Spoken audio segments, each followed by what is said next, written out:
2 days in a row? Crazy.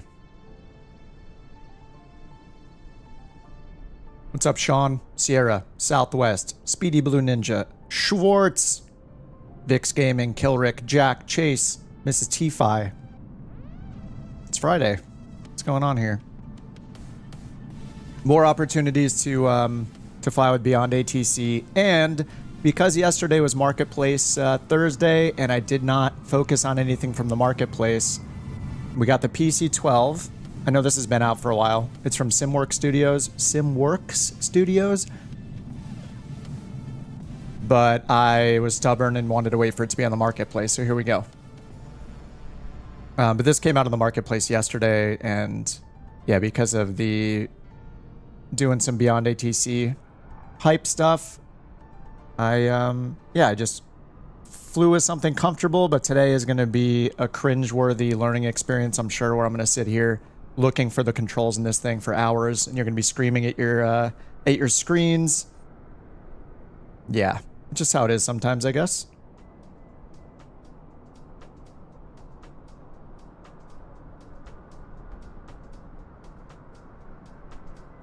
All right, so the police have shown up already. There we go. We will be running BeyondATC again today.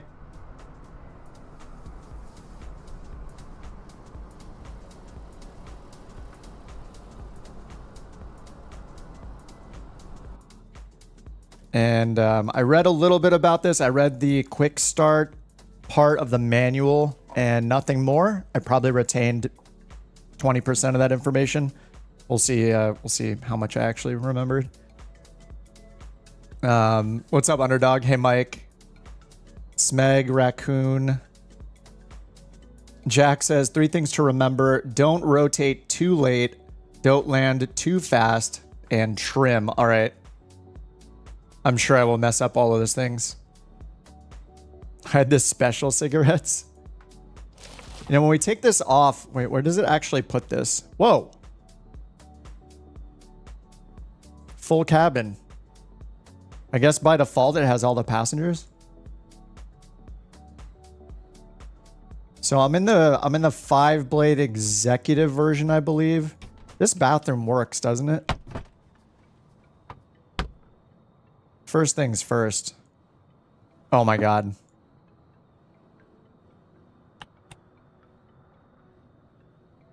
I think without power, maybe it will actually work once I get it powered up. That's crazy. There's a mirror in there. My god, I'm stuck in the bathroom. Oh, there we go. Whew. Is this like a barn door while you're using the restroom to say hello?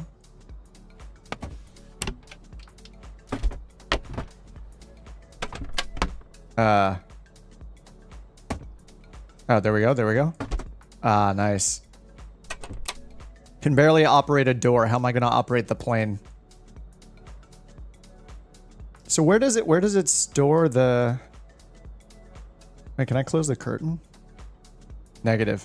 Where does it store the sunshade? I thought it was supposed to be like up here somewhere, but apparently not. Oh, you're installing it now? Big Sierra? Nice. All right, I do know we remove the control lock and we stow it over here. It's basically in your hand temporarily. And let me check out, as usual, the camera angles to start. Control 1. Okay, control 1's the overhead. Lights, fuel pumps, starter and ignition, our master power, battery generator, external power, de-icing, cooling, and heating. And then control 2, this is giving us the center panel. So we've got, I don't actually know what this is. Some sort of, it's not like our annunciator panel, which is down here. Anyway, we got the default avionics in right now, 530, 430.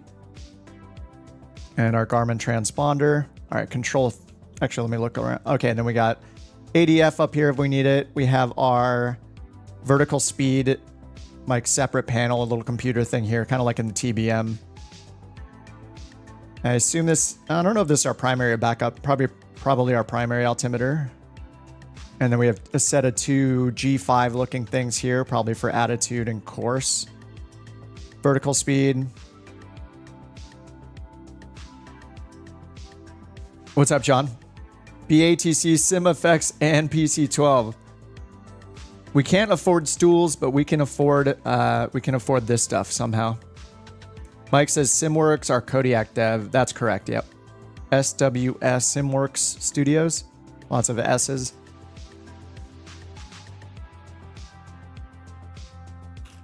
And then this has an EFIS switch, so that I assume will power these two like G5 looking things. It says Bendix King on them, so it's not like a Garmin G5, but similar. Recognition lights, and then AHRS 1 and 2 for, what is that? Attitude and heading reference system. So many acronyms. AHRS meaning, yeah, attitude and heading reference system. So those are our sensors for, I think is it just for these two? So much to learn. Okay, and then some random indicators are gear lights here, I guess. Silencer, I guess that's if we get a gear down, like when we're in idle, the gear down warning I love from the Meridian. Okay, and then we have, is this our autopilot? Arc nav range. Oh no, this is something totally different. Wait, course and heading knobs are down here. Then we have weather controls for a weather radar somewhere. Track. What's a VP vertical profile or something, and then tilt. So we have some kind of weather radar system on this. Oh, here's our autopilot up here. Makes sense. And then our comm panel. Over here we got a backup transponder. Okay. And then a whole set of modeled circuit breakers. So if there are failures in the settings somewhere, I assume there's some kind of EFB maybe somewhere. Definitely want to turn those off. What's up, Lifetime? Does the cockpit tablet function? Where is the cockpit tablet? Oh, is it right here? Oh, there we go. Let's see, do we have to hit the buttons on it? I assume this is the power button.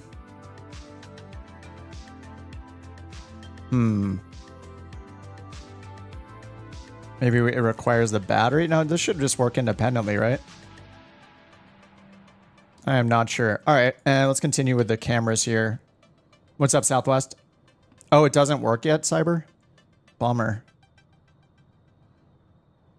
All right, I'll leave it up here just in case it magically turns itself on.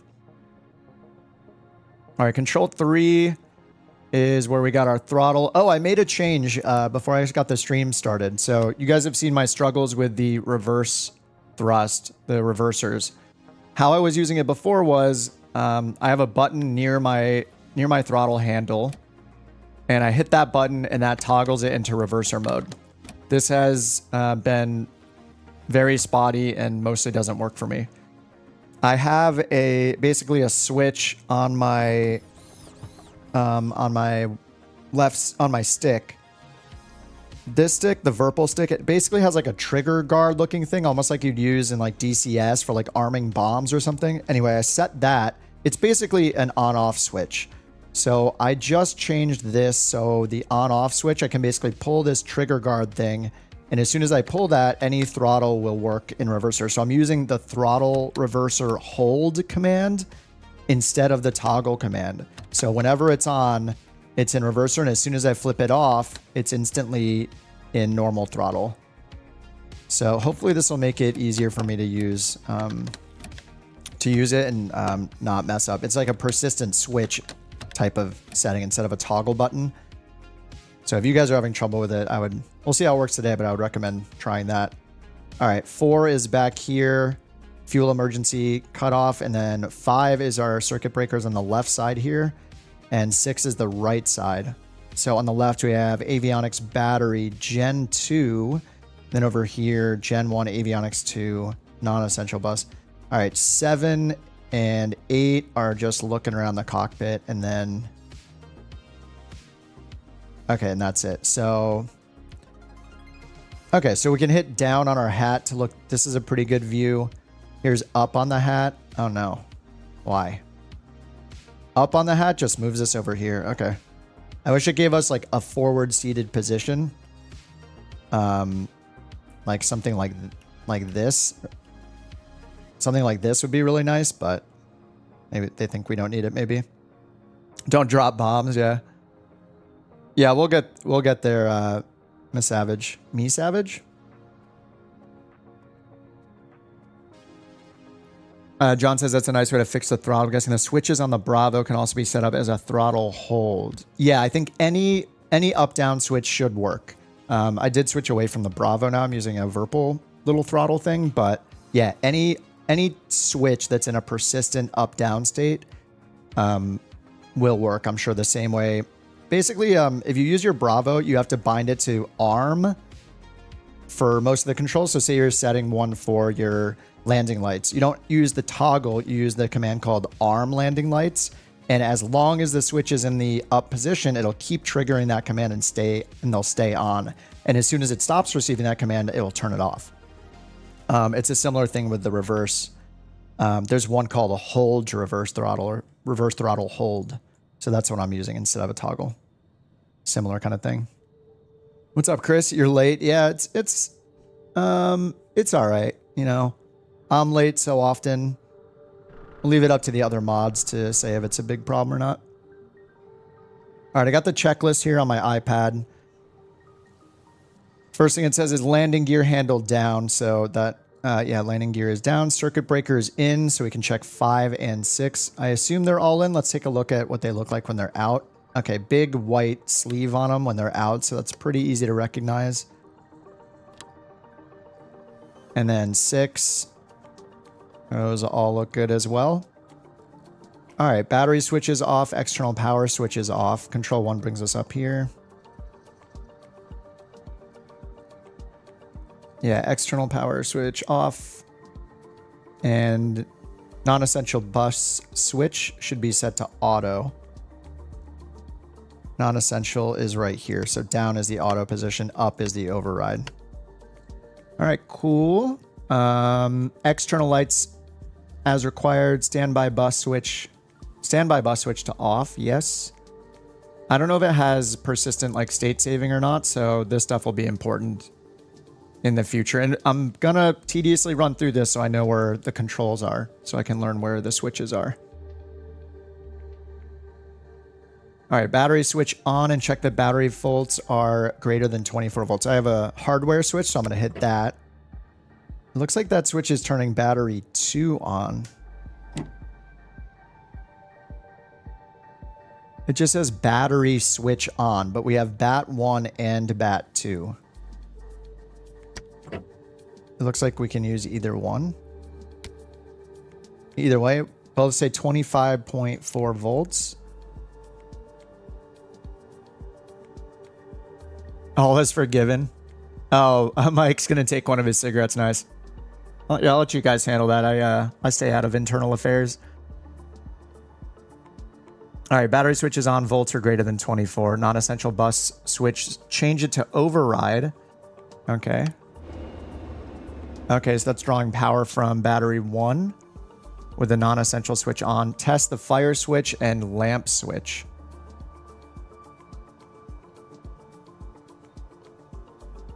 Okay, so over here we have fire. I hear nothing. Do I need battery 2 on?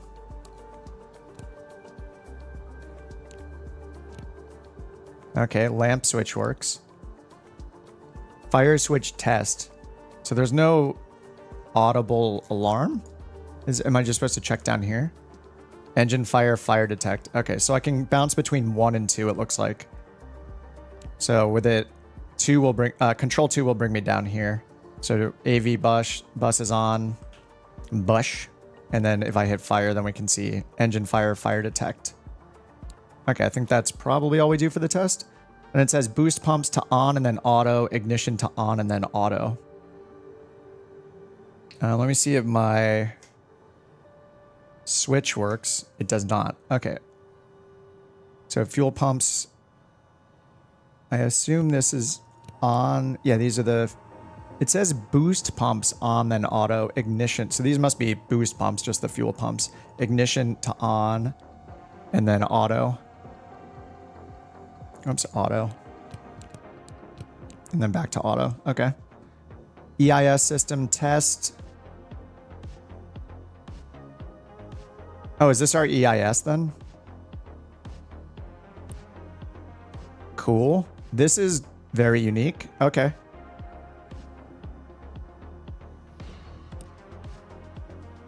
Okay, I guess that's tested. Jack says it doesn't give an audible warning when not on gen, but you can see the warning on the CAWS panel. All right, this is the CAWS panel, right? Crew alerting and warning system, is that it? Okay, and then this is the EIS. What's up, Deuce? All right, cool. And then, all right, EIS test, fuel quantity reset.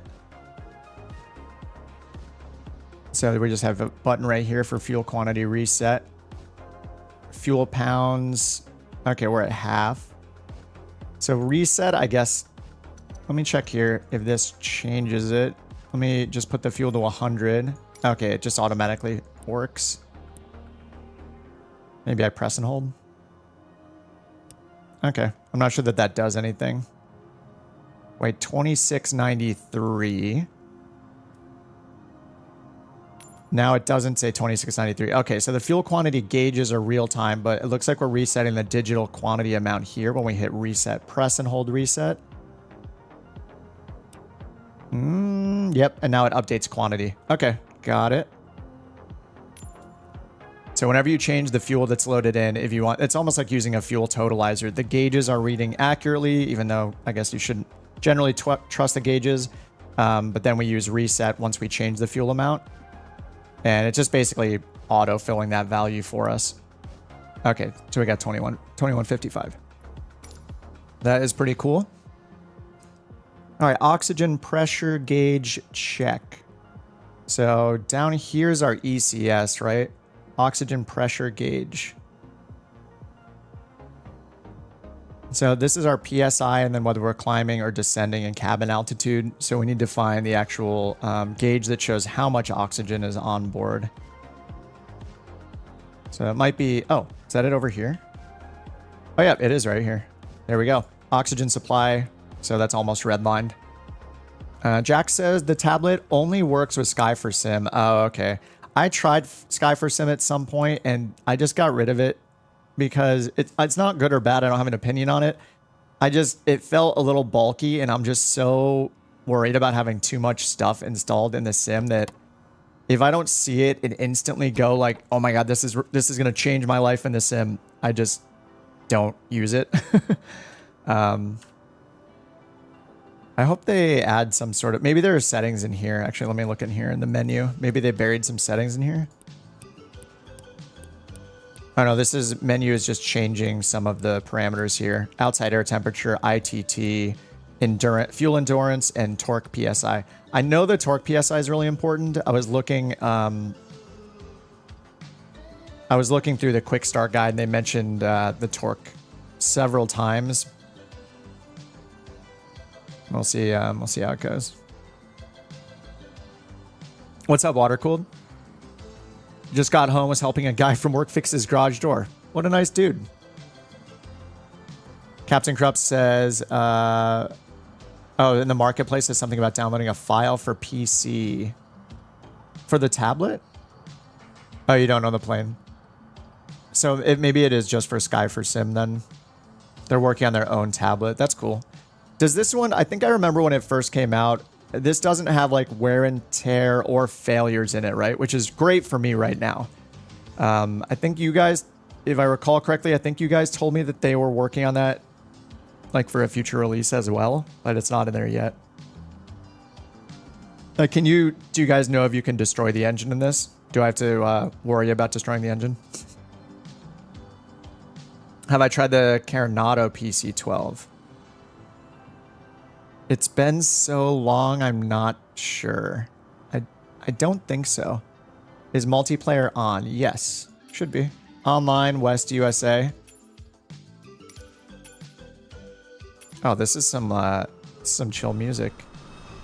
Yeah, multiplayer should be on for me. Let me check here. Traffic nameplates are on, and data, online functionality on, multiplayer on. I might be getting the bug again. I mean, on yesterday's stream, I was getting bugged quite often.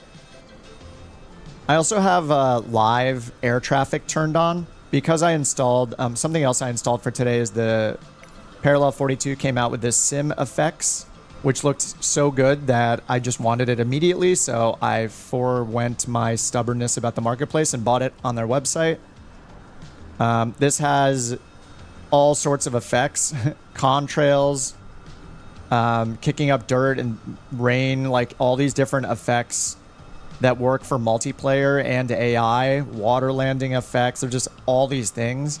Ground effect wash, wheels on rain, splashing the rain up, and then environment ones, contrails for multiplayer, and I think for AI. Oh, nice. Rotor downwash compatible with Sim Update 15. This interface is so cool, by the way. Like, generally, when developers make stuff for the in-game toolbar, it doesn't look that great, but Parallel 42, like, their stuff, including Flow, like, it just looks so good. Their designers are great. I don't know if it's for Xbox. I'm not sure yet. On their website, they said that it's pending release in the marketplace, so it's possible.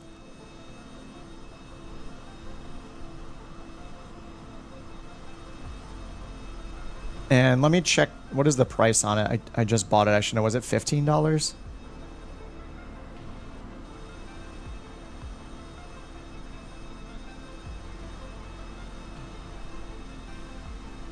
Why is it so hard to find their website? I know exactly why it's hard. It's because I'm using Bing. All right, Parallel 42 products. Effects. Yeah, this just came out. Is it today? Oh, it was $25, sorry. And then down here they have this section, available on PC, pending on Orbex, pending on, yeah, it says pending on Xbox Marketplace. So it looks like it'll be on Xbox Marketplace and PC. I did read a quick Reddit thread about it, and one of the comments that was upvoted a bit, somebody said, I wonder if developers are like trying to do all this stuff before Flight Sim 2024 comes out to get money, you know, before these things are potentially added in Flight Sim 2024. I don't think there's some conspiracy, like they've probably been working on this for a while. But I don't know that we have any confirmation that this kind of thing is going to be in Flight Sim 2024. You guys can correct me if I'm wrong, but I don't remember them talking about all these extra effects. Like they talked about dual rotorcraft support, lots of terrain improvements, load time improvements, and then the new like career mode, like mission pack thing that they're making. But I don't know if they went through all this stuff. I don't know if any of this is happening with 2024. I guess we'll find out. But you could decide to not get something like this for now if you think it might be in 2024. All right, let's hop back in. I'm just draining our battery here. All right, where was I on the test here? Fuel quantity reset, oxygen. All right, we checked the oxygen pressure gauge and passenger oxygen should be set to auto. Where is passenger oxygen? Cabin pressure. This is our cabin controller to set our altitude. We have cabin pressure dump in auto, and then ECS can be auto or off. It might be over here near our seat again. Yeah, passenger oxygen is right here. Off, auto, on. So auto is in the middle position. Okay. What's up, Tigger? Tigger says, I rewatched last year's FS Expo presentation earlier today, and they are planning some of these effects, including the auroras. Okay. So that might be something to consider if you guys are looking at the Parallel 42 stuff. If $25 is going to be worth it to you, considering Flight Sim 2024 will probably be like, that's probably like a third to a quarter of the cost of the entire Flight Sim when it comes out.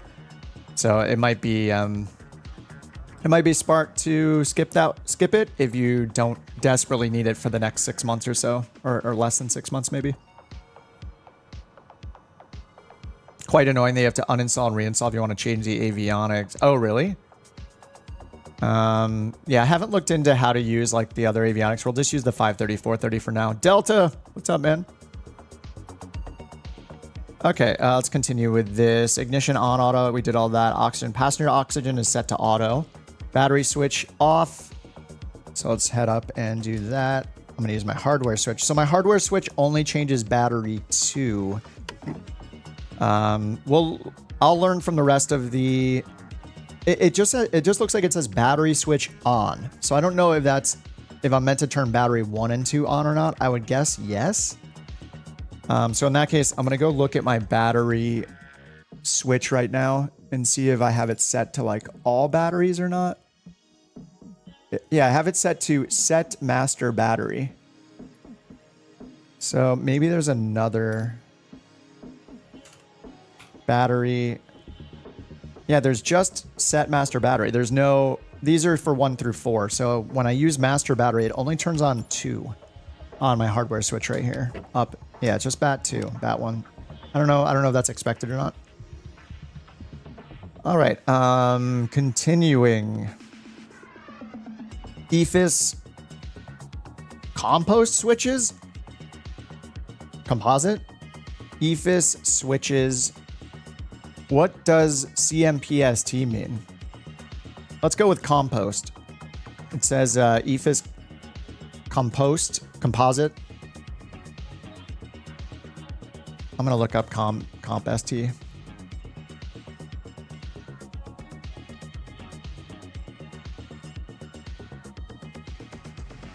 What does that mean?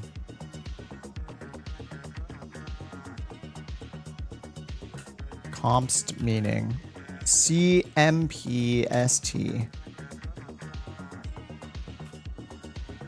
What does that mean? Oh, it just says composite mode. Okay, yeah, it's composite mode. Composite mode can be used in case of a failure, usually left in normal mode. Okay. So it's saying that EFIS composite switches should be set to normal. So it is normal by default, but if there's failures, I guess we use composite mode. AHRS 1 and 2 should be slaved, and they are in slave position by default. Okay, EPS test. So that's right. Oh no, not ECS, EPS right here.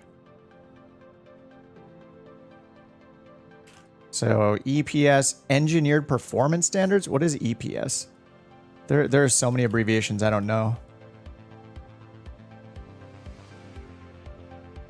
Engineered propulsion system? No, I don't think so.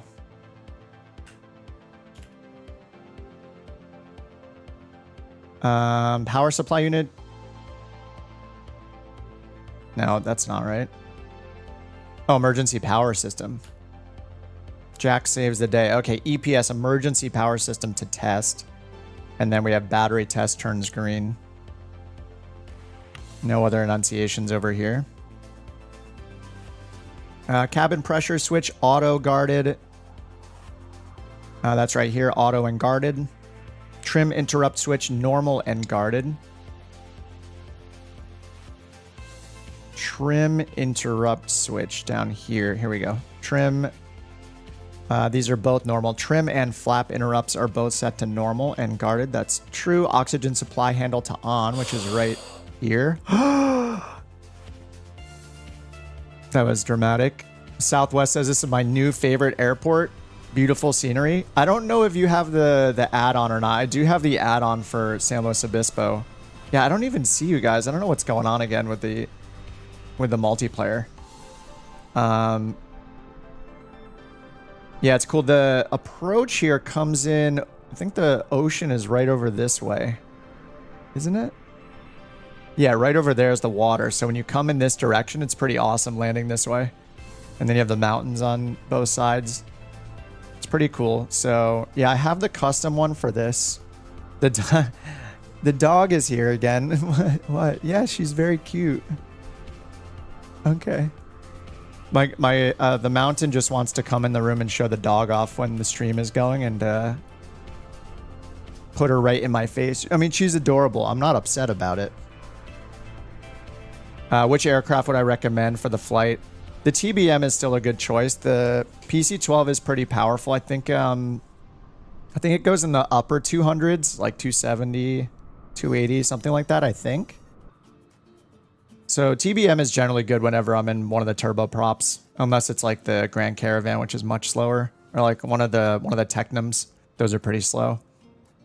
Mike says, I know it's hard to believe I actually live about 2 hours north of this airport. I haven't been to San Luis Obispo for a long time, but one of my friends likes to go up there like for a semi-staycation every now and then. All right, EPS was tested. Okay, we're almost at the end of the pre-flight checklist. Don't worry. Sorry, this is tedious, but I gotta learn where all these controls are. You know. All right, oxygen supply handle is on, and it says you can test the oxygen masks. Okay, are they above us, behind us? Looks like they're right here behind us. How do I test the oxygen mask?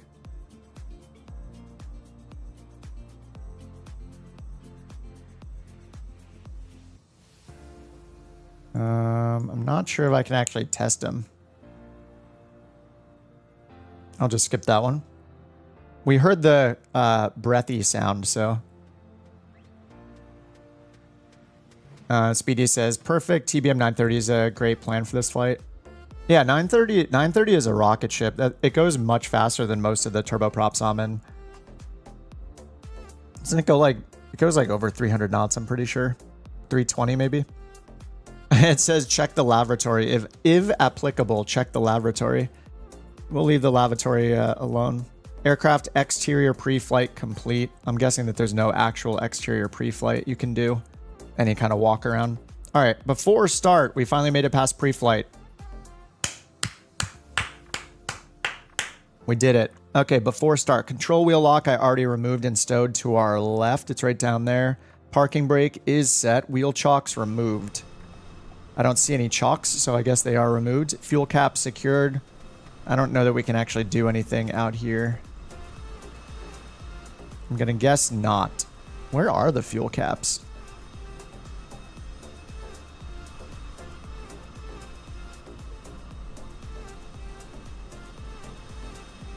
Assume they're underneath somewhere. All right, fuel caps, secure, crew seat and seats and seat belts. So I do know that there's, I don't know what the headrest does, but I know down here you can click this little thing right here to show and hide the co-pilot. I did read that in the quick start. So we can get the dog in. I think we need to switch up which dog we're going with right now. There's TP in there, yeah.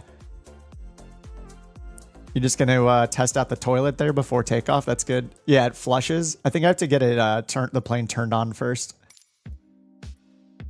Yeah, I still don't see you guys. Let me go offline and then online again. Let me switch servers as well. Let me see if that summons everybody. All right, Bandit, you are gonna...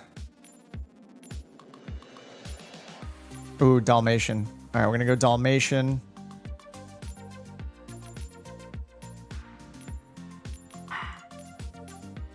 And we'll be her today. Whoa. Is that me? Thought I could see myself for a second. All right, and then I don't know how the passengers work. Oh, they're gone now.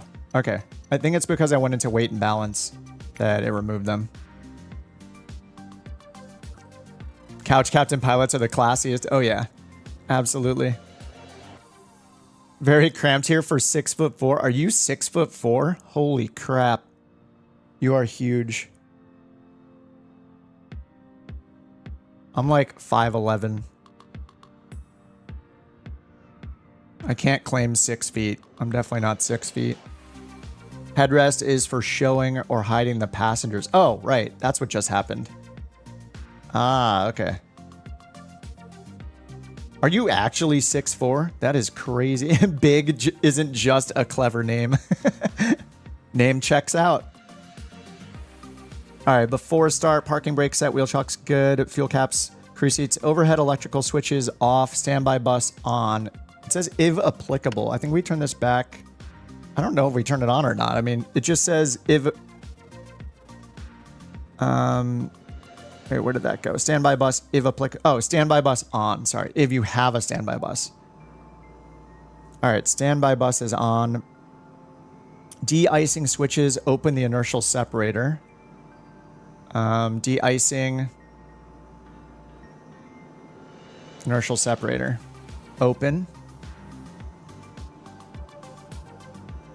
Cooling and heating off. Seatbelt and no smoking signs as required. Obviously, we're leaving that alone. You're also 6'4", Tigger? Good God. Wear a pair of boots. I need those boots that look like high heel lifts. Stroll into Flight Sim Expo with those. Nobody talks to me. No, I haven't decided to go. I'm busy that Friday, and so I think it's very unlikely that I'll be there. I have an obligation on Friday night. Your uncle's in San Luis Obispo, and he's 6'4". Uh-huh. Yep. Yep. Cooling and heating off. Seatbelts, no smoking sign is required. Circuit breakers in. I'm sure the circuit breakers are still in. I wonder if you double check because turning on the bus. I guess turning on the bus maybe has a chance to pop a circuit breaker. EPS switch test armed. Okay, we tested it before, but now we will arm it. All right, EPS is on. Yellow light is there. ECS switch to off. That's right over here. It's already set to off, but it does have an auto position. Friction lock checked. I assume that's down here where our throttle is. I don't know if it's... Can we actually use the friction lock? We wouldn't be able to notice any of that in the sim anyway, I assume, so... All right, our 530 is coming alive. Friction locks... Oh, it just has friction lock checked. More PCL condition lever back. MOR, that's manual override, power, and condition lever. All three levers are back. Our flaps are set up. Battery switch on, navigation lights on. I guess I'll hit... I'm going to try my hardware switch for battery 2, and then nav light on my switch works over here. Nice. And it looks like my strobe switch also works. Let me check taxi and landing. Taxi, landing. Oh, beautiful. I have a three-way switch that has an off position. The first notch is taxi, and then the other notch is landing. So I can just alternate between them, and those all function correctly, which is kind of surprising.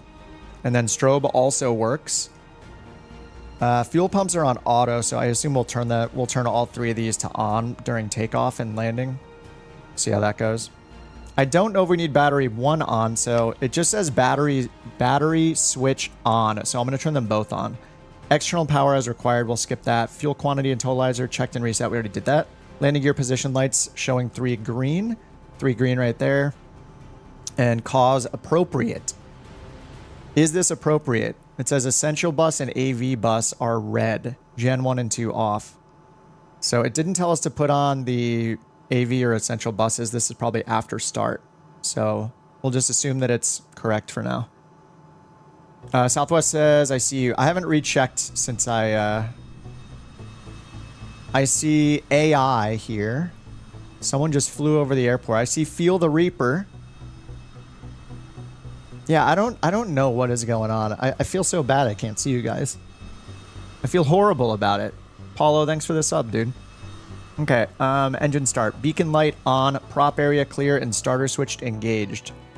Beacon on. All right. I really like this Control 1 shortcut. This is such a good camera preset. And I mean, part of it has to do with how compact this whole area is. Pretty cool. All right. Beacon on and then starter switch on. All right. It says check the engine instruments so we can watch them here. Generators on. Oh, sorry. Yeah, it just says starter switch engaged. The fuel pumps are on.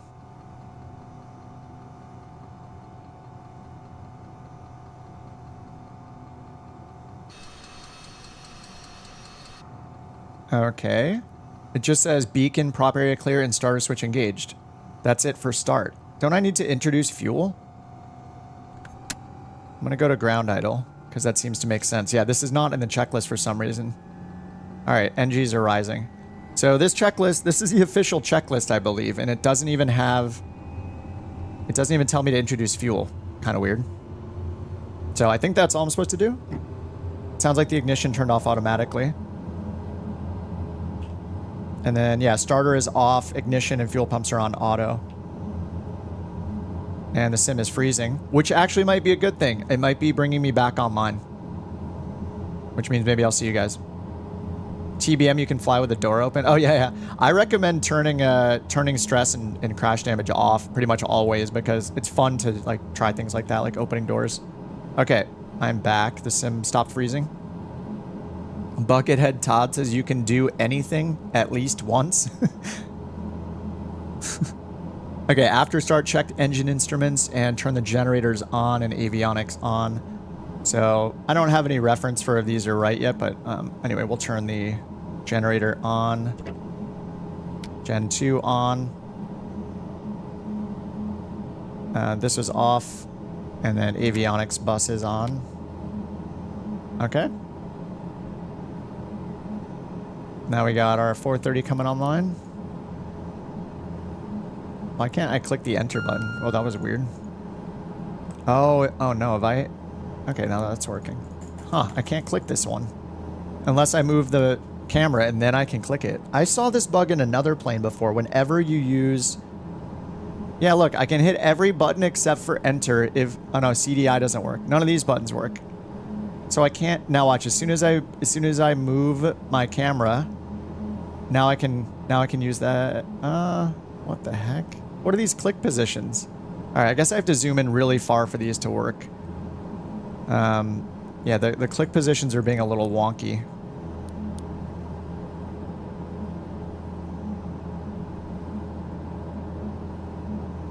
Alrighty. We're all started up, so what else do we have here? Engine instruments checked, generators are on, and avionics are on. Standby bus off. Alright, standby bus is off. Cooling and heating as required. EPS light should be out. That was down here. It is. ECS switch to auto. ECS over here. And then flaps to 15 degrees. Alright, flaps to 15. Done. Okay, cool. This seems super complicated right now, but I'm sure that I'm gonna get used to it. Alright, and then before taxi. Okay, that's after start. I think we should probably figure out where we're flying and get some BeyondATC going. I'm just taking it nice and slow today. Yesterday was honestly like very, very busy. There was just a lot going on for like 5 hours, so I'm trying to just be a bit more chill today for my own sake.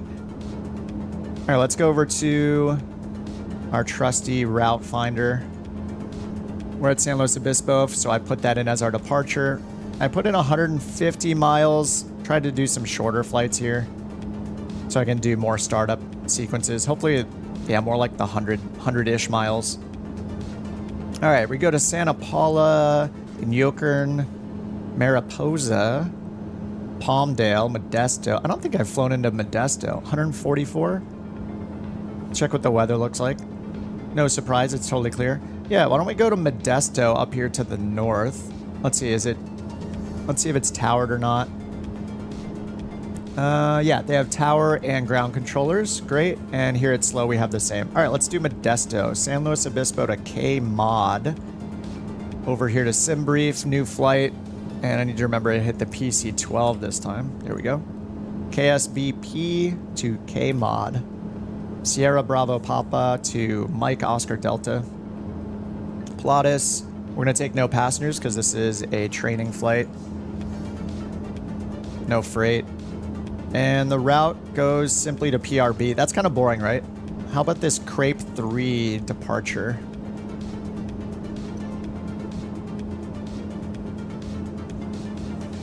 Let's check out the Crepe 3 departure.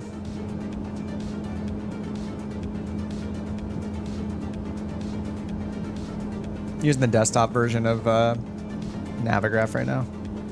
It's just so responsive. I love using this, but I don't have it on a side monitor or anything, so whenever I see it, I'll be tabbing to it, and that's when you'll see it. Here's the Crepe 3 departure. just for runway 29.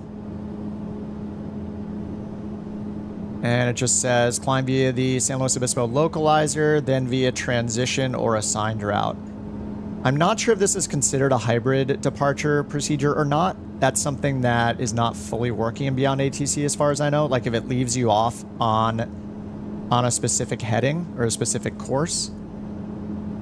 But we'll try it out. I can always like ask them for direct somewhere just to see how it works. But I want to try some things that aren't just. I want to try including the procedures. So I think we should do that. Yeah, TBM 930 is great. Yeah, it's like the third plane I kind of flew. I did like the 172 for a while, then the Grand Caravan for a while, and then the TBM was my first like really fast plane. AOA de-ice. What? What temperature is it outside? I can get the OAT right here, right? 19 degrees Celsius. Temperature de-ice. De-icing, we just have boots prop 1 or 3 minutes. Is that the interval that the boots work, I guess? Oh yeah, 1 to 3 minutes on the, so if I turn this on, oh, you can choose between 1 and 3 minute cycles. Neat. I like the interface on the button, just the arrows, kind of cool. We can turn the cooling system on, recirculate. Fans are low, vent flood. I'll just leave it off because I don't know what it does. I don't know exactly what to set it to. All right, let's go ahead back to SimBrief. Let's do this with the Crepe 3 departure. And then it's got a couple VORs along the way. We got PRB, which is Paso Robles.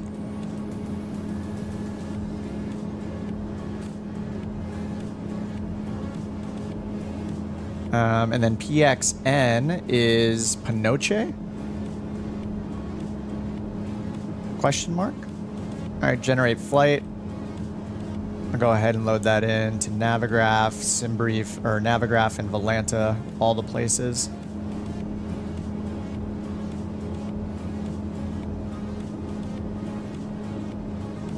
All right, fuel required is 921 pounds. And we put in 2,000 pounds. We'll just leave it at 2,000 pounds. I'll go ahead and copy this for you guys, dropping it in the chat. There's the route. Check my probe heats, might be the cast that I'm seeing. Probe heats. Inertial separator is open.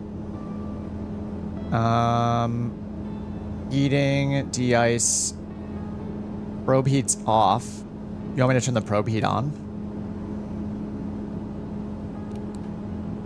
Oh yeah, AOA de-ice. It's just the probe. Let me see if that switch works. It does. Okay, my hardware switch works for that.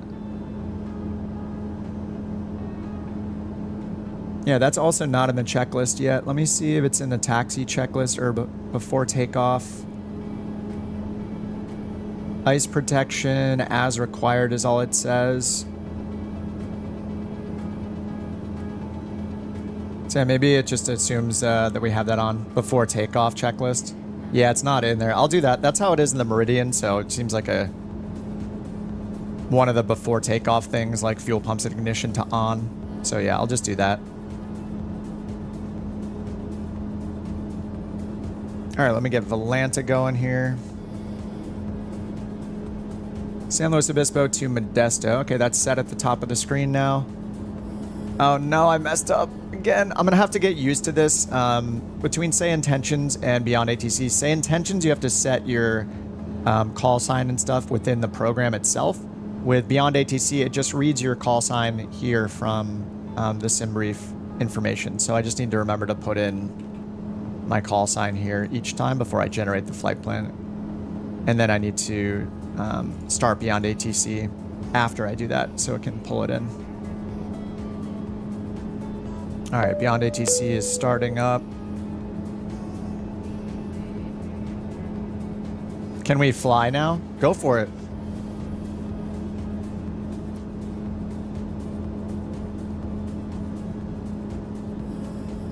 I will not stop you.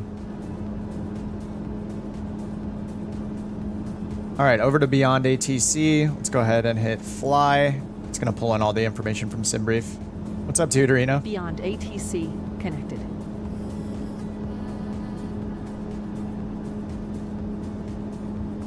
Oh, nice. So it does.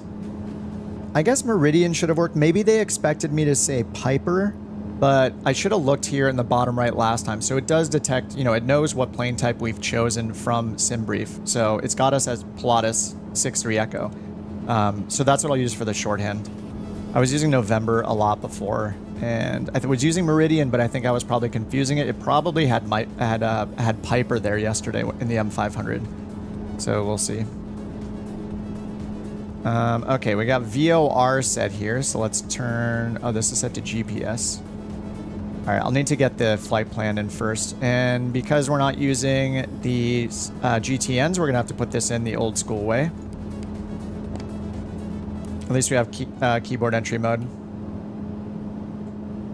Alright, San Luis Obispo, and then Modesto.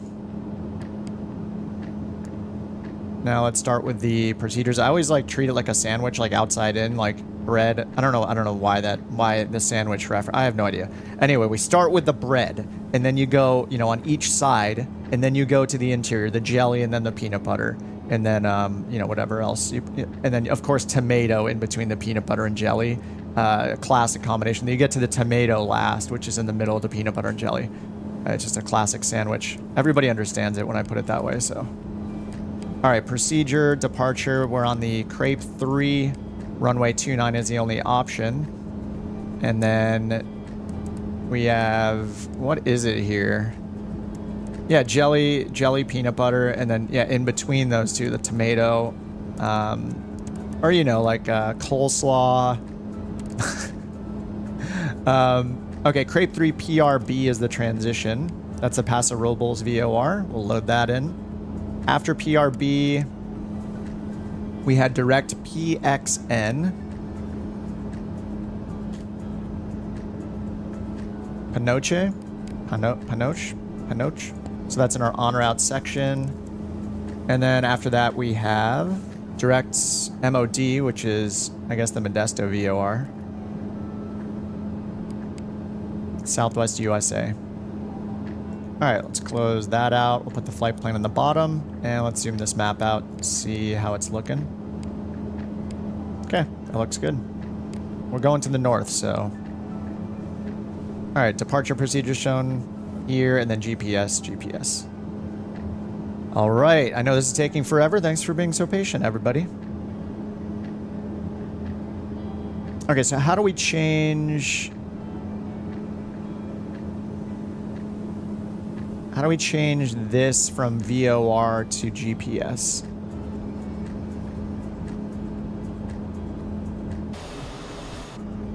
Over here it's set to GPS. Let me just cycle this.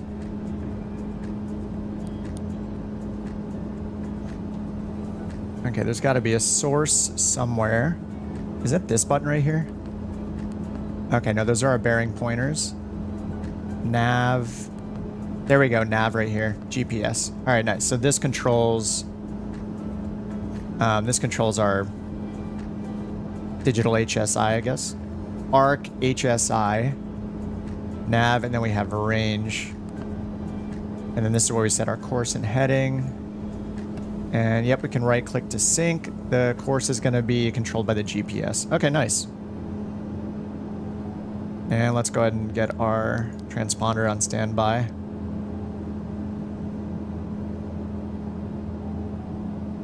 So many planes here that I can't see. You're just lying. Nobody flies along. It's just me and Feel the Reaper. He's in an F-86. Is that some sort of military fighter jet? I'm not sure. Yeah, I don't know. It's Microsoft's punishing me for no reason. All right, so we got the Crepes 3 departure. And let's go ahead and bring up ATIS finally. 2.9 is in use. Good, because that's what we set up for. Okay, let's bring up San Luis Obispo. Alright, ATIS is 26, so I could save some time and just go over to BeyondATC and click those frequencies, so I'll do that. Alright, grabbing the ATIS. Landing and departing runway 29er. Read back all hold short instructions. Advise on initial contact you have information kilo. Information kilo. San Luis County Airport information kilo. 0056 Zulu. Wind 295 at 10 visibility 10. Sky condition clear. Temperature 19er. Dew point 11. Altimeter 29er 85. Landing and departing runway 29. All right, we got kilo. Read back all hold short instructions. Advise on initial contact you have information kilo. All right, we got information kilo. Back over on BeyondATC, I'm just going to go here and hit the ground frequency. I'll turn auto respond off, auto tune radio off. That was cool. I really like how the ATIS can be either like a super robotic sounding pre-generated one or like a more human recorded one. It's really cool. Just the difference to hear both. All right, let's ask for our clearance. And I'm just using a notepad on the side of my screen now instead of writing. I realize I'm so slow at writing. If I ever fly a real plane, say 15, 16 years from now, I will not be able to write fast enough. Because of this moment, I finally stopped writing. But it's just so much faster to type it. I'm just going to do that. I'm doing the sim, so I'm going to use digital tools here.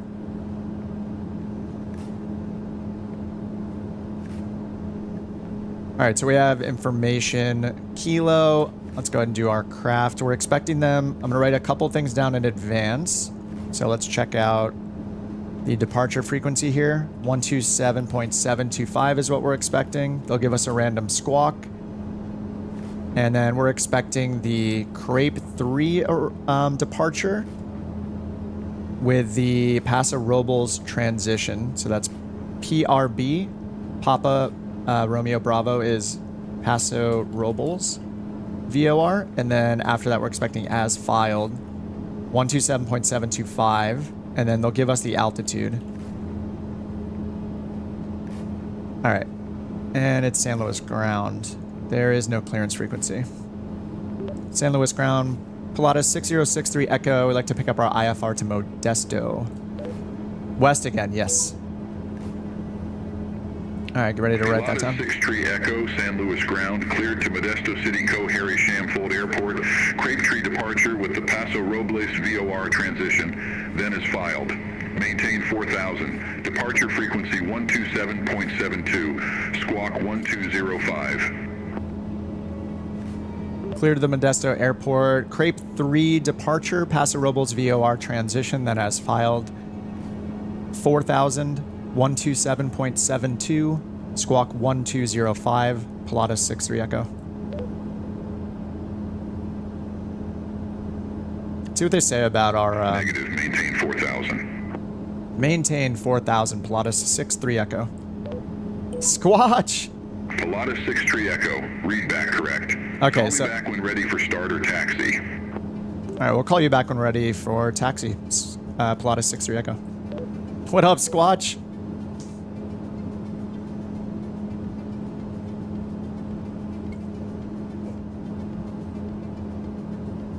I still only see Feel the Reaper and Jank, so I'm pretty sure nobody else is here. You guys are just, you're trolling me. Look, I'm online, West USA. I'll just put it on automatic for fun. I mean, I have multiplayer on. We can see 2 people. Microsoft is just, they strike again. Crepes, pancakes, or waffles? Oh, man. I think I'd have to rank the 3 of those, crepes, pancakes, and waffles. I think I'll go number 1, waffles. Number 2, crepes. Number 3, pancakes. Pancakes are just too basic, I think, a lot of the time. Crepes are, like, pretty fancy, but waffles? I don't think you can beat waffles. All right, let's set up for this. 4,000 feet on the selected altitude. Oh, it doesn't work with my selected altitude. My selected altitude shortcuts.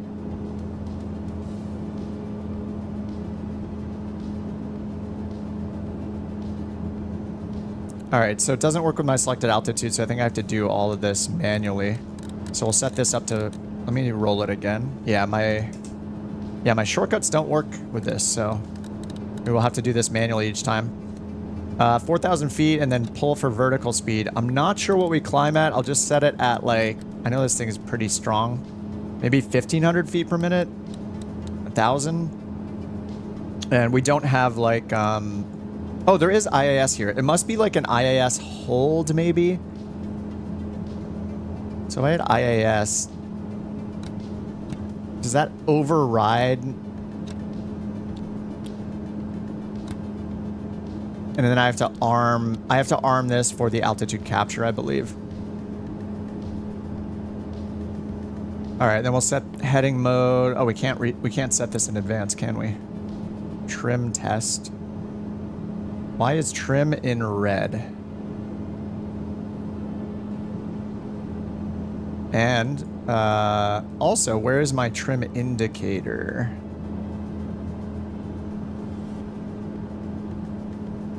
Oh, it's down here, isn't it? Oh, is it? Wait, auto trim?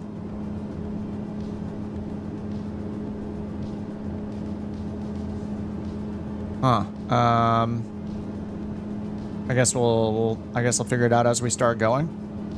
I have no idea. Jack says it's normal to climb at 1,500. Oh, is it 1,500?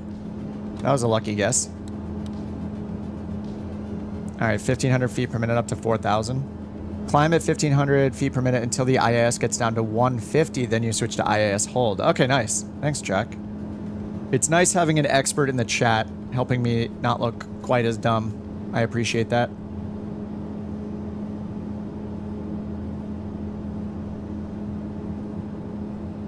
Okay, are we missing anything? I don't think so. All right, so we're on with ground, then we're going to be on tower 124.0, so let's put in 24.0.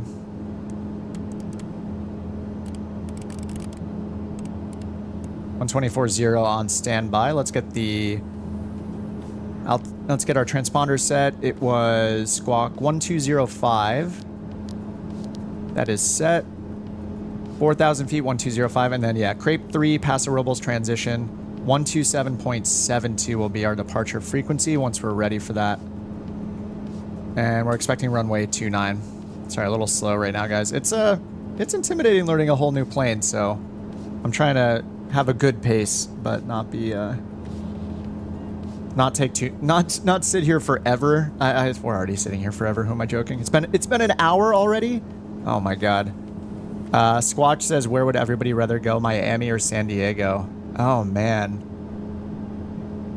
I've only been to Miami once. I've been to San Diego a few times. The Californian in me wants to say San Diego. Miami was really nice, though. We just, like, hung out for, like, several days on the beach at a nice hotel. It was awesome. I know they get insane. I mean, just when the problem is the rain, right, in Miami. Like, when it comes in... We got lucky when we went there, I guess, because one of the bartenders we were talking to was showing us videos on his phone. He's like, yeah, this was last night. It was just downpour. Crazy amount of rain coming down.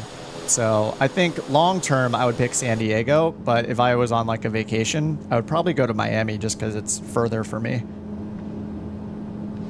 Get me out of my backyard, basically. All right, before taxi, we have inverter switched. Where's the inverter? Inverter switched. Is this it right here? Inverter Gen 1. What? Why did that? Wait, switched. Inverter switched. What? I don't know what it wants from me. I am guessing that there's nothing labeled inverter. Cabin lighting. Interrupt, alternate, stabilizer trim. Trying to do a group trip so it helps. Yeah, I mean, San Diego is great. I think if I didn't live in California, I think it'd be hard to decide. But because I live here, it's easy for me to say I'd rather like go to Miami, you know, because I've been to San Diego and it's way closer to me. I'm not sure if I'm supposed to hit this or not. I'm just gonna leave it alone, I guess. We don't have a warning for it, right? Pusher test complete. PNF pusher test complete. All right, pusher test. Hunting. Hunting. Battery. ECS.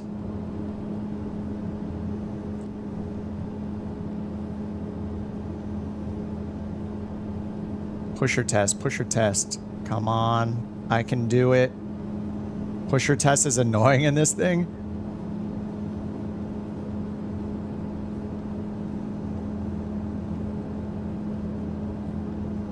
I am looking for it. Oh, there's pusher interrupt here on the stick, or on the yoke. I mean, it would make sense if it was somewhere over here near the yoke.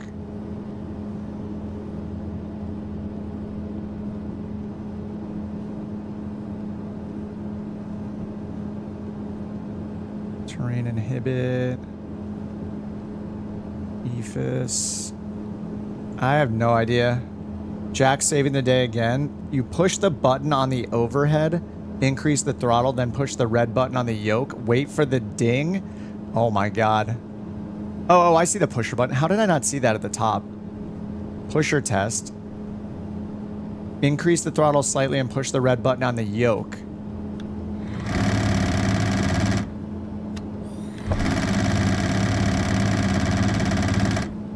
Okay, that inhibits it. Wait for the ding, then push the red button again. And then read the overhead. So this is push to talk, and then the red button is push or interrupt. Let's try that again. Push this. Increase the throttle. Push the red button on the yoke and wait for the ding. Then push the red button again in the overhead. I don't know. I'll just skip it. It's fine. Okay, next.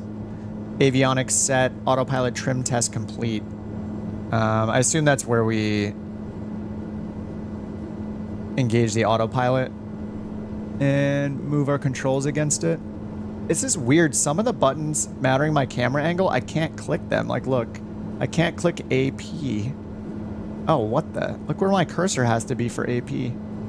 That is super weird. And I can't click it in the default camera position either. There's something really weird about the buttons in this and where I just can't click many of them. It's pretty weird. Didn't give the ding alert, but I did it right. Okay. All right, then we got cabin pressure controller set. Let's see, our altitude is 23,000 feet. So cabin pressure controller, that's sea level. 20, what did I say, 23,000 feet. There's 23,000. I don't know if we set it higher than that or not. I'll just set it to 23. And that's set to auto. We did that in a previous checklist. Altitude pre-select was set. AHRS 1 and 2 checked. So we have AHRS 1 here. And both 1 and 2 are down here set to slave.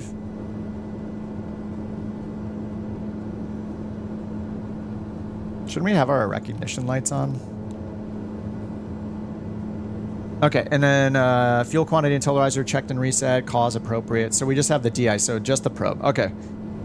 You guys are champions for sitting through all of this. I know this is very, very annoying to sit and watch through.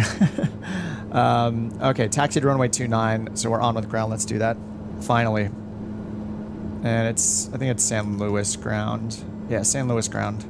San Luis ground, Pilatus 6-3 Echo is ready to taxi with information Kilo.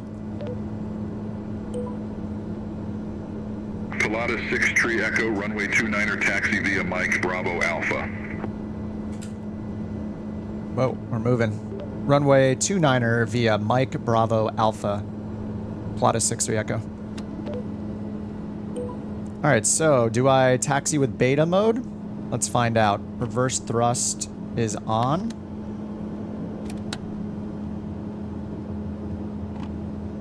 No, looks like just normal mode, maybe.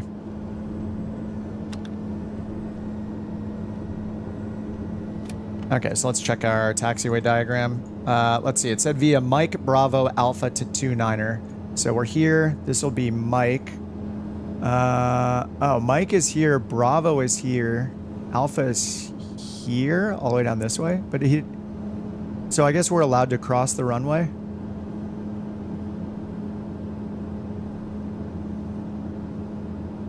So this is Mike, this is Bravo, and this is Alpha to 29. So we're gonna turn left, cross the runway, I guess. He didn't tell us to cross the runway, so it might just have a position error with the data, but... Oh, thank God I'm on the ground. I dodge the Mayday sound on the ground every single time. It's great. I love it. Sorry, Mayday sound.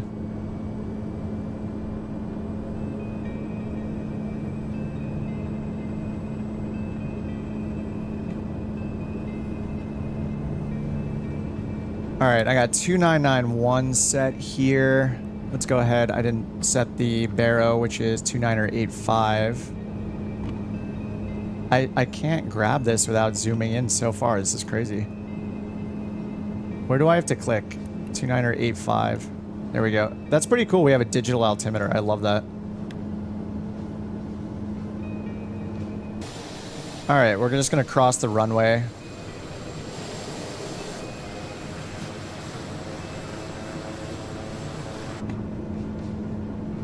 I wish there was a sit up kind of thing here. I wonder if they're going to yell at us for crossing the runway. I'm just going to continue because I think it's going to be confused because it seems to not know where we are, maybe. Sierra says that means engine failure on takeoff. You guys are so mean. I'm flying this for the first time. That's pretty messed up. I mean, it's a legitimate... I understand. If I knew the plane, I would do it. You know... I already feel so far out of my element already. I can't do an engine off landing in this on takeoff, or an engine failure on takeoff. What kind of confidence do you think I have?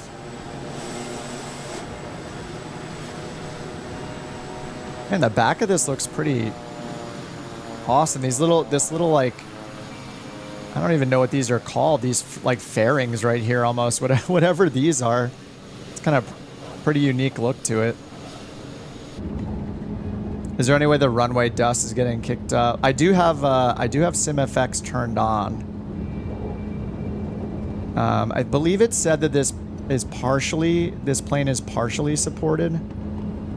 Yeah, it says aircraft is encrypted. Some effects may lack precision or be missing. All right, let's look at. Whoops, I didn't. Yeah, I did before taxi. Sorry. Taxi, make sure flight controls are free and correct. Oh yeah, the rudder automatically moves when you move the yoke in this plane. That is very interesting. I don't understand how the auto trim system works, so this is going to be interesting. It says electric trim set for takeoff. But I don't know where my trim indicator is other than down here. It's in the green, so I assume it's set for takeoff. Let's see. Flight director, go around. What? Flight instruments, check and set. Heading bug set and armed. Okay, we should set the heading bug for runway 29. Runway 29er is at 290 exactly. Let's see if my heading bug change works. It does. But it's going to take forever to turn that. The heading, I have to reach all the way down here for the heading though. Alright, let's change it to 290. It's so, I don't know what's going on. This is going to frustrate me for a while. Just the way when I point at something, it doesn't recognize that I'm pointing at that button. It's a little weird. See, like I can't even click my swap button over here without zooming in and moving my cursor. It's a little off. All right, 124.0 for tower frequency. Whoops. 24.0, and then we'll have departure 27.725. There's 127. 725. Maybe I'll have to get the PMS going. Cutting through a big line. Oh, I'm sorry. I'm rude. I can't help it. Heading bug set. Electric trim set for takeoff. I think it is. Oh, wait. We have more runway here, don't we? Yeah, we can go all the way down to Alpha.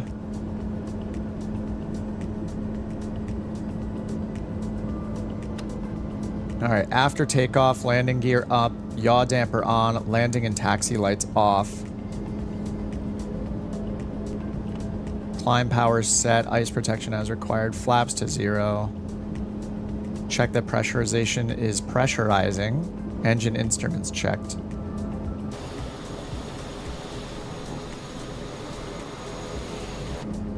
Alright, runway 29 is on the ground here. So for takeoff, it doesn't say anything about changing the ignition or the pumps to on. We just leave them on auto, it looks like. Inertial separator is also open. I just want to see where it shows inertial separator again. Approach, it says open. I assume after we take off. Wait, shouldn't it be closed? Shouldn't it be closed before taxiing? Maybe I missed that. I do not see it mentioned on this checklist until approach. Parallel 42's in the chat. Yes. What's going on? We're in the Pilatus. I don't know how well it's supported with SimFX, but and unfortunately my multiplayer is not showing anybody who's on the stream flying along. Oh, sorry, it's showing Feel the Reaper only. I haven't seen anybody else. And I also have live traffic turned on. Anyway, maybe not much in this beautiful weather. Yeah. All right, let's talk to ground. Or, sorry, to tower. We're at runway 29er. San Luis Tower, Pilatus 6063 Echo holding short runway 29er ready for departure. Takeoff in heavy rain. Yeah, I might have to switch it up Pilatus for sure. 63 Echo, San Luis Tower, wind 295 at 10, runway 29er cleared for takeoff. Runway 29er clear for takeoff, Pilatus 63 Echo. All right, parking brake is off, landing light is on. Fuel condition. It also doesn't have fuel condition shown, so I'm going to put that up to flight. What is it called? Is it called flight? Flight idle instead of ground idle. It doesn't have that in the checklist as well, so. Oh, do it for departure? All right, we'll do it right now. I mean, Parallel 42 is in the chat. The legends themselves. Let's switch this up. The live weather is really nice, though. Look at that. Right down the runway, 10 knots. All right, we got to do it. Heavy rain. Let's just go rain. This is going to be great. This is my first time flying the PC-12, and we're going to do it in heavy rain from the outside camera. What could go wrong? All right, and I think I can do max torque. I think the max RPM is 12. Is it 1200 to start, and then I can do that for 5 minutes and then bring it back to 1000, I think is how it goes. But now I need to find the lights.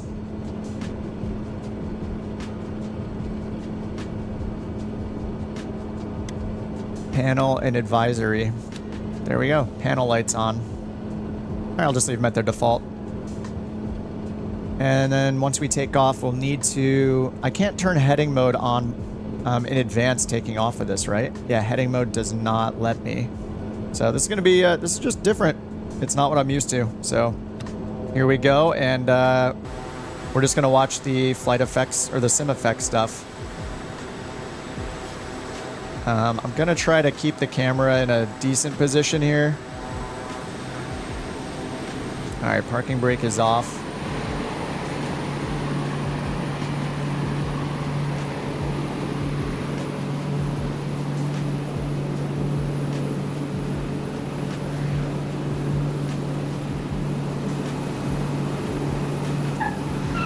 Oh, we're already taking off. Sorry, I'm trying to do the camera at the same time. Oh, that's a good takeoff right there. That was cool. I mean, that was brief, but that was awesome. Okay, let me try to fly now. So where, let's see. NG's at 100%, ITT 674. Okay, there's RPMs are at 1700. Sorry, I was expecting it to be, I thought it was supposed to be like 1200. All aircraft be advised information. All right, gear up. Current altimeter 2985. All right, I'm totally off course. Pilatus 6-3 Echo, contact Santa Barbara departure. Over to departure, Pilatus 6-3 Echo. See ya.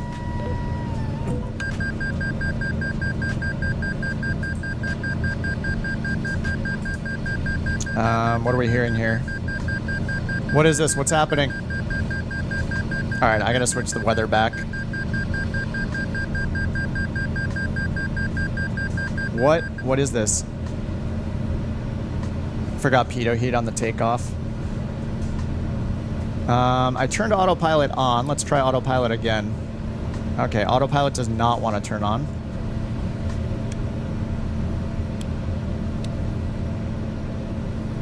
We're supposed to be over to departure. Yeah, I'm just going to mess up this whole flight.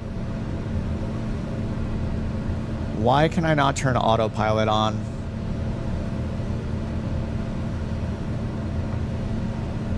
Butter takeoff. Crabs popcorn. The effect was awesome. I wasn't able to keep it on the ground long enough to see it further, but okay, why doesn't my autopilot work? I'm supposed to go to departure and I'm supposed to turn left here, so let's switch over to departure and at least check in. I'm out of my element, Donnie. Santa Barbara departure, Pilatus 6063 Echo, 2200 climbing 4000, Crepes 3 departure. Pilatus 6-3 Echo, Santa Barbara departure, radar contact, climb and maintain 11,000. Climb and maintain 11,000, Pilatus 6-3 Echo.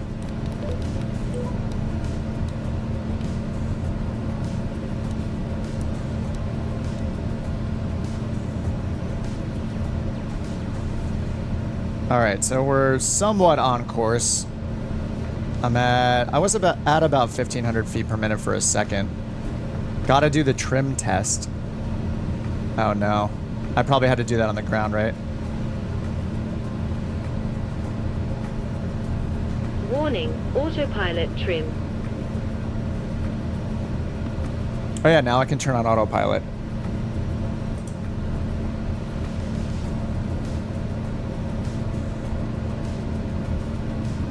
Nav mode is armed. Heading mode is armed.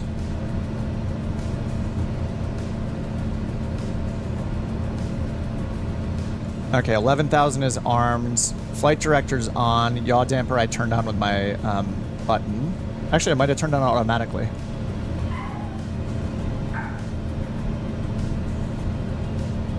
Stressful. It's stressful learning a new plane every time.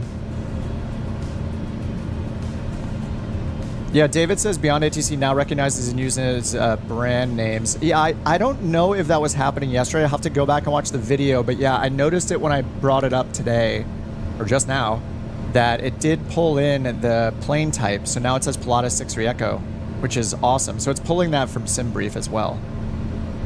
So, yeah, pretty cool. All right, starting our right-hand turn here. Yeah, I'll have to try to look at some more of the effects. I was hoping that there'd be enough with multiplayer on and with live traffic turned on. I have the Microsoft live traffic on, so we can see that. Is that like NetJets over there? This is an AI one, so it doesn't have a background color behind the name. Players have either black or blue behind them, so with flow, you can tell what is AI and what is a human. Okay, let me look at after takeoff checklist. Landing gear is up. That's on. Yaw damper is on. Landing and taxi lights off. Okay, I'll turn landing light off. Flaps are set to 0. That is already done. AP trim shows green, so I assume that means that autopilot has authority over the trim. And our power has been pretty much maxed out, so I'm guessing I need to pull this back.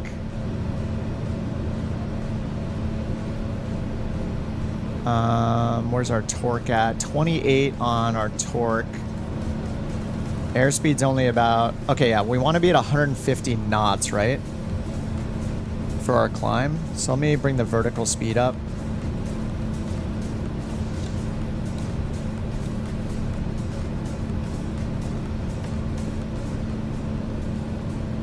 little bit more.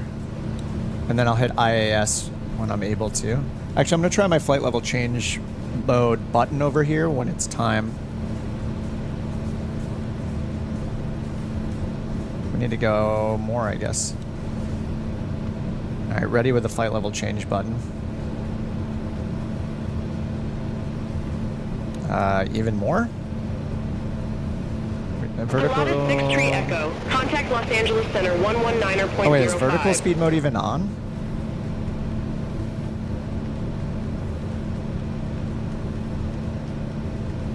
Say again for 6-3 Echo.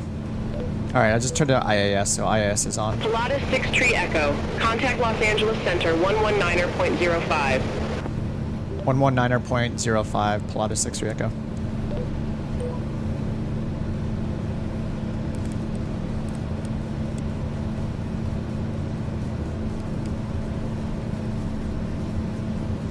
Los Angeles Center, Pilatus 6063 Echo, 9,000 climbing, 1000.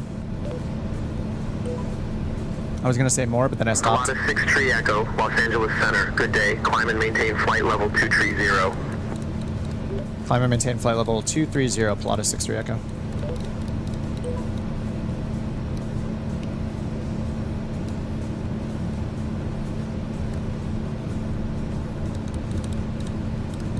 There we go. Okay. Flight level 230. Is pressurization? Yeah, it's working. Okay. Plus 500 feet per minute on the cabin altitude. That's good. Flaps. Ice protection as required. We have pitot heat on. Outside air temperature is 4 degrees. I'll leave the rest alone for now. Pressurizing. That's checked. All right. Transition altitude. Altimeters to standard. So we'll do that when we get to 18,000. Whew. When is BATC available? I do not know, Gary. But judging by them...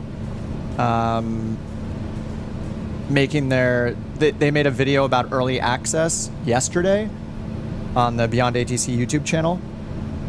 They made a video basically telling people what to expect with early access. So, you know, bugs are a normal thing. It's early access software, all that kind of stuff. So I don't actually know the release date. I don't know if anybody besides their internal team knows. But I hope it's in the next couple weeks. Oh, you're wondering if it has to wait for Sim Update 15? I don't think so, because I'm using it right now, so... we are using it and it's working, so I don't think they have to wait for it. I think when Sim Update 15 comes out, they may need to patch, like any software does when there's a big Sim update. But yeah, I doubt that they're waiting for Sim Update 15.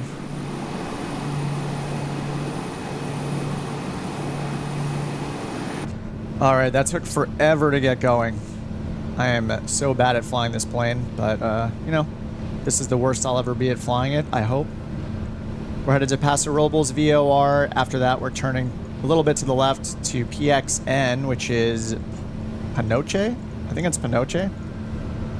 And then to Modesto after that.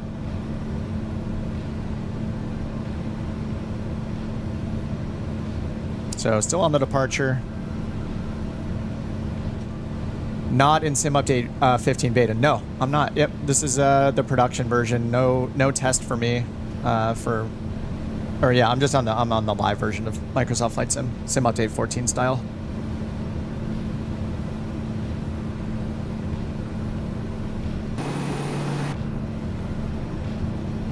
All right, 12,000. We're still climbing at 150 knots. I need to get used to hitting engage here for vertical speed. I'm so used to hitting everything on the same autopilot unit over here. Actually, I wonder if down and up, does this change? No, okay. This is only if we're in like pitch hold mode, probably. But we got IAS turned on, nav mode on, yaw damper, and autopilot. And then we got our selected altitude here, and it's armed. So it should automatically level us. So 6 Tree Echo, contact Oakland Center 128.7. Oakland Center 128.7, Pilatus 63 Echo, see ya.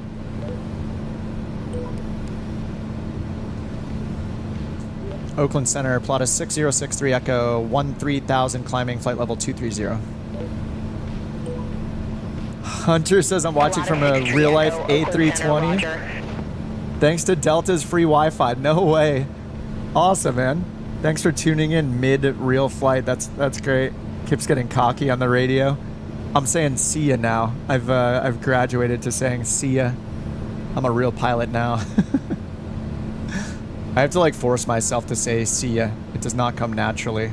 Oh, speaking of things that are natural, let's check out the toilet.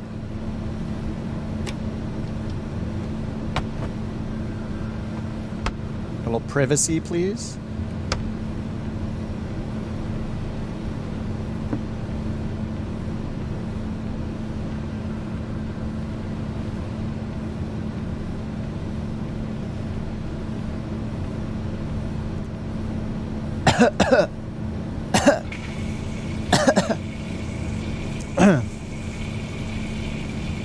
There we go. Very realistic.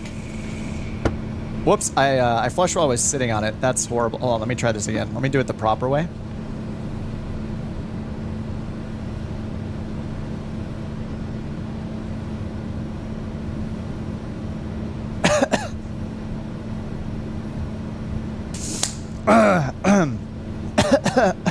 Okay. There we go. Okay.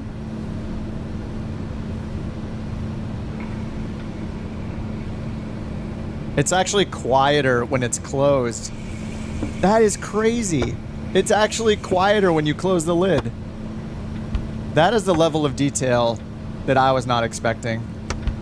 And of course, I gave it the classic camo cough, which everybody knows works 100%, especially on a small airplane like this when everybody's sitting so close to each other. Oh, I'm going to have to set some, we're definitely going to have to set some custom cameras back here.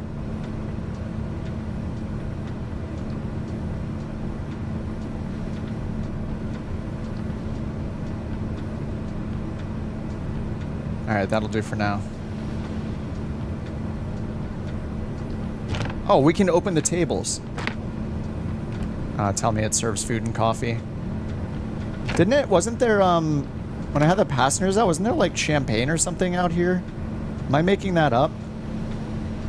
Let me turn the passengers back on. No, there's not. I'm inside somebody's head, but that's fine. I'm sure they don't mind. No pun intended. We've seen this guy before for sure. I think he's a Kodiak enjoyer. That is quite the braided beard.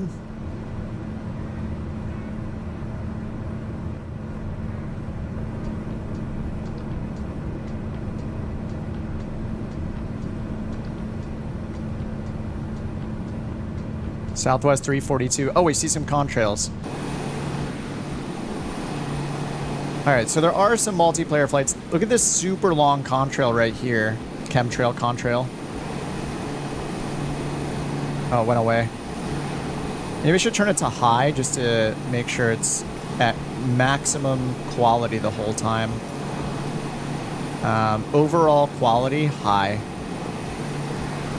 Oh, that's AI and multiplayer traffic. And then overall quality for mine, high. We'll see how if it kills the sim. I can't believe I still can't see you guys. This is such a bummer. All right, altimeter. Oh, good timing. We're at 17.7. So we got a standard button here. We'll see. I hope it gives, I don't know if it'll give me a pre-selector, but that would be awesome. All right, standard is hit 2992. Hitting standard again does not change it back, so. Feel the Reaper is boogieing. Can I bring up the torch? Oh, I can bring it up more? Okay. I don't know what the limitations are. I thought I was reading... Oh, there's a little, like, yellow warning sign down there. I just pulled it back until that... Whatever this yellow light here was. Store chip? I don't know what these are, but this was turning on when I was at max torque. Less than 37 on the torque, PSI? Oh, so it's at 30 right now. If I max it out... See this yellow? Okay, the ITT is too high. So I'll just pull it back until it stops flashing. There's 35. It's because of the ITT, I guess, that's yelling at me. So I guess I can just pull it back until that little warning light goes out, or until the flashing stops, which is probably the same thing. Okay, now it's red. Am I destroying the engine? Now it's gone. Looks like it wants it under 30 maybe. All right, almost at 20,000 feet.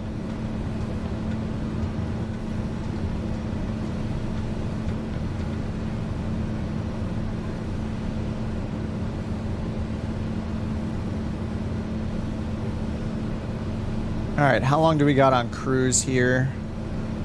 I didn't set up anything here for any of the data fields. Let me see what we got. All right, 14 minutes until PXN. So we got a good like 20 something minutes until descent maybe. I should probably set up the descent. We don't know what our approach is going to be though. Let's look up. Pilatus 6 Tree Echo, contact Oakland Center 126.9er, take care. 126.9er plus Pilatus 6 Tree Echo. 1269er. Oakland Center, I think she said. Oakland Center, Pilatus 6063 Echo, flight level 220, climbing, flight level 230. I kind of lied right there, we're not at 220 yet. Pilatus 6 Tree Echo, Oakland Center, roger. Alright, pulling the torque back again. We're getting that red light. Yeah, ITT's going a little crazy. Alright, they just said roger. Still climbing at 150 knots.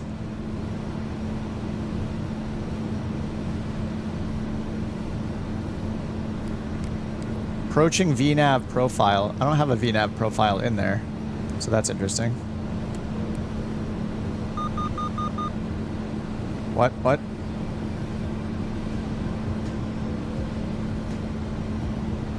Is it just messing with me? I'm trying to get something done here. Leave me alone. All right, let's check the airport elevation of Modesto. 99 feet. So if I want to get to 1,100 feet.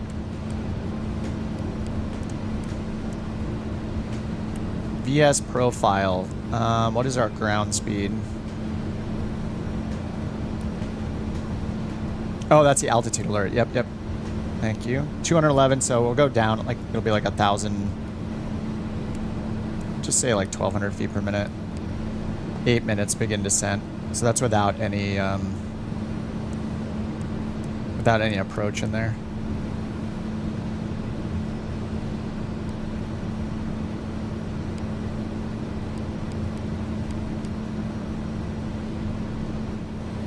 All right, said like 8 minutes. Yeah, that was the altitude alert. Okay, now it's gonna hold us. Wait, okay, capture. Nice. So it was on arm, now it's in capture. There's another beep for altitude hold mode. And now we got altitude hold mode up here. IIS is turned off. Our speed is gonna go up. And I don't know what the red, I guess this is our do not exceed speed.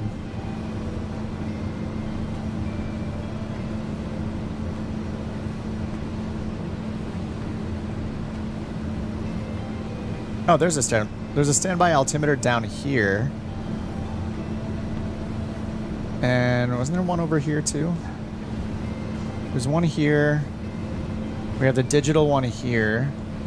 Was there a third? Verticals. Oh, we have another digital one over here. Oh, and the Copilot has their own controls here for their HSI.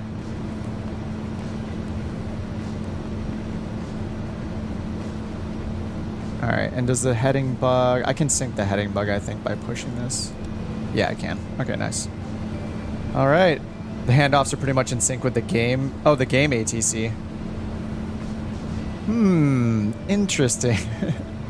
I haven't used the in-game Microsoft Flight Sim ATC. Built in forever.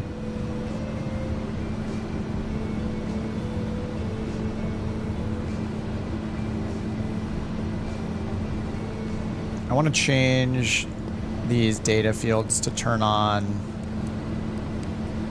vertical speed required. There we go. Alright, so it's at 1,000. So if we started descending now, we would need to be at 1,000 feet per minute. FO is a good boy. Yes, he is. He's great. Oh yeah, the mountains. I don't sightsee nearly as often as I should. I'm just staring at the instruments. It's just completely clear here. We're gonna have to find somewhere with some weather next. So I think during the checklist, I skipped the autopilot trim test on before taxi. So it wasn't set up to be turned on when I took off. That's the biggest mistake I made for sure. Same frequencies. That does make sense. Yeah, the frequencies make sense since they're all using like real world frequencies as best they can. Okay, cruise checklist. Is cruise power set? Fuel sufficient and balanced? Does it balance the fuel automatically? It looks equal here. And the auto trim, okay, is flashing, I guess, just to indicate activity. Then we got cruise cabin pressure stable, and in the green, it is. It's at like 6,000 feet or so. You can see the needle. And then cabin temperature appropriate. It's probably not. Plus 28 degrees Celsius. That sounds very hot. 28 C to F. 82 degrees. We should definitely cool it down a little. Temperature, hot, manual, cold.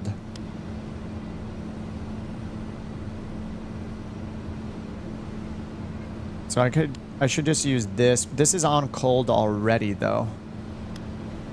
So is this just choosing between heater and AC, and then I can control. So maybe in this case I want it on cold. Cold, but then I can control how cold the cold is.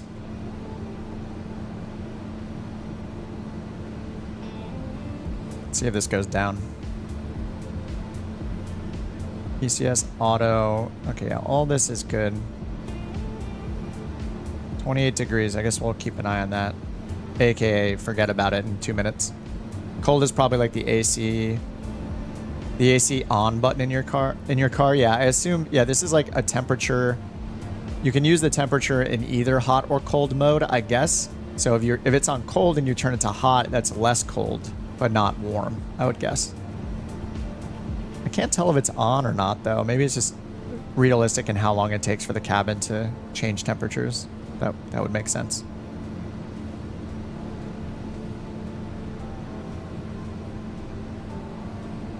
Hey, we can put a water bottle here.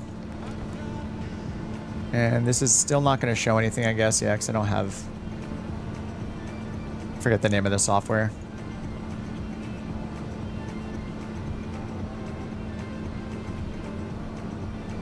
Is this outside air temperature down here? No, it's just time. Okay. So if we want to set a chrono, that would be the place. And I think I can add a little more torque, it looks like. It's not quite in the yellow.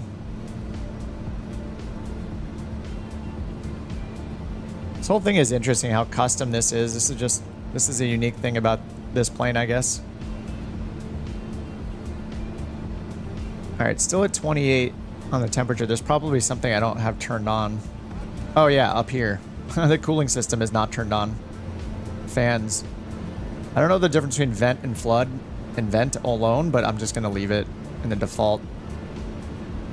Pilatus 6 Tree Echo. Fly present heading. Descend and maintain flight level 220. Modesto City Co. Harry Sham Float Airport landing runway 28 right.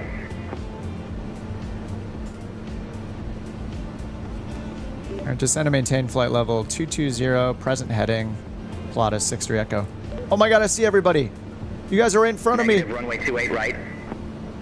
Expect runway 28 right, Pilatus 6-3 Echo. Alright, 22,000. We're going to vertical speed it down.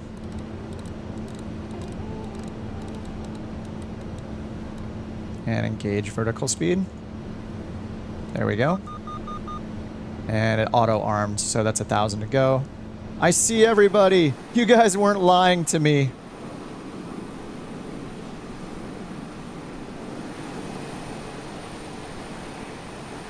Holy crap. So many humans. What a beautiful sight.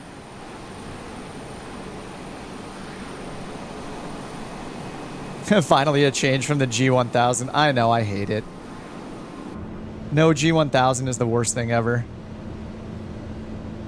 Man, this heading bug being way down here, I don't like it. All right, we're at 1,600 feet per minute, so I should probably say we're ready to descend. Pilatus 6-3 Echo, ready to descend. Pilatus 6-3 Echo, request not understood. We're ready to descend. Pilatus 6-3 Echo. Aircraft calling did not copy. Let me see what it shows for our options here. Oh, it is starting our descent already. That's why we can't. That's why we can't request it. That drop to flight level 220, I guess, is starting our descent. All right, we're holding at 22,000 though. Yeah, if I look over here, we have request, heading, next fix. We do not have. Oh, it's about to talk to us. Tree Echo, turn right, heading tree 50. Vectors for the approach. Turn right, heading 350. Pilatus 6-3 Echo. All right, 350. Heading mode is armed. I don't think I can tell them ready for descent, so. And he said to expect runway 28 right, so let's go ahead and just set an approach for 28 right. Okay, there's an ILS, beautiful. Actually, we don't need the ILS. Let's use the RNAV, so it's one less thing to think about. RNAV GPS 28 right.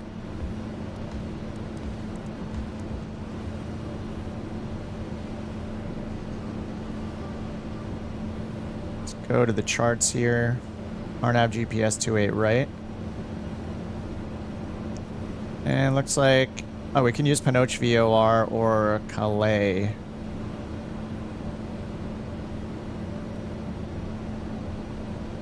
PXN, yeah, is the one. Load. That's where we're headed to already, so. All right, nice. That's done.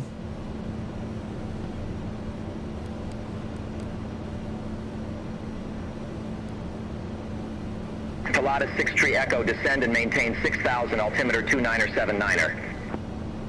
Descend and maintain 6,000, 29er 79er, Pilatus 6-3 Echo. Negative, descend and maintain 6,000. Descend and maintain 6,000, Pilatus 6-3 Echo. 6,000 and 29er 79er. Just gonna set it now. All right, start, and then we need vertical speed down. So we're gonna arm 6,000 feet, pull vertical speed.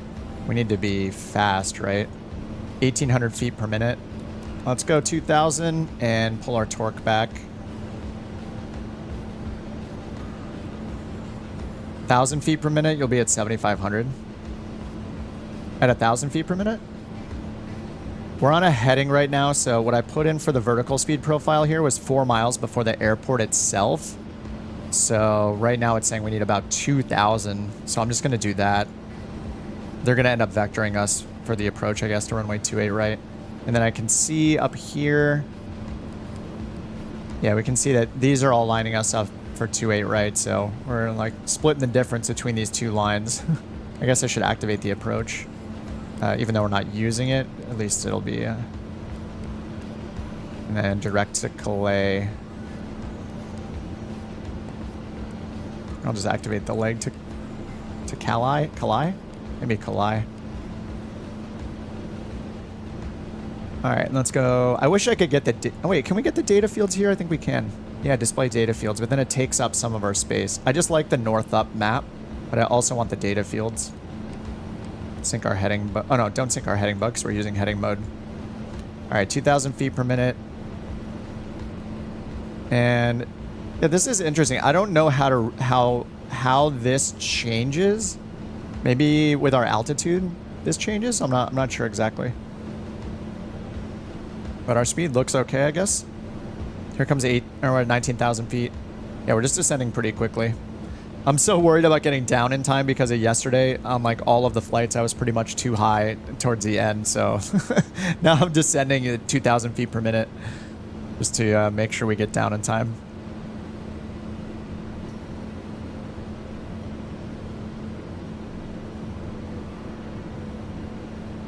Is there anywhere to see my ground speed besides the Garmin's? Gen 1 and 2. Pilota 6 Tree Echo. Contact NorCal approach 125.1. NorCal approach 125.1. Thanks, see ya. Pilota 6 Tree Echo. 125.1. I'm definitely very behind the plane right now. I'm just sitting here thinking, I don't really know anything about flying this plane. This is scary. NorCal approach, Pilatus 6063 Echo, 17,000, descending 6,000. All aircraft be advised, information Tango now current, altimeter 29er79er. All right, Tango, we need to get Tango.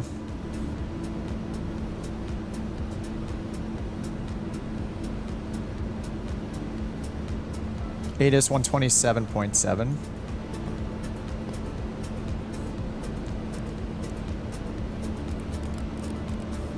Pilatus 6 Tree Echo, NorCal approach, altimeter 29er79er. Expect the visual approach, runway 28 right. Expect visual approach 28 right, Pilatus 63 Echo. I'm talking fast, and it is understanding me every time. I love AI speech recognition is insane. All right, I'm going to pull back a little more torque here. All right, we're expecting runway 28 right. So 28 right is at a 288 heading, 5,900 foot runway, and turnoff is going to be, I don't know. It's hard to tell where the turnoff is, actually. Let's just make a right turnoff. There's a bunch of stuff over here near the tower, and then there's all these hangars to the left.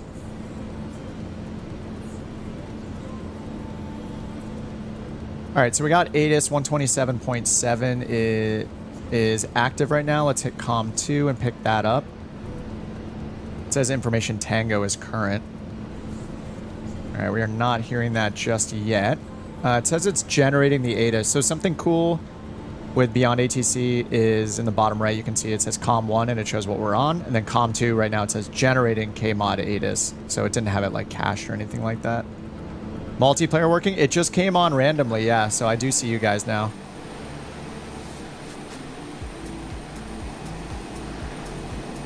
I see everybody. I see Cyber, Corrupt, Mrs. T-Fi, Raccoon and Buckeye, Lake Pilot, Raven, Water Cooled, Big Sierra, who's 6'4", Iraq Jack. There's a Southwest flight up there because I have live traffic turned on as well. I don't know if Mondo's flying with us. Maybe. Zagerman, Mandolin, Jack, Belladonna, Mystic, and Muscle, Rich, a random pug. Did I miss anyone? I think that's most everyone. We got a good group here. Friday night, chilling in some virtual airplanes. All right, I got the landing light on, nav lights on. Let's see, descent, cabin pressure. Oh, cabin pressure and rate. Whoops, I did not set this down to 100 feet. Sea level, it's 100. That's 1,000 feet, so I'm just going to set it to sea level. It's going to have to depressurize quickly. Whoops.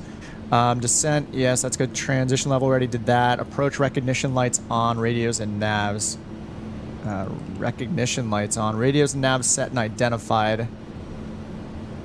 Radios and nav aids. So we're being vectored. I do want to get the tower in next. Tower is 25.3. ATIS is not coming through yet.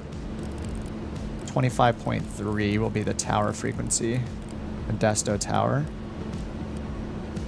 All right, 25.3 is set. And then after that, we'll have ground on 0.7.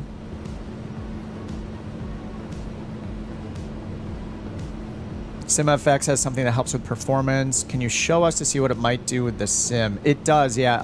Up here, it's got this really nice toolbar interface, actually. And there's a couple spots to set performance. It's called overall quality. So I went in just recently and changed it. Oh, that's just for contrails. Whoops. So by default, they're all set to dynamic, which it's probably best to just leave things as default.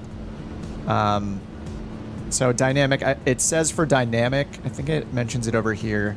Yeah, with SimFX, they're dynamically generated and they vary in appearance based on factors like altitude, presence of level. Oh no, that's the overall quality.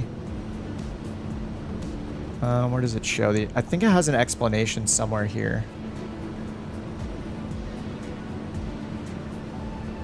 Where was it? They had like a graph. Is it under settings? Oh, here it is. Oh yeah, then there's dynamics quality.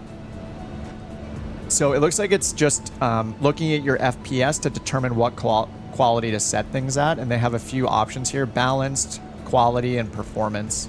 So I just had it on the... I'll turn it to quality actually.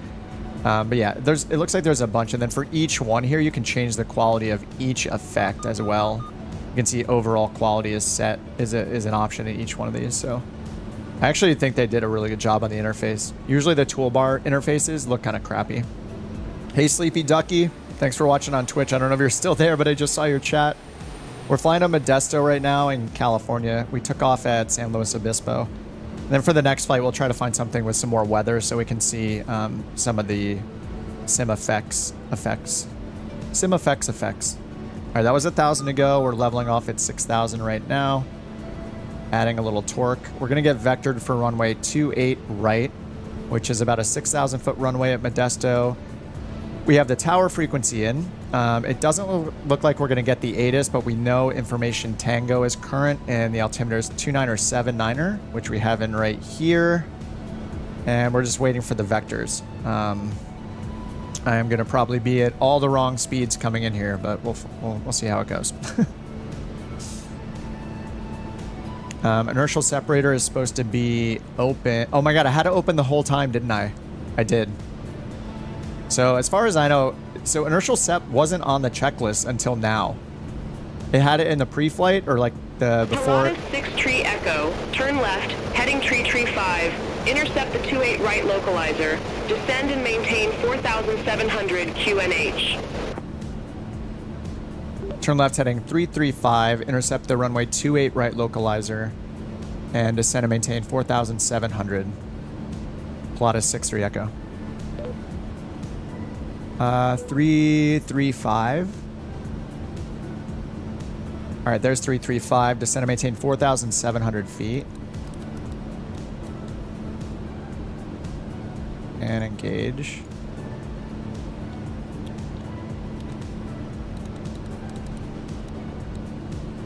And armed 4,700 feet. And it said to hit the localizer. Pilatus 6 Tree Echo. I'm just going to hit nav mode. Maintain 1,000. Descend and maintain 1,000 Pilatus 6-3 Echo. Nav mode, there we go. Okay, we have the LPV, so it's going to line us up with the same course. And descend and maintain 1,000. 1,200 feet per minute. We're going to go 1,500. I'm going to do step downs more than continuous descent rate here because I'm just paranoid about not getting down soon enough. I think I see the approach runway lights right there. Yeah, there they are right there. All right, we have the field in sight. And we already have the tower frequency set as well. For some reason, the ATIS isn't getting generated. It's probably because nobody's flown here on BeyondATC, so... All right, I'm going to get my throttle pulled out quite a bit. All right, before landing, gear 3 green, test foot brakes, landing and taxi lights on. Let me see if my other switch works for both. It does, nice. All right, taxi and landing on at the same time. Pilatus 6 Tree Echo, airport is at your 12 o'clock 15 miles. Report the field in sight. We have the field in sight. Pilatus 6-3 Echo. Pilatus 6 Tree Echo, verify you have the field in sight. We have the field in sight. 6-3 Echo. Pilatus 6 Tree Echo, cleared visual approach, runway 28 right. Cleared visual approach, runway 28 right, Pilatus 6-3 Echo.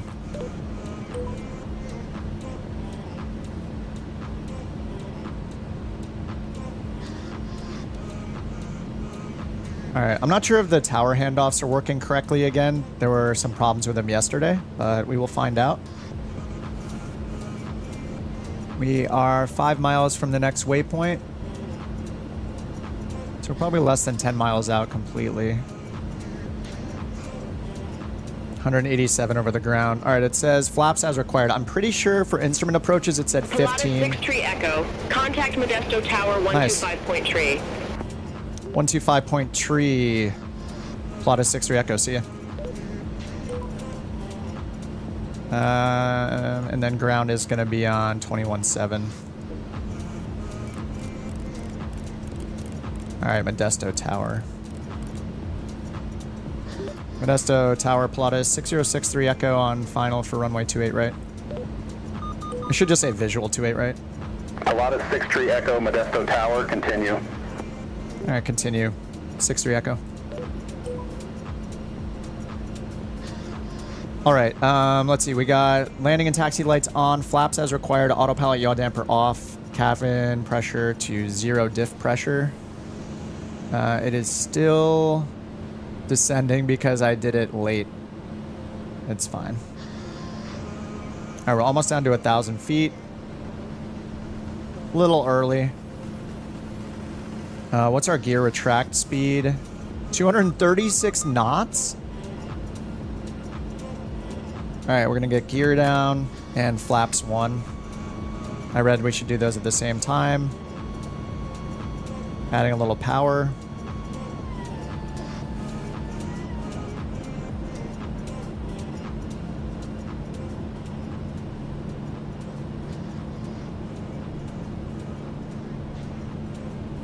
Oh, did you guys disappear again? I think you guys disappeared again. Pilatus 6-3 Echo, runway 28 right, cleared to land. Runway 28 right, clear to land, 6-3 Echo. All right, pressurization, we did that. All right, then after landing, condition lever to ground idle, flaps up, and set trim for takeoff, radar on standby. We didn't use the radar, ice protection off. Okay, it's normal stuff. All right, 4 miles till the runway. I got down way earlier than we needed to, but it's actually nice getting back into like something a little simpler. We don't have all the luxuries of the G1000. I kind of like using the 530 and 430 because it's not as easy as the G1000. Approach mode captures localizer. It does. It also will capture vertical guidance. All right, autopilot's off, yaw damper's off.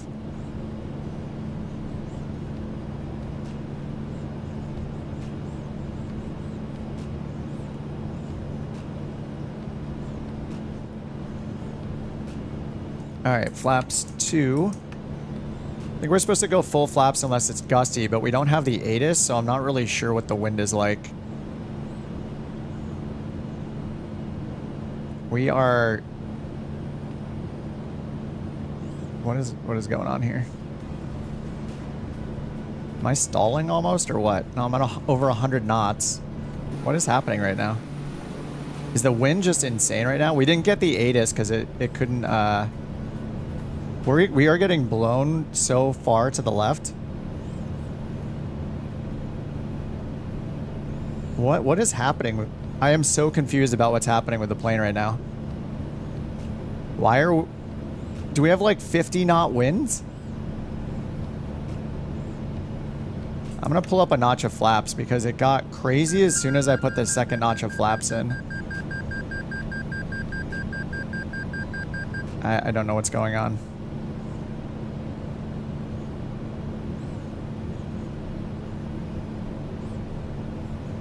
I wasn't even full flaps. We're at flaps 30.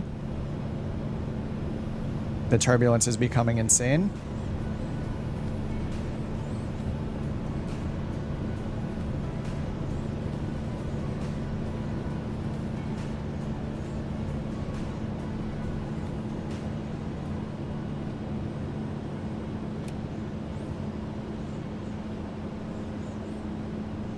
This is gonna hurt.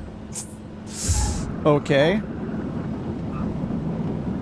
Reverse thrust. Prop pitch.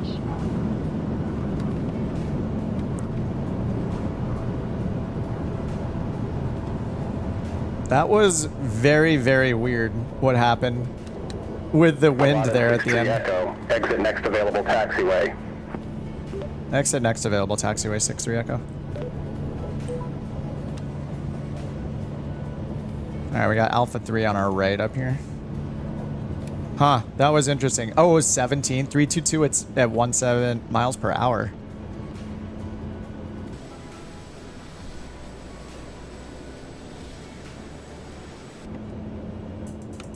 All right, flaps up, probe heat off, landing light off, taxi light on.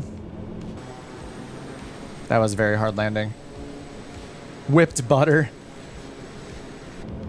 All right, after landing, condition lever to ground idle. Done. Warning. Flaps trim. up, external lights as required, ice protection off. I turn the probe heat off. We'll go nav lights on and taxi light on only. Turn the cooling system off. Inertial separator should be closed, right? Unless we're starting up, or sorry, should be open on final, open on takeoff. Wait, does open mean open as in let debris in? Because the way I normally think of the inertial separator is it's in bypass mode or not. Bypass meaning it's going to bypass any debris away from the engine intake. So what does open mean? Open sounds like bypass, the opposite of bypass, right? So if we're on the ground, we don't want the separator. Does open mean bypass? Open to me sounds like stuff's gonna get in the engine, so it's weirding me out a little bit. They didn't pass us off to ground, but we're gonna go over to ground. 21.9. Modesto ground, Pilatus 63 Echo is clear of runway 28 right at Alpha 3. Request taxi to the FBO. I'll try transient parking. Oh no, it understood. Pilatus 63 Echo, welcome to Modesto City Co. Harry Sham Flawed Airport. No suitable gates for your aircraft exist at this airport according to your scenery data. Taxi at pilot's discretion. All right, taxi at our discretion, 63 Echo. Okay, that's kind of cool. It tells you that it doesn't know based on the airport information. That's kind of nice. All right, we're just going to taxi right in front. I lost all of you guys again on final. I see Comrade Kite and First Off and November 971 Sierra Charlie is over there. That's a player, actually. Well, is it a player? It says it's a player. But it could be, couldn't it be live GA traffic? Anyway, we'll stop here. We're gonna do another flight, maybe two. We'll see how it goes. As you guys may have guessed, I did get a couple more. I did get a couple more keys to give away today. I got 2 more to give away from BeyondATC. So let me open the floodgates for that. Can give one away while we're sitting here.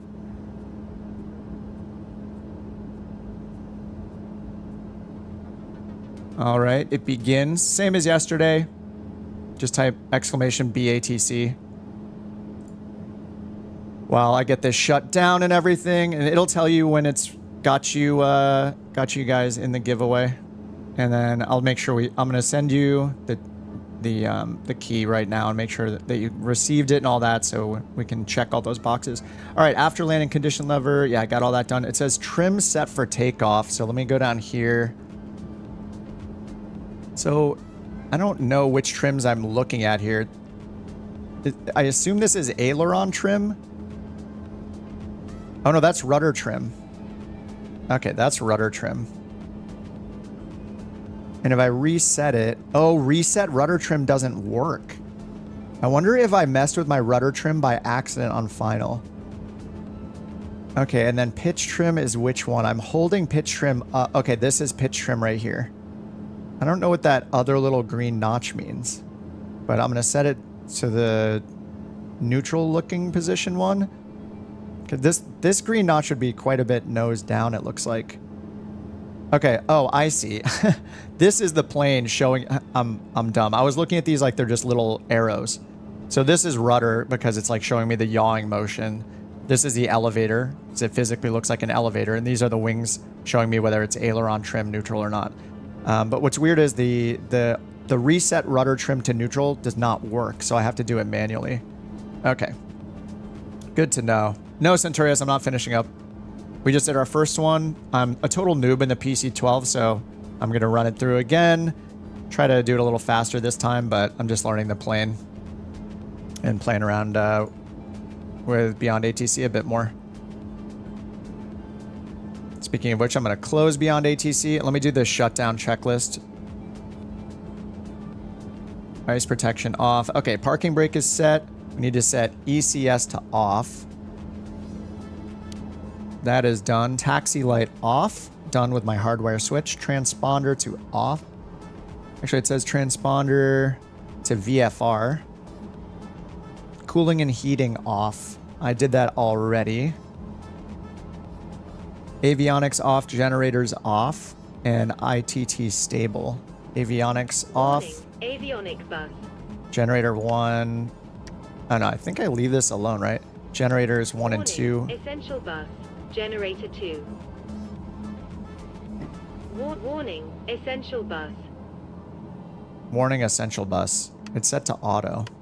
Warning. Essential bus. ITT stable and then condition lever cut off. ITT is at 662. Cut off, done. 44-minute flight in the books. All right, ITT stable. Okay, cut off. Beacon off. EPS off. I'm going to turn nav off too. We're just going to end up doing that anyway. An inertial separator. Okay, that's on EPS. Over here is off. Okay, control wheel lock installed. Battery switch off. Oxygen off. Control wheel lock. Oh. To like shimmy back here to click it. There we go. Control wheel lock.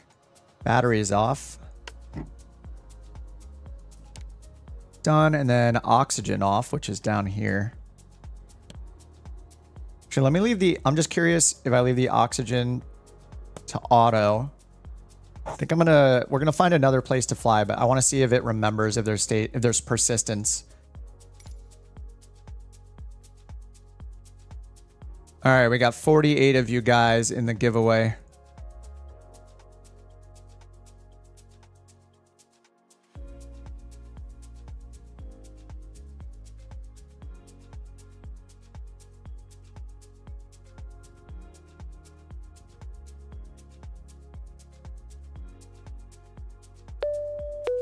All right, I'll use the route finder to find a new route for us.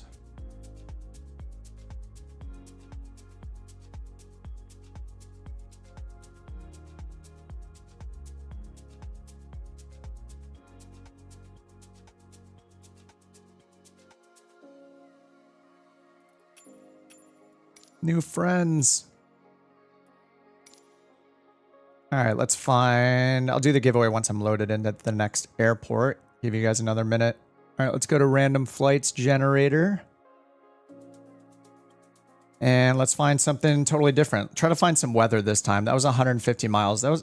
yeah, it was about 150. That was a pretty good distance, I think. Maybe I'll raise it a little bit so I have a little more time. I'm definitely way behind the plane. But the first flight is the scariest. Parkersburg to Beaver Falls. What does that look like?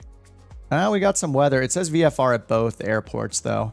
It'd be nice to take off in IMC and then land in VFR, just so we can see some of those effects again. The parallel 42 effects.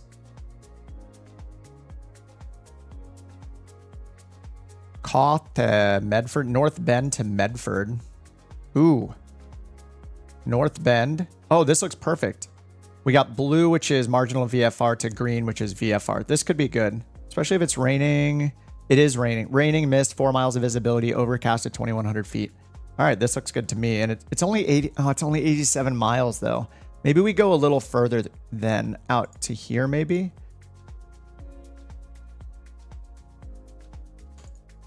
I don't want to go only 80 miles. What's KLMT?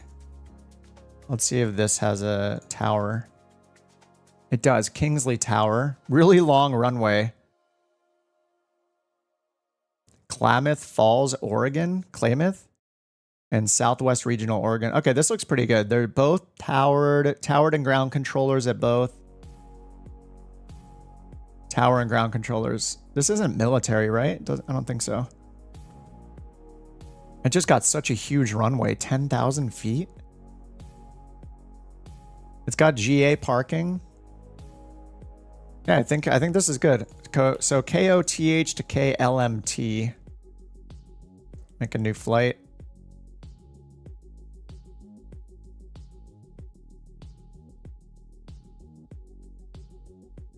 Sean says, I'm looking at SimFX, the live Aurora tracker. Only seeing that. Oh, there's a live tracker? What? Oh, like a real world one. You're seeing them in Antarctica? That's pretty cool. All right, let's go to new flight. So KOTH, and then our arrival is KLMT. And PC-12. We're going to still do 0 passengers. And there we go. Let's get a more... Oh, no. This is not going to be good for the G... For the... Actually, hold on. How do I choose the avionics? Is it here? Let me take a look in the hangar. Are the avionics attached to... Oh, did I finally get 1,000 hours? I finally got 1,000 hours. Even though I have like 3,000 something hours in the sim. In terms of landings, because I do so many short flights, my airtime is so low. I finally hit 1,000 hours of GA flying. That's pretty insane how long that takes. All right, so how do I know? Do I have to go into the camera each time to see what's in it? This is 530, 430.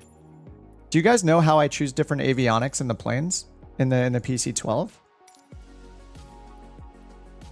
Safari Wings Executive.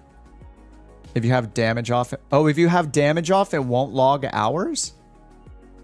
No, wait, that can't be right. Because I have damage off all the time, and I hit... Yeah, I haven't turned damage on in a while. I don't know if that's true or not. The power just went off in your city. You guys have to watch the stream on your phone. Oh, no. All right, let me do the giveaway while I figure out. Yeah, I'll just take a break for a second and do the giveaway.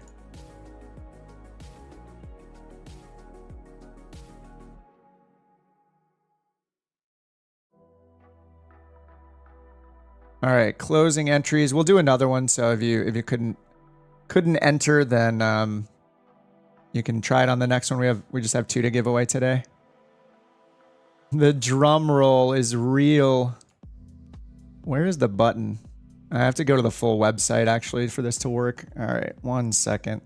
Let me get the site. Streamlabs website.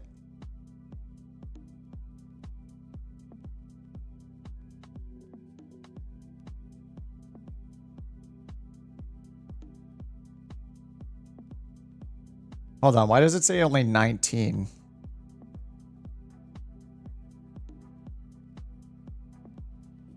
Wait, it says only 19 users. I think there were a lot more than that. The other one said 57.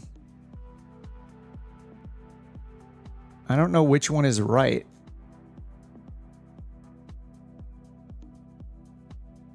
Well, I'm just going to trust it. I don't know which one's accurate, 19 or 57. Well, we will try again when we do another one. All right, pick winner. Here we go. Bam. Jack M.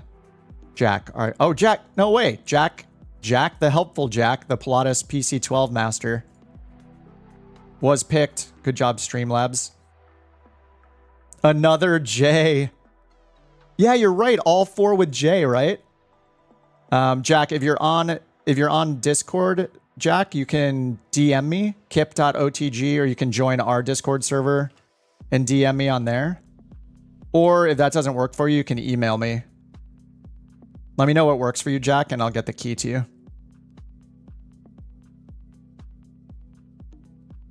There's the Discord server URL. Changing your name. Yeah, everybody change your name to start with a J.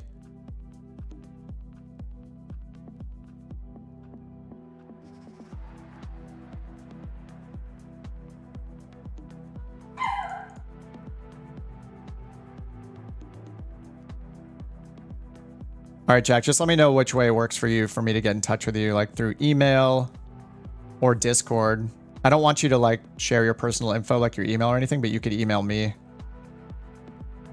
I guess the best way to do it would be for you to tell me your email address, but the only way really to do it is It's so weird. I wish I could DM you on YouTube, but I can't, so it makes it kind of annoying.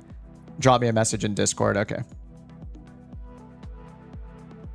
All right, while you're doing that, I'll go ahead and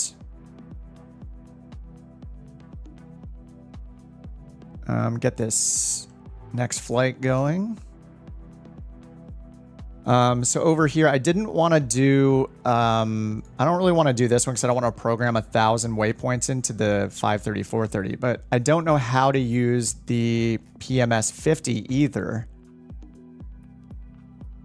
Do you guys know how to change? Let's just check the different ones here. Wait, is this the 4-bladed? Okay, no, this is 5-bladed. And if I go into the hangar and look at the avionics, is it still the 530? It is. So I don't know how to change it. There's probably some buttons over here you have to hit to change it. Sierra says when I bought it, I had to choose my avionics package before download. I bought it on the marketplace though. Maybe there are multiple PC-12 planes? PC-12. Maybe this is it. Let me try this one. It has fewer liveries. Commuter, cargo, Safari Wings commuter.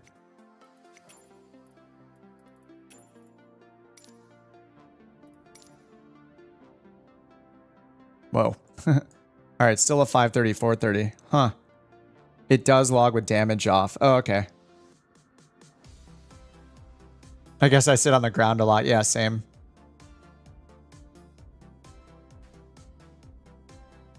All right, Jack, I got your DM.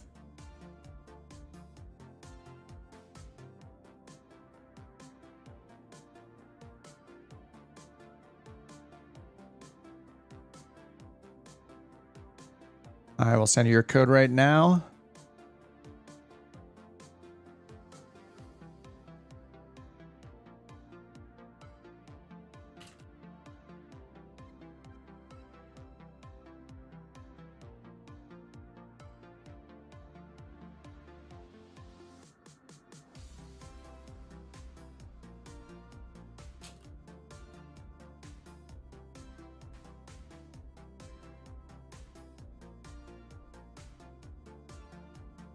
All right, Jack's code has been delivered, and there's one more left today, so we'll do it after the next flight.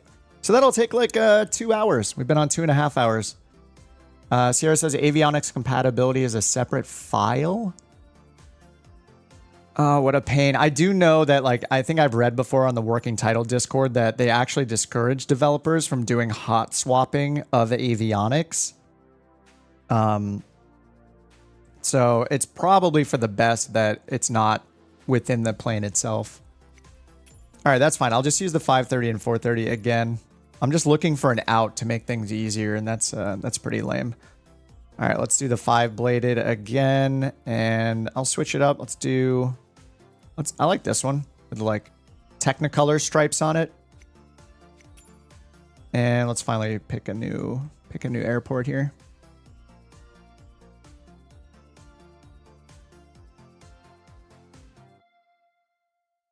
All right, Spundot, I'll start up another one once we finish the next flight over on Twitch.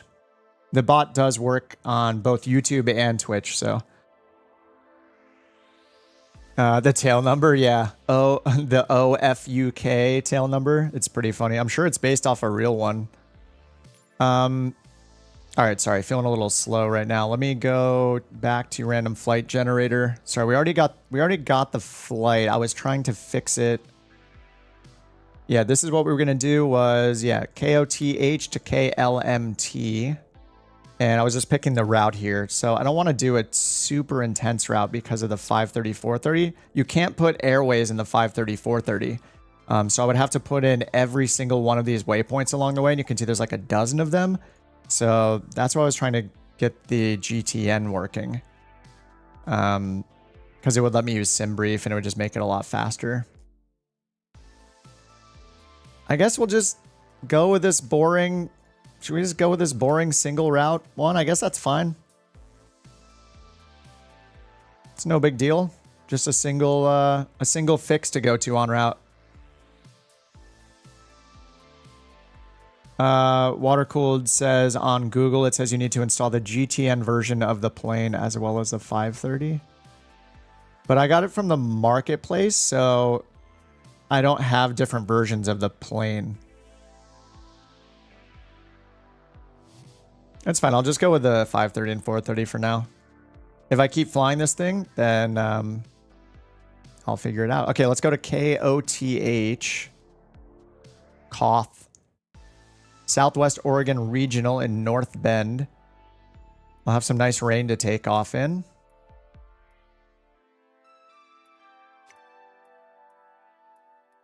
Maybe we'll see some AI planes taking off, or some of you guys taking off, so we can watch the effects there from the Parallel 42 effects. All right, BeyondATC is spinning up here, waiting for connection to the sim. BeyondATC connected.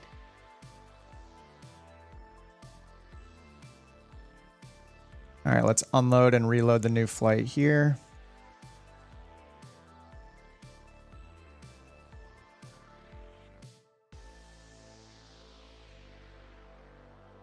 Oh, right along the water too. This will be cool.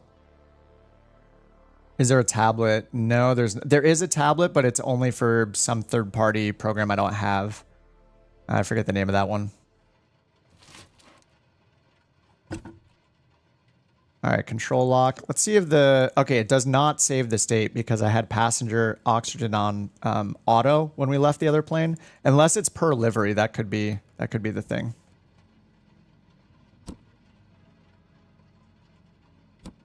All right, getting it all set up here. Get these passengers out of here. The doggo can always come with us. All right, let me go over to Volanta, get that set up. I once again forgot to put in my call sign, so... Oh, that's interesting. It also says November 012 Sierra Bravo. It doesn't say PC Pilatus yet. I wonder when it's going to do that. All right, let me go fix this again. 6063 Echo and Pilatus PC-12 we do have chosen. I'm going to restart BeyondATC and see if it picks up Pilatus again.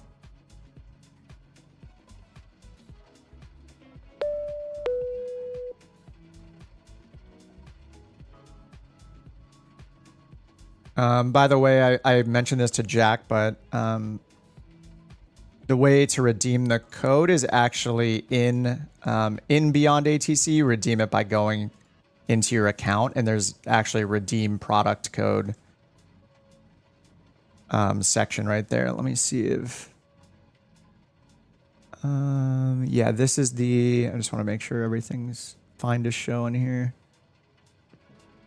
Version, account. Okay, yeah, so redeem product, yeah, right here. And if you go to the account section, there's a product code at the bottom. So this is where you redeem those codes if you guys ever get one.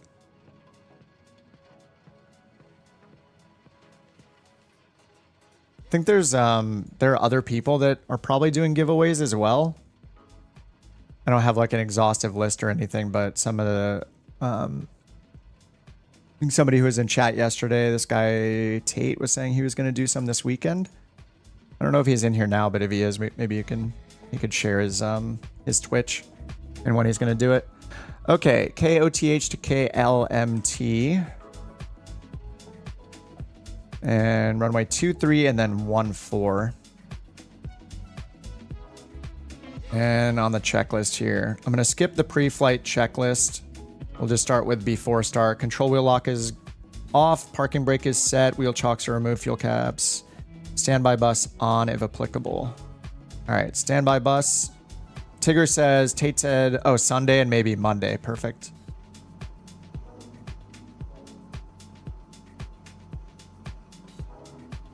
All right, standby bus is on. De-icing switches, inertial separator open. Cooling and heating off. Seatbelts no smoking as required. Circuit breakers in, EPS and ECS switches. So test armed. So arm EPS right here. And then ECS goes to auto. Oh, not yet. Friction lock checked, battery switch on, nav lights on. All right, nav light on, battery switches on. External power is required. 3 green and cause appropriate. This, I believe, is where we had it before. 3 green on the gear. Engine start, we want beacon on, prop area clear, and then starter engage. Beacon on, prop clear, and then starter engage. This is actually really fast to get going, isn't it?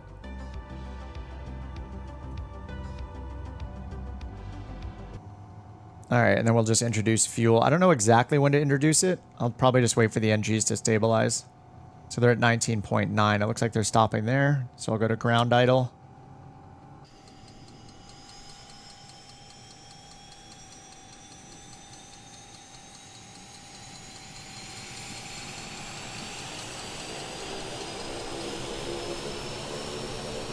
It's cool the ignition turns off automatically. All right, engine instruments check and generators on. I didn't look for a hot start or anything. That's fine. We'll go a little faster this time. All right, generator 1 and 2. And then I think we turned standby bus off, right? Yeah, avionics on and then standby bus off. So we pretty much go this way, right? We're like generator, generator, AV1, AV2, AV1, and then standby bus off. Cooling and heating as required. EPS light should be out, which it is. We have ECS light, and we'll switch that to auto now. We'll get the flaps down to 15%. Sorry, 15 degrees. All right, now we have before taxi checklist. So inverter switched. I'm not sure what that is. I imagine that it's this, right? Inverter is on generator 1 instead of battery. Shouldn't it be on gen 1? It seemed okay to be flying with it in that position last time, so I'm tempted to just leave it on and be like, yeah, that's fine. Outside, let's see, inside air temperature is 21, so let me put this on cold and just see what happens.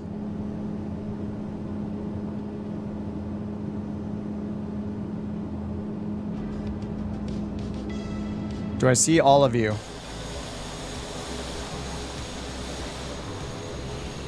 I don't see anybody. Oh, I see Jewel. I only see one of you so far. It looks like somebody's on the runway. Oh no, is that a car? Yeah, it's a truck or something out there. Jack says, if I remember, you switch it to battery, see if the amps fluctuate. Oh, and then back on gen. Okay, so at 118, 112. 118, 112. It changed to 121 very momentarily. Jewel, we're on the same server together every time. I swear, every time this happens, or almost every time, I swear I see you. What a pain in the butt. All right, let's switch over our source to GPS down here. Nav, GPS 1. All right, let's go ahead and get our radios going. We need ATIS, or AWAS is 135075. I'm just going to click it in BeyondATC because it'll be much faster. BeyondATC connected.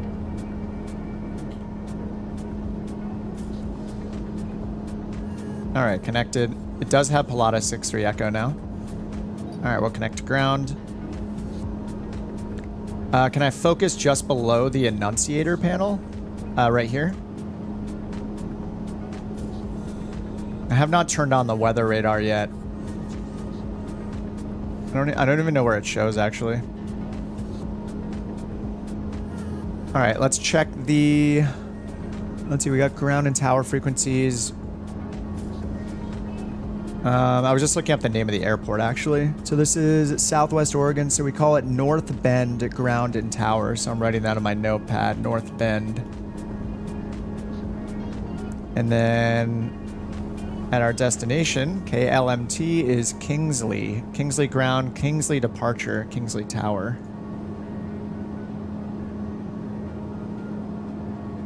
The airport is Crater Lake. I'm just going to call it Kingsley and see if they recognize it when we do our clearance. All right, we're on the ground frequency, and I don't think there's a clearance frequency. 23,000 is what we're expecting. All right, let me copy the route. Route is in the chat and on Twitch.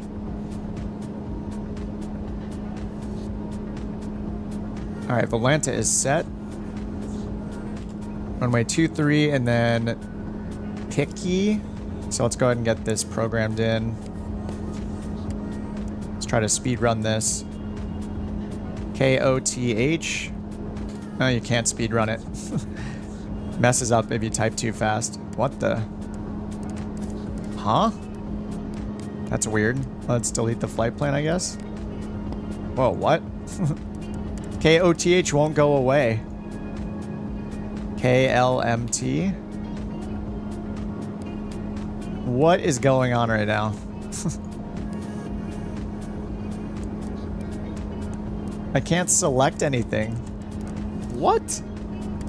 This is very weird. Let's put in an on route and see what it does. Good thing we don't have a million waypoints.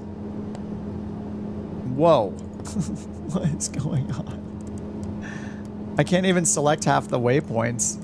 What a weird bug. Let's see what it looks like on the 430. KLMT to Picky. And then there's no... No, this is wrong. We need KOTH first. Why did it put it... Did I hit a G by accident?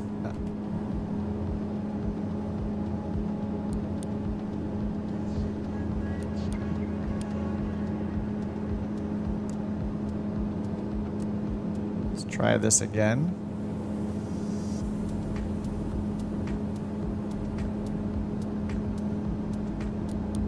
Okay, that looks good there. It's all messed up here.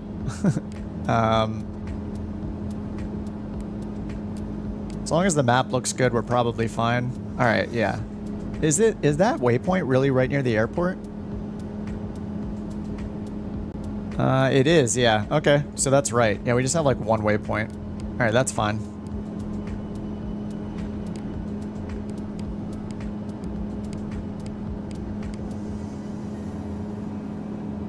All right, we're on with ground. Let's go ahead and get our clearance. Let's see, what am I expecting them to say so I can write it down in advance? So we're expecting to get maybe vectors to Picky and then as filed. We're not sure what the altitude is going to be yet. The departure frequency is going to be 123.675. Writing that down, and then we'll find out what our squawk code is. And we are expecting runway 23. All right, we do need to get the ATIS first, though, or the ASOS, actually. There's an AWOS. Oh, sorry, it is ATIS. Wait, this is the wrong airport. Whoops. Let me redo all that. Departure frequency is going to be maybe Seattle Center, 127.55. And then the AWOS is 135.075. All right, let's get the AWOS real quick. Let's just use the BeyondATC interface for that. Actually, it doesn't show that frequency, so we do have to do it manually. 135.075.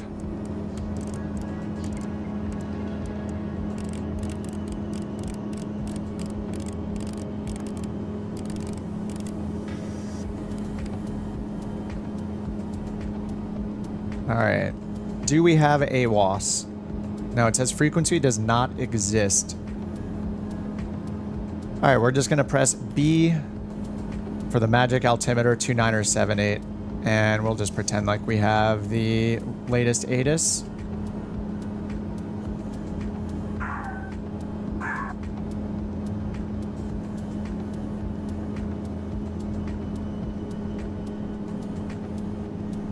Sorry, the dog is barking. Clear the entire flight plan. I did try that.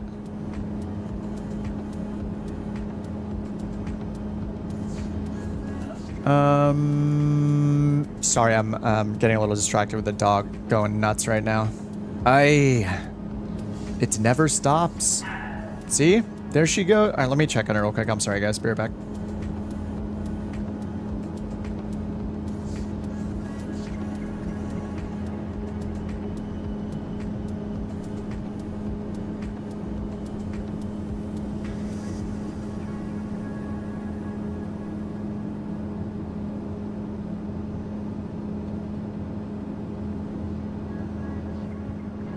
All right, I'm back. All right, sorry about that, dudes. Ladies and gents. Okay, oh my god, I'm feeling so slow right now and distracted. Okay, ground, 127.10. We don't have the ATIS, and we'll just get our clearance here. North Bend ground, Pilatus 6063 Echo, IFR to Kingsley. Pilatus 63 Echo, North Bend ground, cleared to Crater Lake Klamath Airport. Radar vectors PKI, then as filed. Maintain 4,000. Expect flight level 230, 10 minutes after departure. Departure frequency 121.4. Squawk tree 605. Alright, cleared to Kingsley. Vectors to Picky, then as filed. Maintain 4,000 feet. Expect flight level 230. Departure on 121.4. Squawk 3605. Pilatus 63 Echo. Pilatus 63 Echo, read back correct. Call me back when ready for start or taxi. Alright, we'll call you back when we're ready. 63 Echo. And I can talk so fast. Alright, 4,000 feet, expect 230, then 121.4 for our departure. We'll get that in once we're ready for the tower. Speaking of which, tower frequency 1845.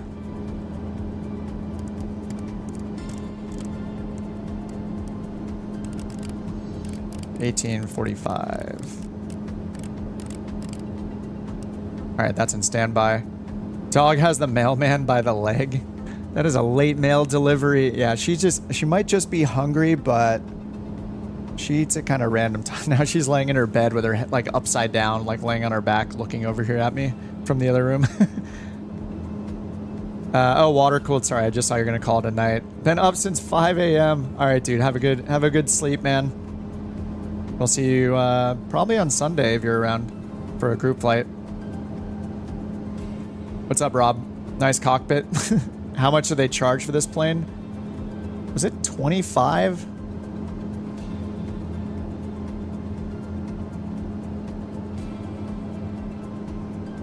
Yeah, it's I think it's $25. Was it 25 euros? 24.99 euros. So whatever that is in your currency. Cyber says it looks like you can download the PMS GTN panel model from the SimWorks Studio website. Oh, so you have to like put it in your community folder or something like that to get it working?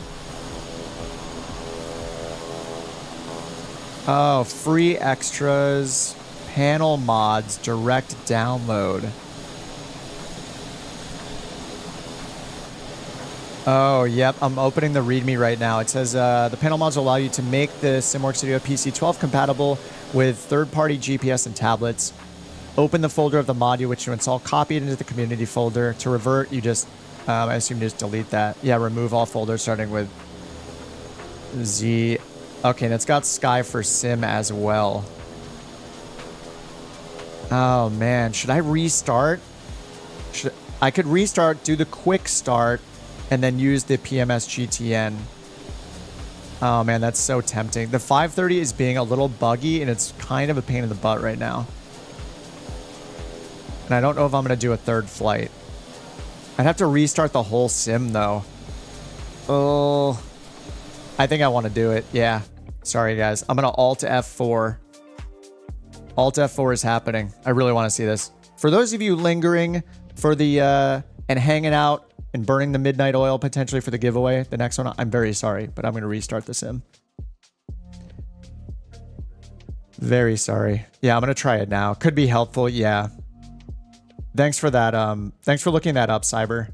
Yeah, so on the SimWorks Studio website, you just go to the free extras section. So here's their website. So I just went here, you scroll down and hit free extras, and it's right here, the PC-12 panel mods. And it gives you a folder with all of the different mods. So there's one for using SkySim or not. So there's 4 folders, one for each of the 2 GTNs, either the TDS or the PMS50. And then there's one with and without the SkySim add-on as well. Yeah, sorry. It's Friday, yeah. That's true. I try to keep things going at a good pace, but it is very difficult when I'm learning a new plane, so I think it's reasonable. It's just I feel bad about it. I just try to keep things rolling.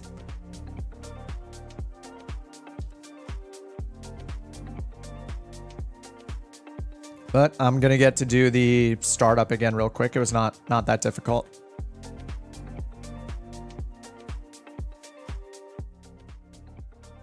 All right, and then BeyondATC, I'll need to just restart that. Yes, that's it, Sierra. Yeah, SkySim is for the tablet. It makes sense that they would implement something like that instead of making their own tablet from scratch. So, for them as a development team, it makes a lot of sense. Like, rather than have no tablet at all, they could implement SkySim. Hopefully in 24, restarting the sim won't be such a big decision. I know.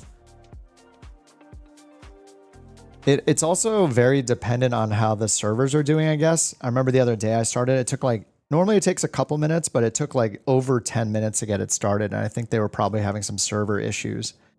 And when that happens, it seems like very dependent on how their servers are performing.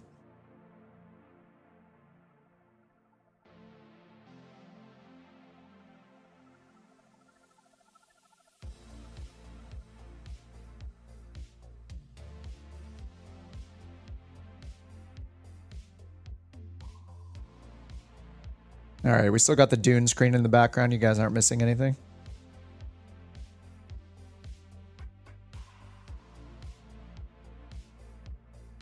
Oh, Chris, I'm seeing your Discord message from SimWorks Studios. PC-12 has been greenlit for release on the marketplace. Wait, oh, that was from before they released it this week. Okay. Note that the GTN navigators and SkyForce Sim tablet are only available on PC. If you use the marketplace version and you want to use these add-ons, you'll have to download manually and install the mods. Okay. Chris had sent that a little earlier, like 30 minutes ago.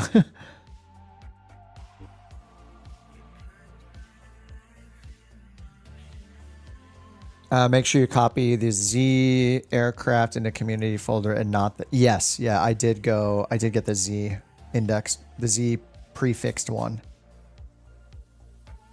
Wait, let me double check. Why is this not alphabetical? Yeah, Z SWS aircraft, PC-12, PMS GTN. I do want to try the TDS version out. I just haven't gotten around to it yet. Since its last updates, it seems like it's on par or maybe even better than the PMS 50.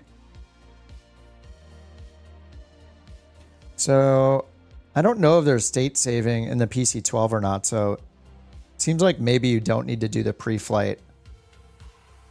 Like if there's no wear and tear and there are no failures and there's no state saving or persistence, then I'm not sure that the pre-flight makes sense unless you just want to do it just for the sake of doing it.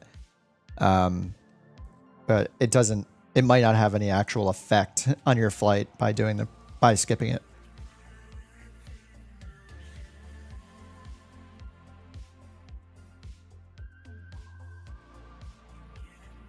It is still loading the sim.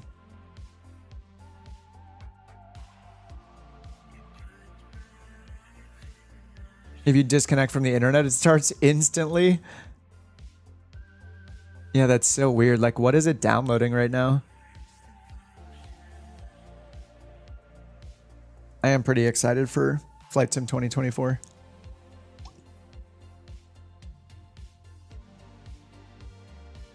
All right, I finished my beer.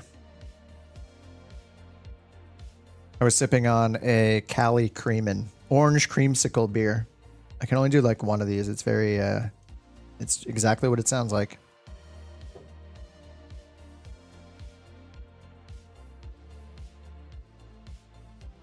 Someday we will get into the sim.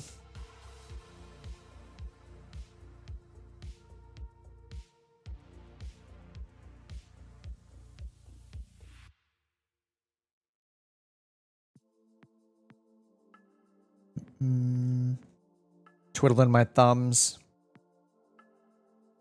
Your sim's always slow, Ninja.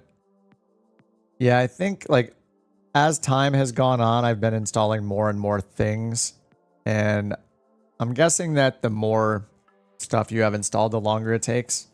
I'm not sure if that's true, but it seems that way. It could just be just being unlucky with like the networking or like whatever's going on right now where it's just sitting here for 20 minutes. Arrakis, home of the spice.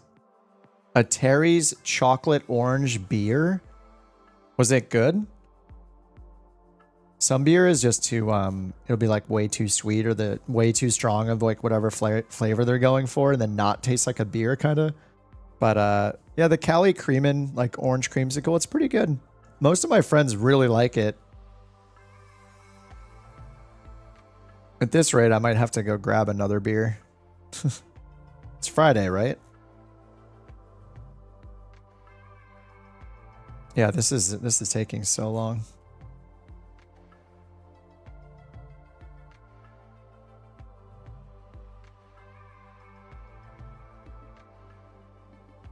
Well, I will spare you from looking at the Dune screen longer. Sierra says I've gotten rid of basically every plane that I don't fly. Yeah. I just like seeing you guys in the planes you fly, and because of like the Marketplace Thursday thing especially, I'm just constantly buying them. I think for me it makes sense to have them all, like for the sake of the stream. It's kind of cool to see everybody, and for you guys to be seen in what you're flying on the stream. It's kind of fun. So, Coke or Pepsi? Coke. Definitely Coke. How do you turn on the wiper in the A310? I assume it's on like the close left side of the overhead panel, but I do not know much about the 310. All right, we're at the world map. All right, KOTH, let's go back. Let's see this beautiful GTN. And I could have picked one of the other routes, but I'm not going to change the route now. But at least now I'll be able to import routes from SimBrief and load airways and stuff like that.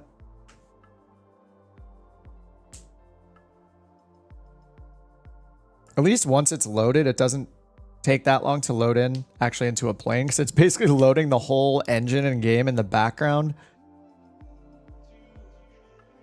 Now watch it take another hour to load in. This should be pretty fun.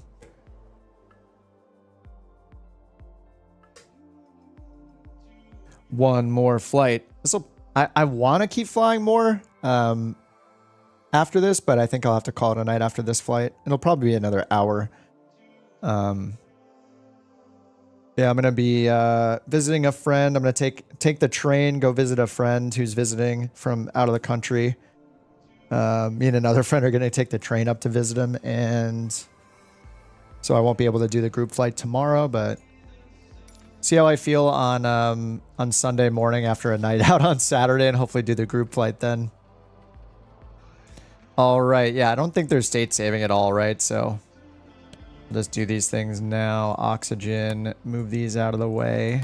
Get the control lock off. Put it down here.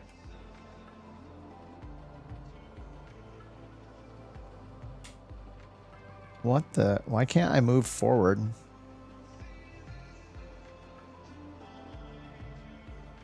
That is so hard to find. Okay. And we got the GTN. Yes. All right, let's see how quick start works in this. Time for Control E.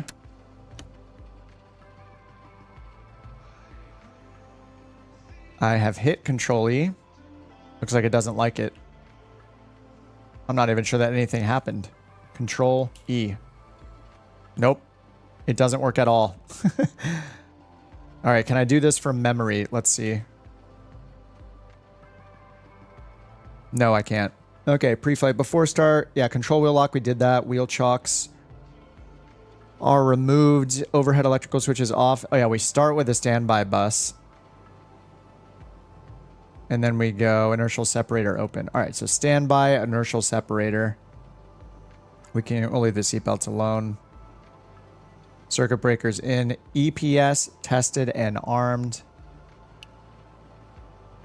ECS off, friction lock, and then all the levers are back. Batteries on, nav light on. Nav light I got a switch for. Wait, why is it starting? The heck? All right, we'll take it. I didn't even hit the starter. I think that's Control E, like doing its thing randomly now.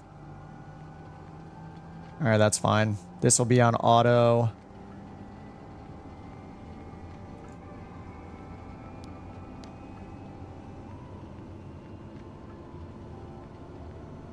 All right, NGs are rising. ITT maxed out. All right, now we'll get generator 1, generator 2, AV2, AV1, standby bus off. Test this guy. 120 and 120. Get the cooling system on, seatbelt sign on. Oh, there's cabin heating right here. Heating, cabin and foot. Recirculate maybe? I think it's warm out. It's 23 degrees Celsius. Turn the heating off.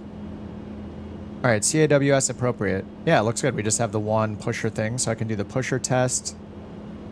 I just hit here.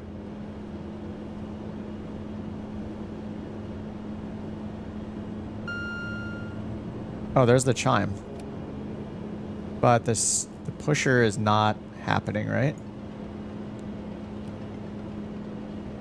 Maybe I can't do it yet.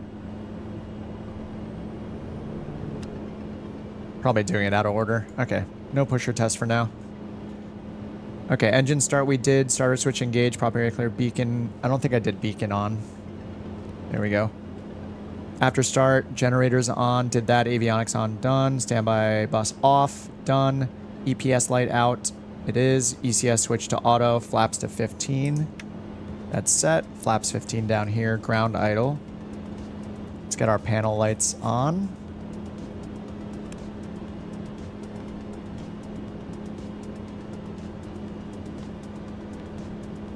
Put them on minimum.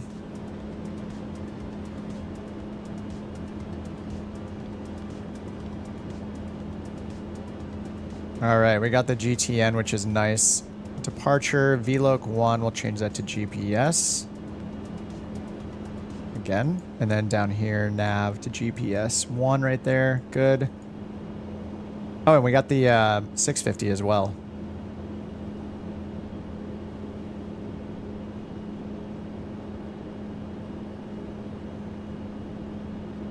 All right, back, flight plan, import.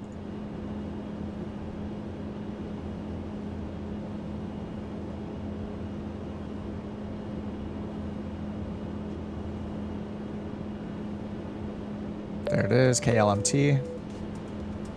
Picky, and then KLMT, that's all we got. Perfect.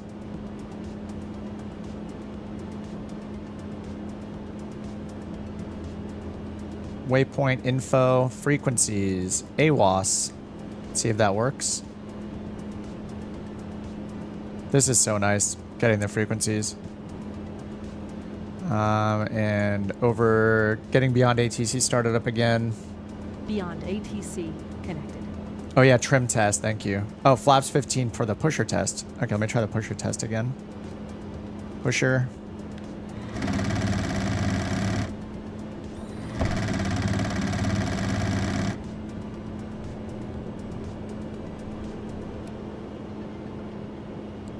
Okay. Still says pusher though. I don't know what I'm doing wrong. Maybe I need to wait longer. Pusher.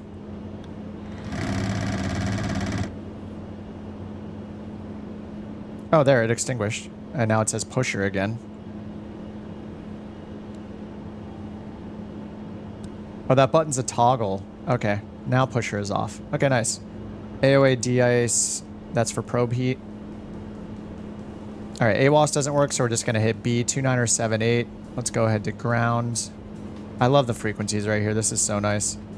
All right, there's ground, and then we'll get tower in. All right, so now I can hit trim test here. AP trim. Warning, autopilot trim. Thanks for that reminder, Chris. All right, pusher test complete, PNF pusher test, avionics set, autopilot trim test complete, cabin pressure controller set.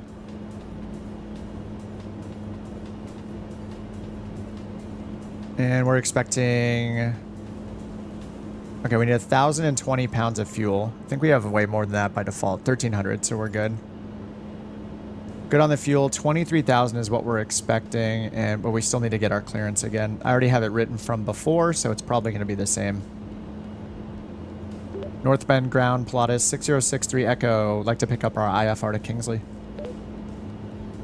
Also, I can do the GPWS test below the altitude setting. Echo, North Bend ground, cleared to Crater Lake Klamath Airport. Radar vectors PK, then is filed. Maintain 4,000, expect flight level 230, 10 minutes after departure. Departure frequency 121.4, squawk 401 tree.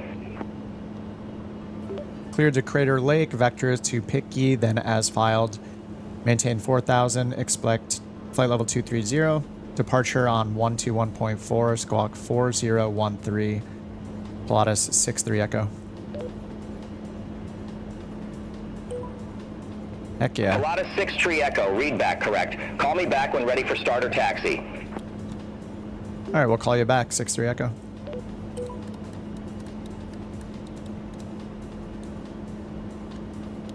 Nice, I can do vertical speed now, right? And then heading mode.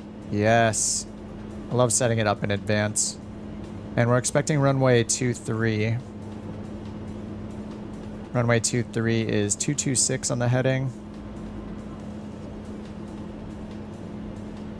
226. Perfect. 226 right there. 2978. GPWS test. Is that up here as well? It's probably on one of these buttons. Is this it? Terrain push test? EGPWS. System OK. That's it. Terrain inhibit. It's probably just because we have to be in the air. I'm just going to leave that alone. All right, flaps are at 15. Cool. All right, I think we're ready for taxi. ECS is on auto. Oh, we got to set our cruise altitude 23,000.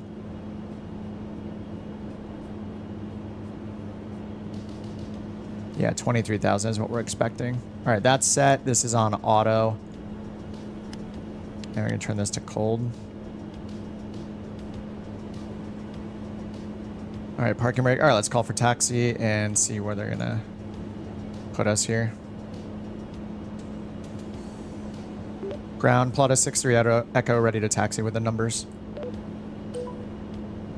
Pilatus 6 Tree Echo, runway 2 Tree taxi via Bravo Alpha.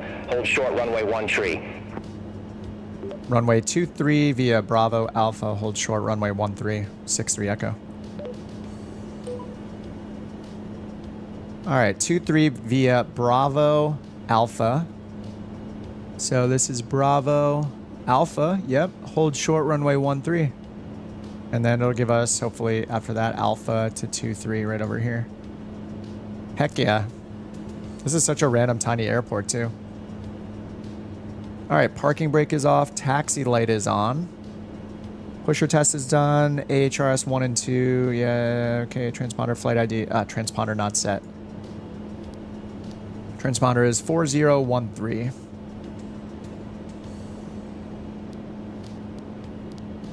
All right, 4013, altitude. Let's turn that off. Cabin pressure is set. Flight ID and transponder set. Altitude pre-select is set. We're in vertical speed mode. Whoops, we're rolling. Parking brake back on. And CAWS appropriate. All lights except for pitot heater extinguished. Beautiful. All right, that feeling a little bit better. All right, let's go. We're gonna turn to the right, and we're just gonna turn around, get onto Alpha, and then turn right and hold short runway 13.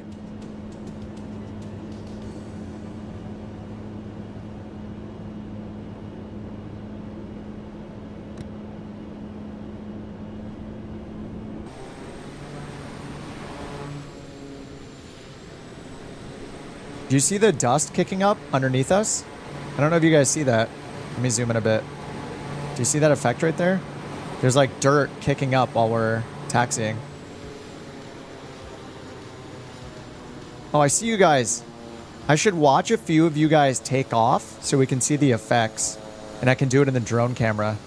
Because it's supposed to show them in multiplayer.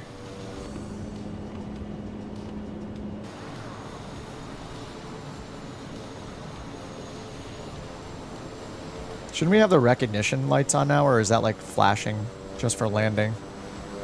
Pilatus 6 Tree Echo, cross runway 1 Tree at Alpha. Continue taxi via Bravo, Alpha. Cross runway 13 at Alpha, and then continue via Bravo, Alpha, 6-3 Echo. Nice. All right, he already gave us permission to cross the runway, so we're going to do that. We got tower in standby, and then once we're done with the... Actually, we turn right here. Yep, this is our right turn. Cross runway 13. There's 13. Get the landing lights on for that. And strobes.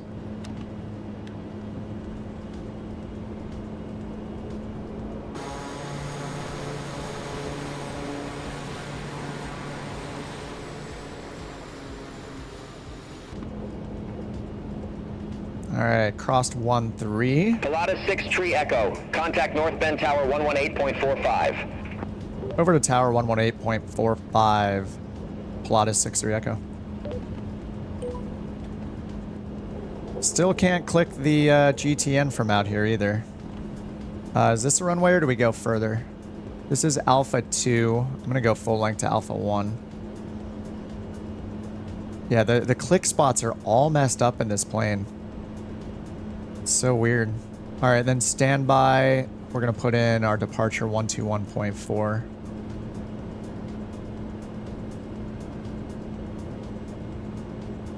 I don't know if it's me or if it's the plane, but all the click spots are like off with the mouse. Something is weird.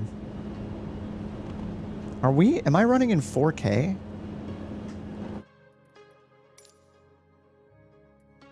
I am, okay. Should be fine.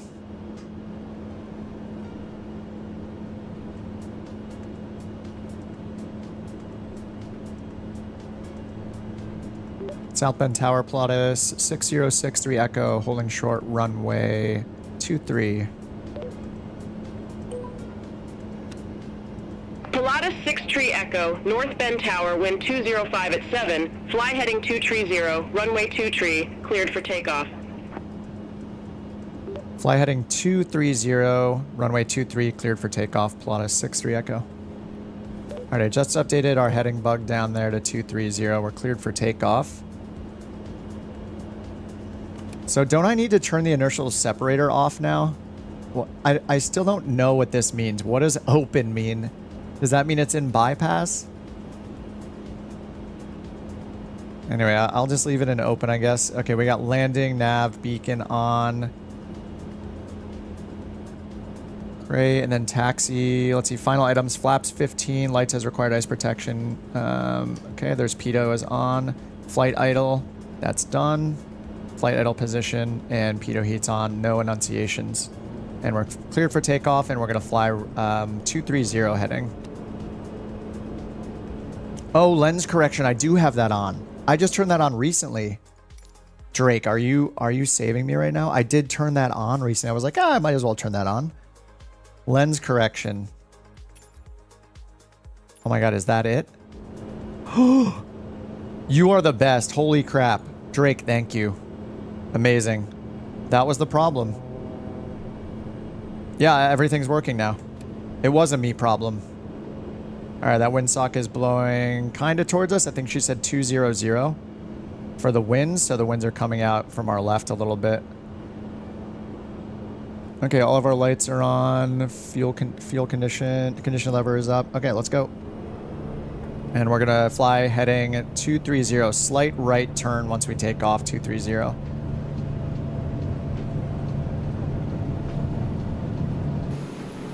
Oh, I said I was gonna watch the effects, and I'm not watching the effects. Can I cancel this takeoff? I'm gonna try to cancel it. Whoa, that is cool.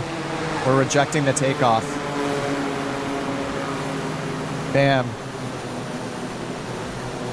All right, drone camera. Watch you guys take off. I meant to watch you guys take off so we could see the effects, and then I promptly forgot about it.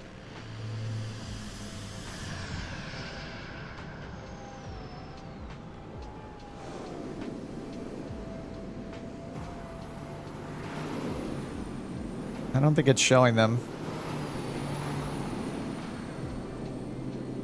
It's just not wet or anything, huh? All right, can we take off from here? Let's find out. Holding the brakes.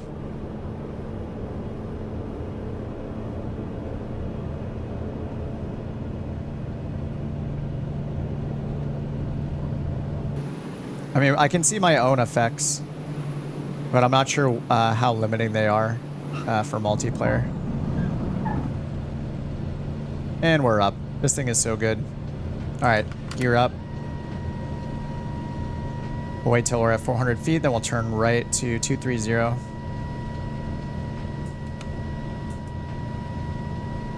Pilatus 6 Tree Echo. Contact Seattle Center 121.4.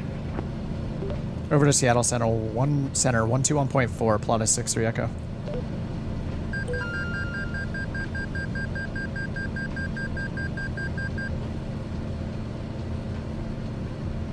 Alright, and a little left on the heading. Seattle Center, Pilatus 6063 Echo, 800 climbing 4000. Pilatus 6 Tree Echo, Seattle Center. Good day. Radar contact. Climb and maintain flight level 230. Climb and maintain flight level 230, Pilatus 63 Echo. Pilatus 6 Tree Echo. Turn left heading 105. Expect further clearance in about 5 miles. Turn left heading 105, Pilatus 63 Echo.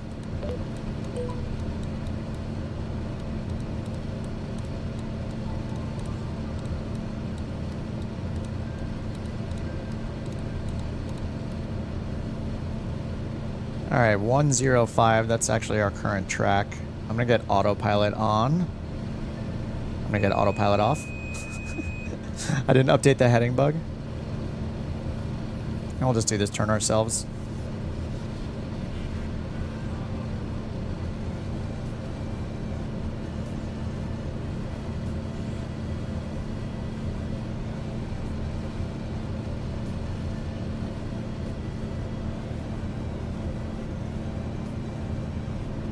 All right, 105 on the heading.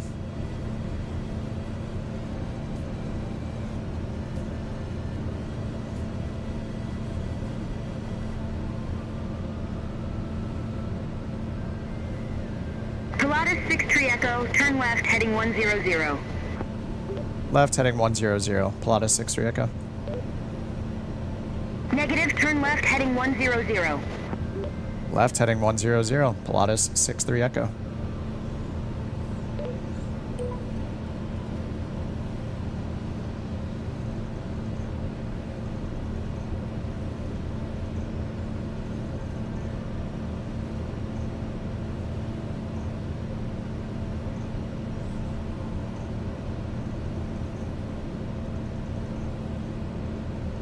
This is a lot of work. All right, autopilot, yaw damper. Heading is set to 100. We're not quite at 150 knots yet. Oh, the breakout.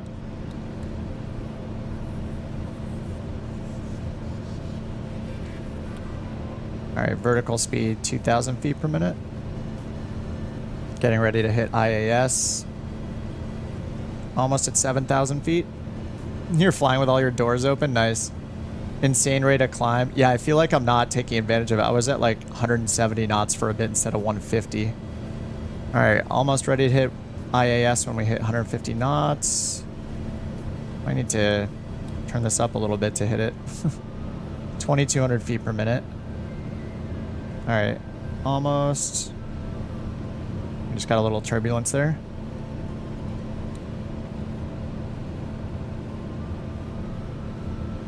I don't know why this is flashing. Do I have to hit engage each time? No, it says vertical speed up.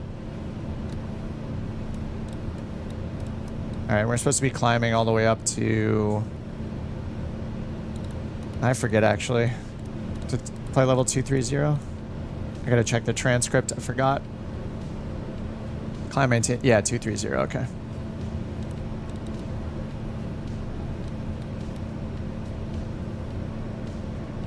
I can't get it to 150 knots. I have to keep raising it.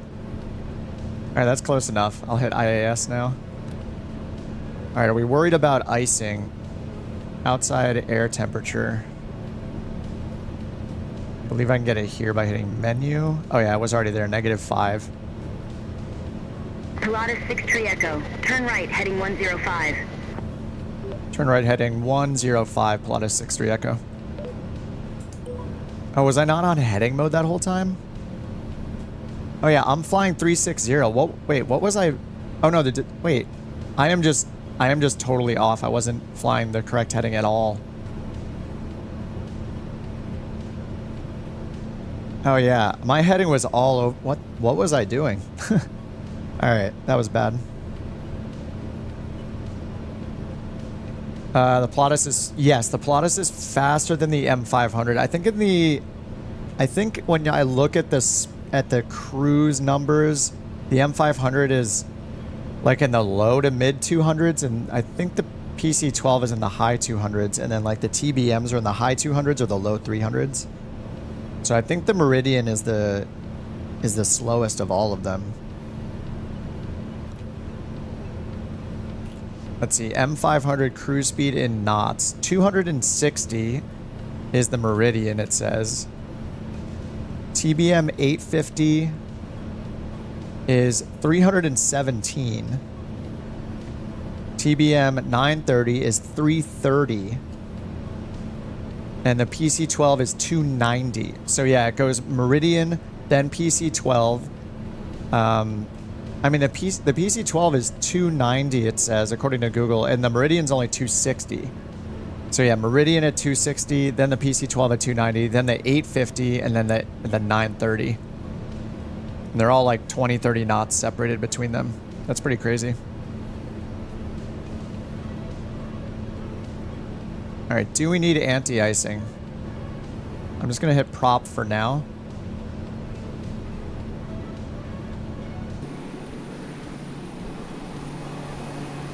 Not seeing any icing on the windows. Oh, the moon is right there at the top of the screen. I don't know if you guys can see it. Yeah, it's right up. You can see it right up there. Pretty nice. Drake, thanks again for figuring that out, or for knowing that. That's awesome. That was really frustrating me tonight. I was like, why are all the click spots messed up? And now I will probably never forget that was the issue, and to never use lens correction.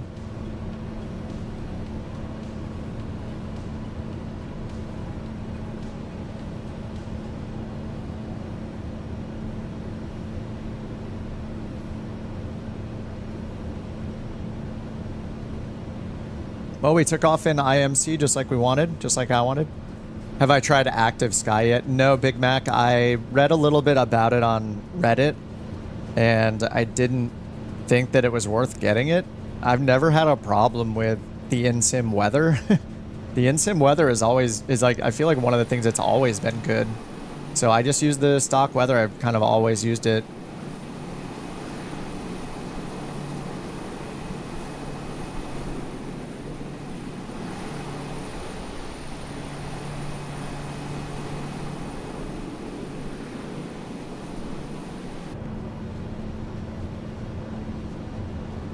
Yeah, the Pilatus being faster than the M500 is a reason to fly it. I think it's pretty unique. I think what's cool about this plane is that, as far as I know, like at the short takeoff, the STOL capabilities of this plane are better than the other turboprops of its kind, like the TBM. Like the Grand Caravan is obviously going to be really good, but this is like a faster version of that. This is like cabin pressure. It's climbing. It's on auto. It's set to 23,000. We're at 18,000. Standard baro now. 19,000. Terrain inhibit. So I could... Well, it's not going to let us turn it on. I don't know the criteria for using that, but yeah, I have much to learn. We should probably check our checklist here after takeoff. Those are all done. Pressurizing. Transition altitude's done. Cruise. Set. Check fuel is sufficient and balanced. Check engine instruments. Check cabin pressures in the green. And temperature is appropriate. 21 degrees Celsius.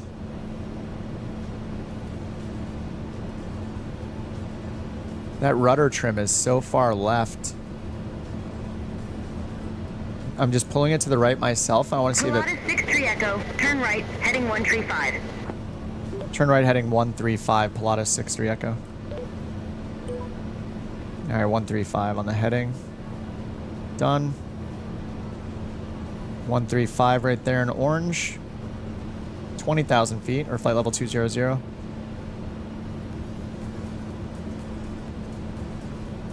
Our torque is in, or our ITTs are in the yellow, so I'm pulling it back.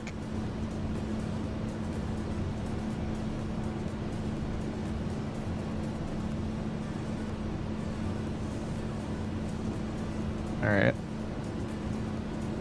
Our climb rate's going to suffer a little bit because of that, but it's fine. Looks like we're at about 700 feet per minute now.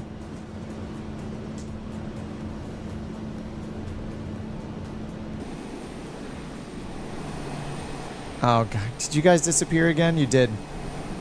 This is ridiculous. I haven't been this affected by the multiplayer issues in like ever, I don't think. It's funny because it's saying, it was just saying traffic here.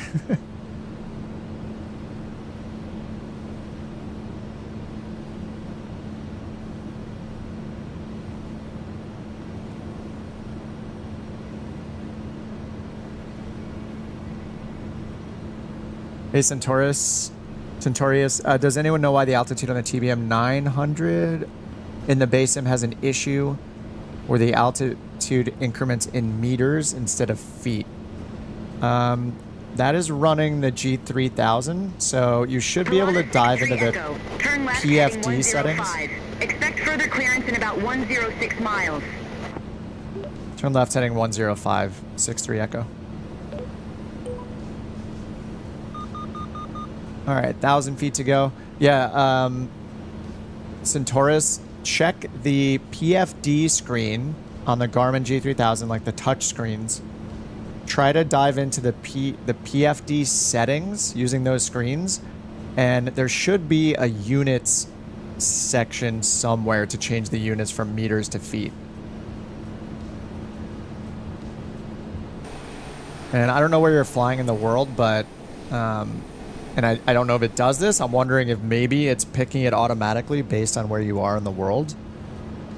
I don't know if that's actually a thing, but I'm not sure why it would default to meters.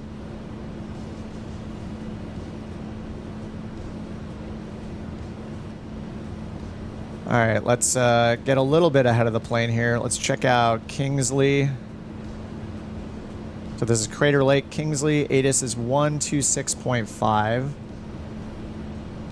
Let me set that on the COM2 radio. And transfer.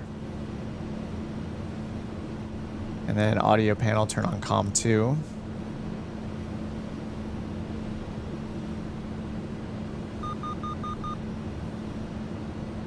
All right, that's us reaching our altitude. Probably add a little power. Yeah, it's pretty nuts how many multiplayer issues I've been having the last... Oh, wait! Did I just turn off the nameplates?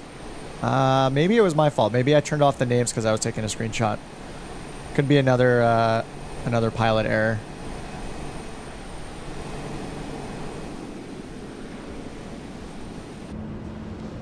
I mean, I still have been having a lot of multiplayer issues, though. All right, I think I can go to nav mode. They didn't say resume navigation, but they had us go on our exact heading for our current desired track, 105. So I'm just going to switch to nav mode.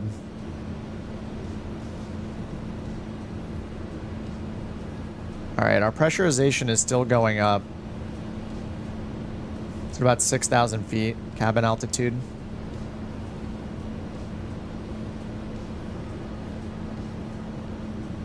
Pusher ice mode. Cabin pressure is red. I mean, it's set in auto, and I set it on the ground. It's set to 23,000, so I'm not sure what's wrong with it. This is on auto. That's on cold. 21 degrees. Actually need to turn on... Oh, no, the cooling is on. Oh, it's on recirculate, that's why. Alright, fans low, cooling is on. Should inertial set be closed now? Probably shortly after takeoff I'm supposed to hit that, but it's not actually on the checklists. So we're probably going so much slower than we could be.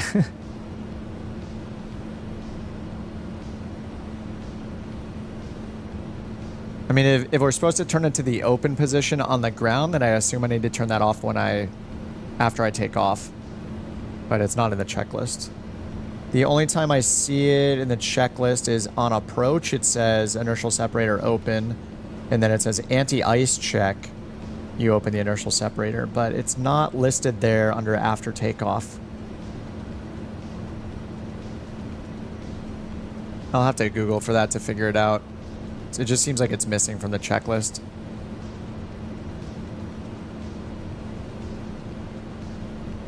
Yeah, our speed is going up so much more too, right? So we're at almost 200 knots. We're like 190.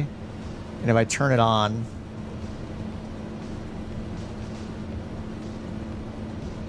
that might have just been a gust. I'm not sure, actually. Jewel, do you know what open means, though? Does open mean bypass? It's just the language confuses me because the inertial separator is supposed to block things from entering the engine, right?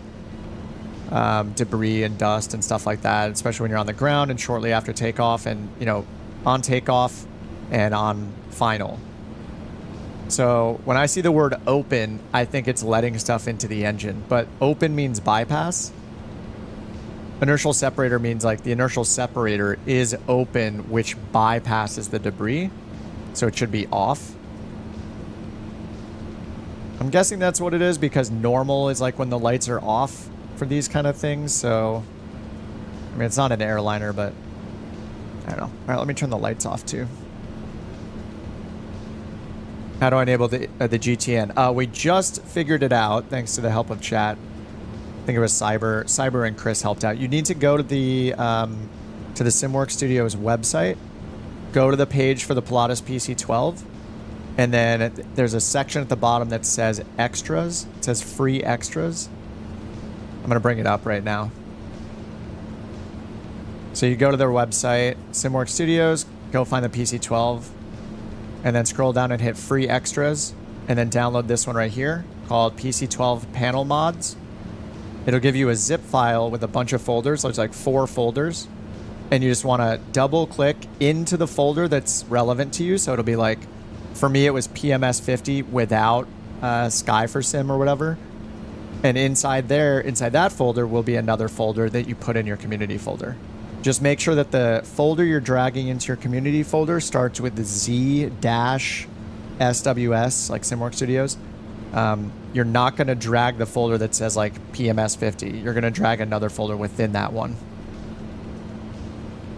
If you can't figure it out, let me know. Open and close cowling. I have no idea. I'm going to have to read about it.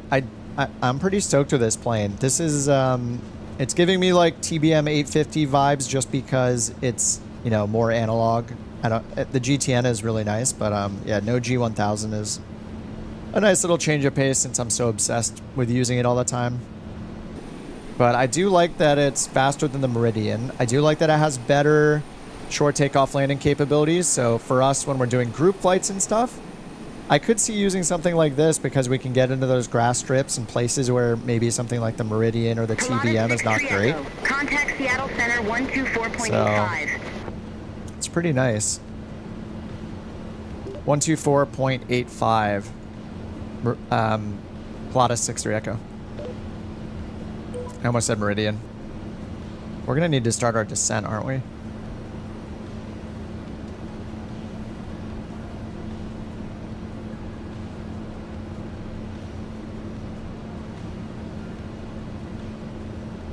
Yeah, we got to start our descent right now. I'm so bad at starting the descent. I'm not used to like saying it. I'm used to them telling me when to start descending. 124.85.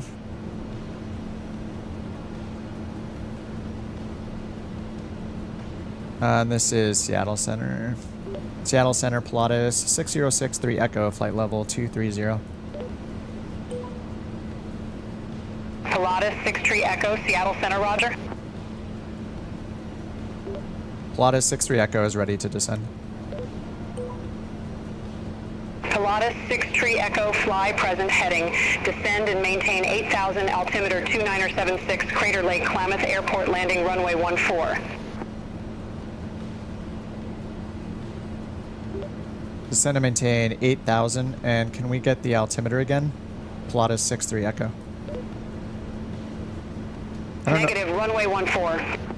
Yeah, we'll expect runway 14, Pilatus 63 Echo. Can we get the altimeter again for Pilatus 63 Echo? Pilatus 63 Echo, request not understood.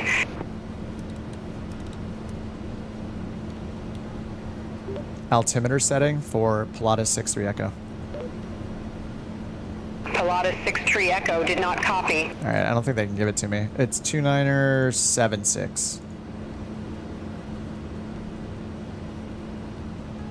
Alright, vertical speeds engaged. I think we need to go down faster. 2,400 feet per minute, maybe? I'm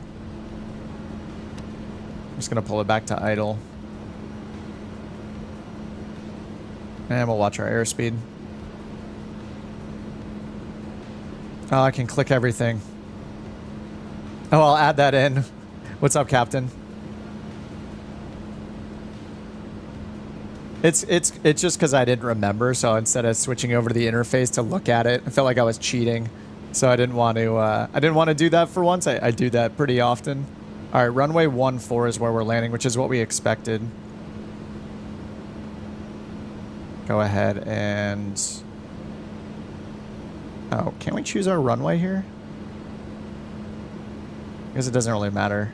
Load procedure. I'll just load the visual for 14.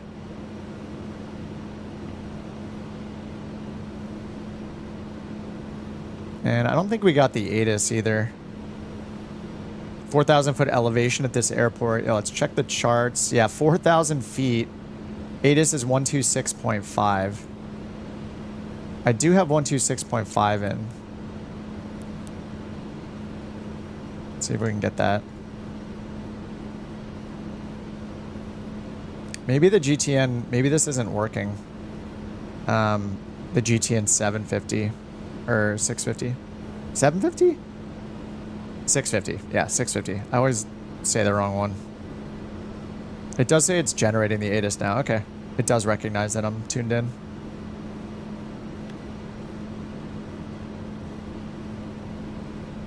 Yeah, 4,000 foot elevation. This is going to be fun. Well, let's at least get the... It says runway 14, 8 knot crosswind. And altimeter is 2976. They gave us 2976. And we're going through our transition altitude right now. Alright, 2976 is set. I wonder if it's flashing when I'm like out of the expected vertical speed range. I'm not sure why it's flashing. So much to learn in this plane. AP trim.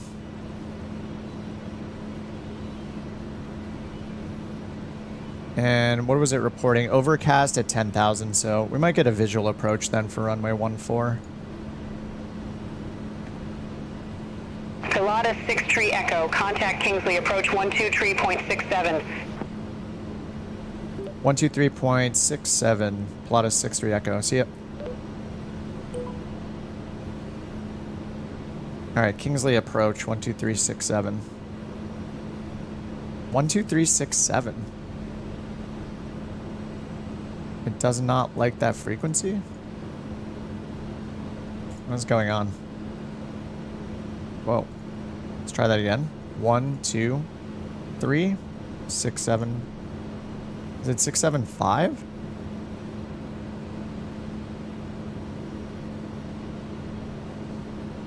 Let me try it again with just 1, 2, 3, 6, 7. Yeah, okay, I have to put a 5 at the end because I guess 6, 7 doesn't work. Okay.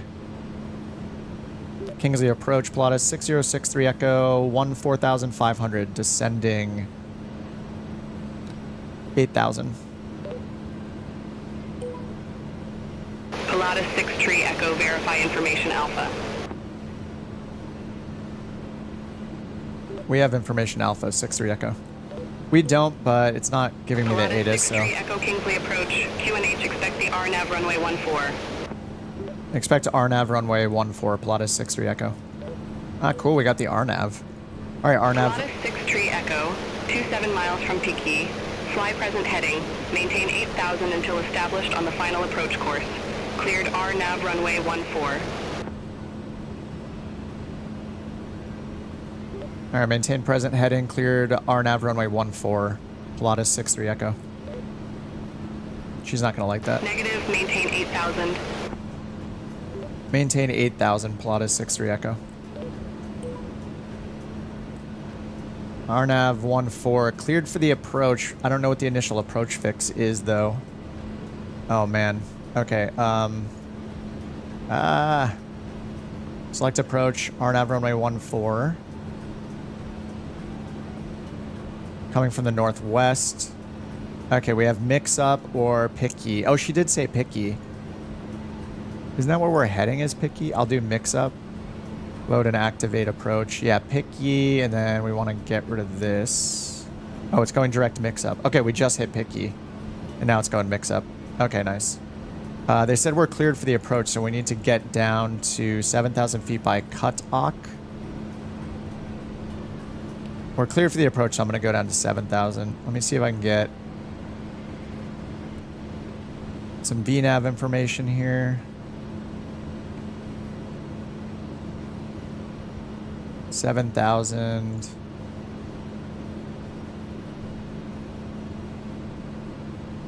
All right, 500 feet per minute required.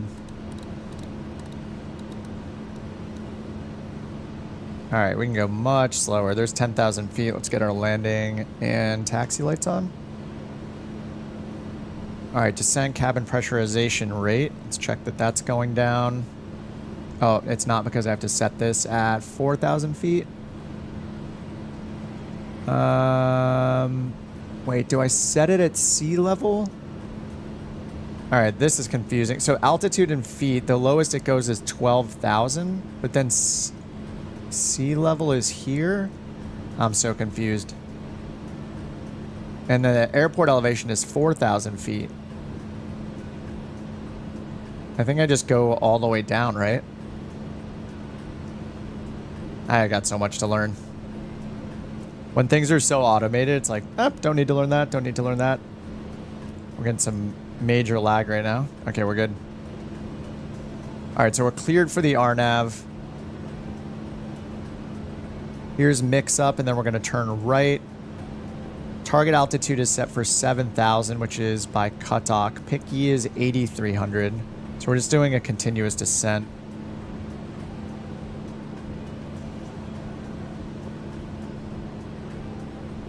$8,300 at Picky, then descend to 7,000. So I could do 8,300 for now.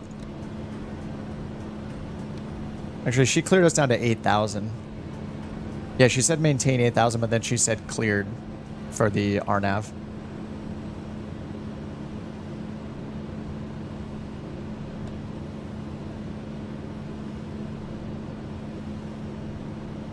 All right, here's mix up. 1,000 feet until we get down to 8,000. Just realized my settings are super, I didn't increase my speed after I changed my descent rate.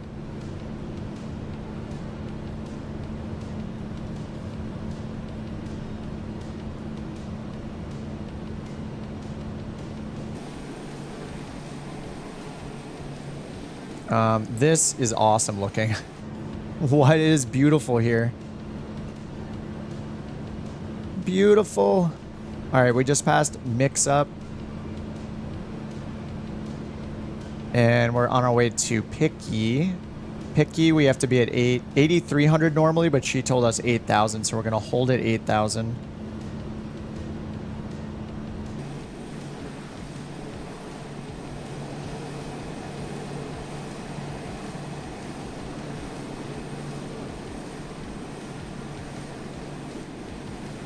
It is so pretty here. This is a great random place to fly into.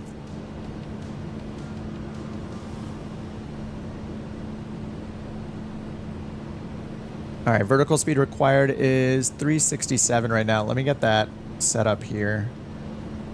Highlights. I'm going to turn topo off and change fields. Time to top of descent. No. That doesn't work. Let's do vertical speed required then. Oh, does it not transfer it? Yeah, it doesn't sync from one to the other. 7,000. We'll go at 1,000 feet per minute. 1 mile before cutoff. Alright, begin descent in 1 minute. Now we can go back to the map and change that field to top of descent. There we go. TOD. Minute 19.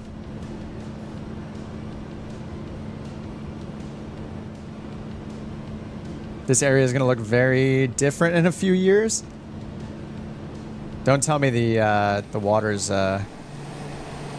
levels are dropping like crazy or something. Is that what's happening?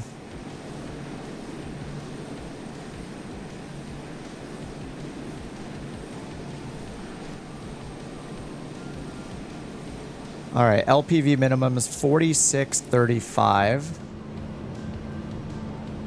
Oh, they're taking out 3 dams on the river. All right, where do we set our minimums? Do I just...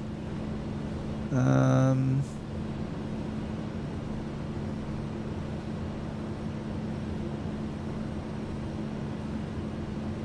don't know that we set our minimums in this.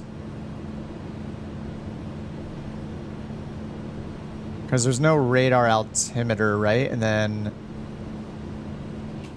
we would normally set it on our PFD somewhere. Oh, there is radar altimeter right here. I mean, not that we're going to use that for the approach, but I don't know if we can set our minimums anywhere. I feel like I should know that. I'm just so used to setting them in the G1000. But anyway, we just know our minimums. 4635 for decision altitude. On our way to Cuttack.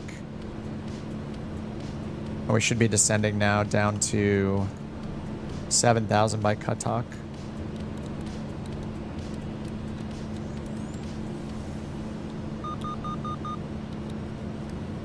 I think I need to change it to show vertical speed required instead. Because then if I miss it, I know how to catch back up. 3,000 feet per minute. 5,000 feet per minute? What? Because we're going to Cuttack?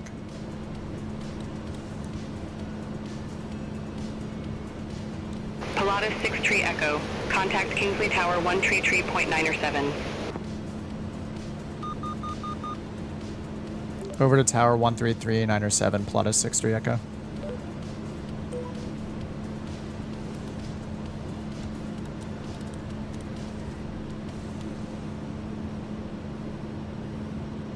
I can't enter it again. It must be 975. Kingsley Tower, Pilatus 6063 Echo, RNAV 14. I'm just turning it off. Pilatus 6 Tree Echo, Kingsley Tower, runway 14 cleared to land. Runway 14 clear to land, Pilatus 63 Echo. Pilatus is hard for me to say. Alright, gear down. Sync rate. Sync rate. Flaps 1.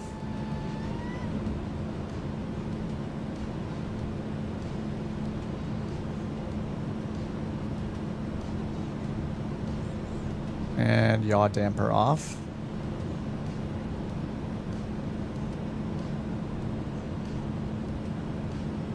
Rudder trim is very far left, so I'm centering that. Alright, rudder trim is centered now. Sync rate. Sync rate. Alright, recognition lights on, altimeter set, yes, pressurization, inertial separator open. Done, landing lights are on.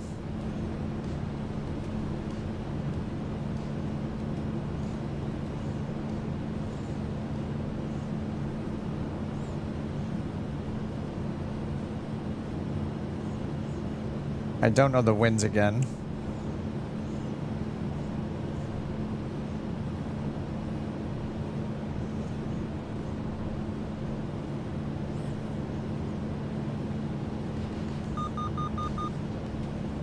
And it says LPV GPS, and I have the CDI at the bottom left of my screen. Actually can't tell if it's active or not. I think it is, yeah. It is moving up. We're just a little low, which is coinciding with the VASIs on the left.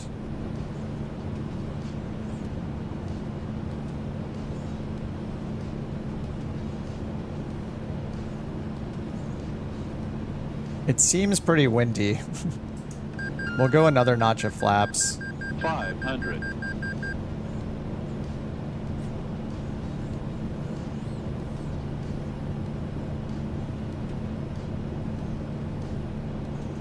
Alright, there's two whites.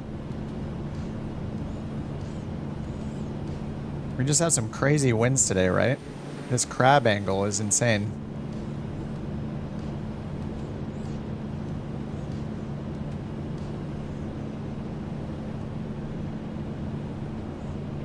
We're like looking through the frame of the plane here, the strut.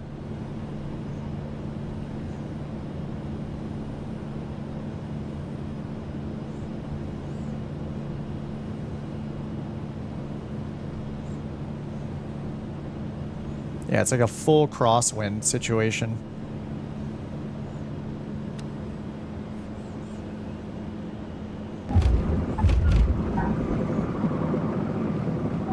Yikes. Warning, drop pitch.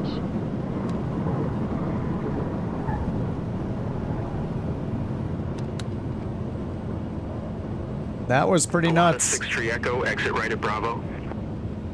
Exit right at Bravo, plot a 6-3 Echo. Woo! That was a lot of wind. Wow, nice time for stutters. Oh, what is happening? Oh my god. Alright. Chill, flight sim. Chill.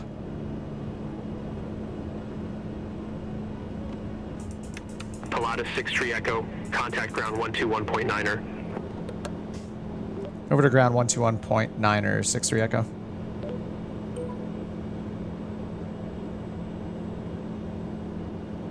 Alright, after landing, condition lever to ground idle. Flaps are already up. There's ground idle selected. Landing gear. Oh, that's before landing. After exterior lights as required. I got taxi light on, nav on, beacon on. Turn the cooling system off. Inertial separators open. Pitot heat off. And trim set for takeoff. A little more nose down needed. There we go.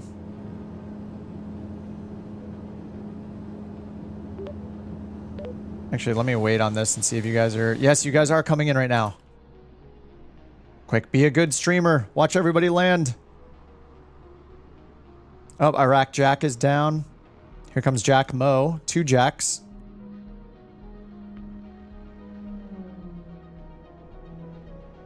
Look at the crab. The crab is real.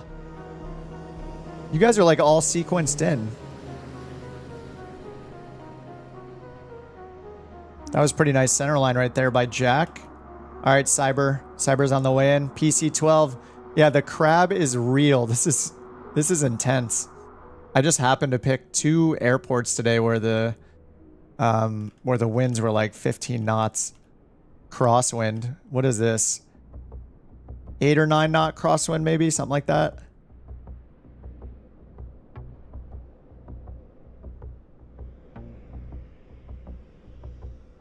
Oh no, dude, I had to put full left rudder when I touched down. That basically almost happened to me at the very last second. I got the rudder in. All right, next up is Overtie in the TBM 930. The Ninja's behind him in an Airbus 310. How big is the runway here for that Airbus? Oh yeah, you got 10,000. Actually, what are we on, 1.3? Is this the right airport? Sorry, 1.4. Yeah, you got 10,000 foot runway. You will be fine. All right, Overtie is on the way in. TBM 930. Show us your crabs. Butter and crabs sounds pretty good. It's a good combo.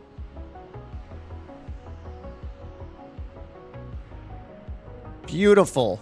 I want to see those wheels. Oh, there they are. Very nice. Another PC-12 on the ground. 420 Texas is down. No major mishaps. 13 out of 10 landings all around.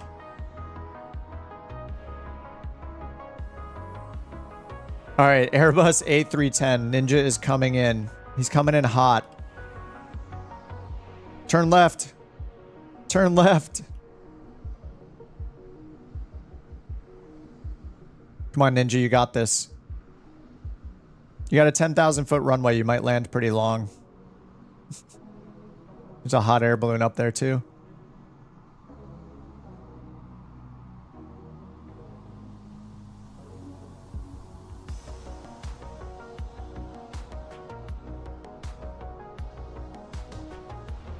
We're going to resume entries for the other BeyondATC code. Courtesy of Captain and BeyondATC. Thanks again for 2 more codes, guys.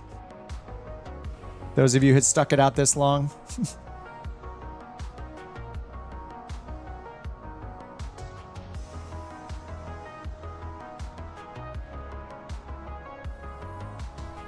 Nice, you've recovered. This isn't the first time that we got crabs. Just type exclamation BATC in the chat if you guys want to enter. The code is good to redeem on the day that BeyondATC is released. We don't know when that'll be yet, but once early access is released to the public, instead of buying it, you'll just download it, and then you'll enter the code in the software itself and redeem it for a free for free. You'll have it for free. It's the $29.99 package basically.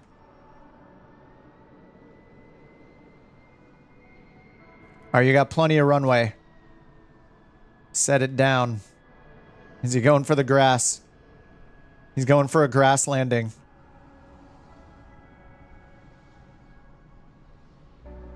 Very buttery, though. Very buttery, even though it's on the grass. Definitely survived. Definitely survived it. Harrison Fording it.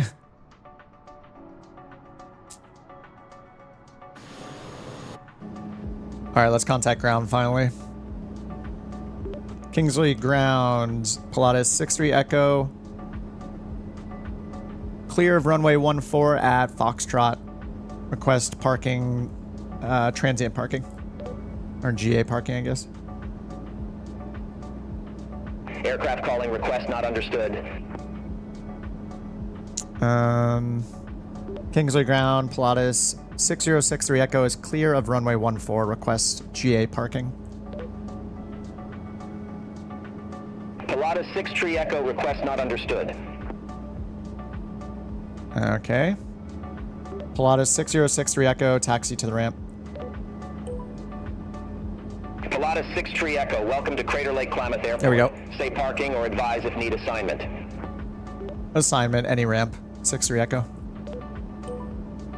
Pilatus 63 Echo, ramp 17 taxi via Bravo Charlie Alpha. All right, ramp 17, taxi via Bravo, Charlie, Alpha, Pilatus 63 Echo.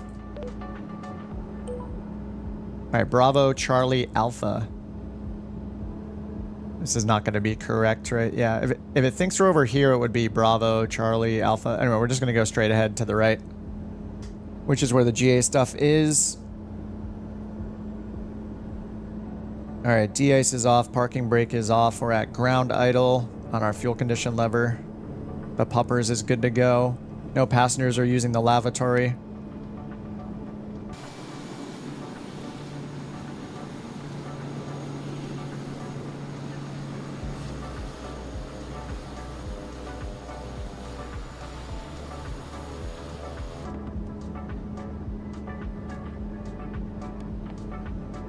I gotta read more about this and figure out like why the vertical speed's flashing.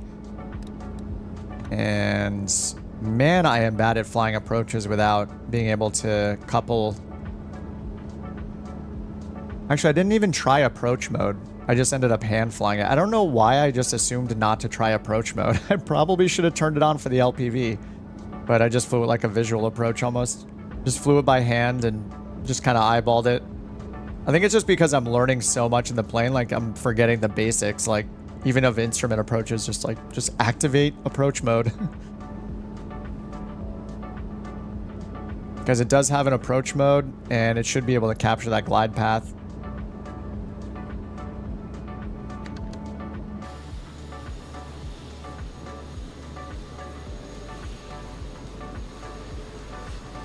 All right, we got 25 people entered for the BeyondATC. Key, if you want to enter, exclamation BATC. One more key, and then I'm done for the night. I got some cleaning to do. We got some guests this weekend. Got to clean the place. Got to do some laundry. All those adult things. I just want to fly. Poorly in the PC-12.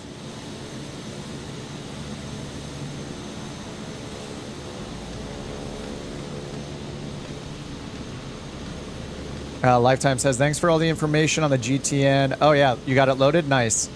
Well, chat helped me. Cyber and Chris helped me out getting it going. I was looking for it in like the liveries list and stuff like that, but you just have to go download the file. But that's great, you got it working. Yeah, the 530 is kind of, it's a little difficult to use.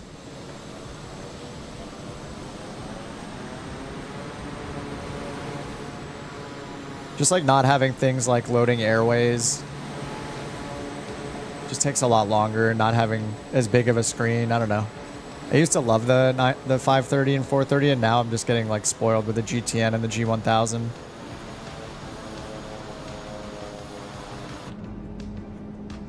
All right, after landing, we did all that. Shutdown checklist. Parking brake is set. ECS to off. Done. Taxi light off. Done using my hardware switch. I'll turn the nav light off as well. Avionics, generators, cooling, and heating off. All right, avionics. Warning, avionic bus. Generators. Warning, essential bus.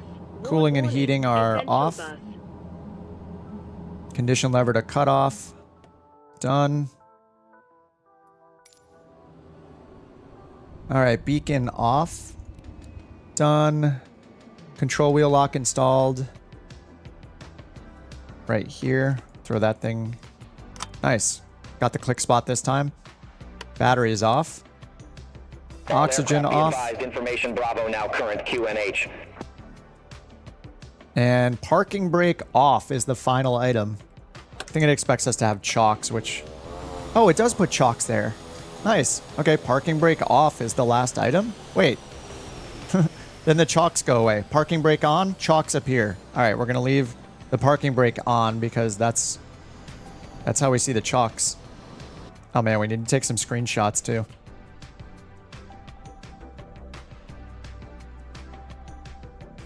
Look at us.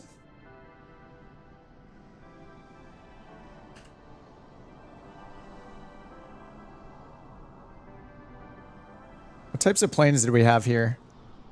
Jack in a TBM-9, Raccoon in the Vision Jet, Big Sierra in the PC-12, 420 Texas in the PC-12, Cyber Warrior in the PC-12, Overtie TBM-9, Killrick a PC-12, Mystic in the PC-12, Jack in a PC-12, Manolin in the King Air. Lake Pilot, PC-12.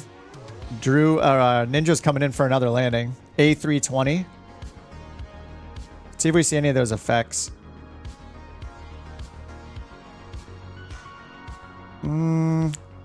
Maybe hard to tell this far away. I don't see them. Probably have to turn them on high for next time.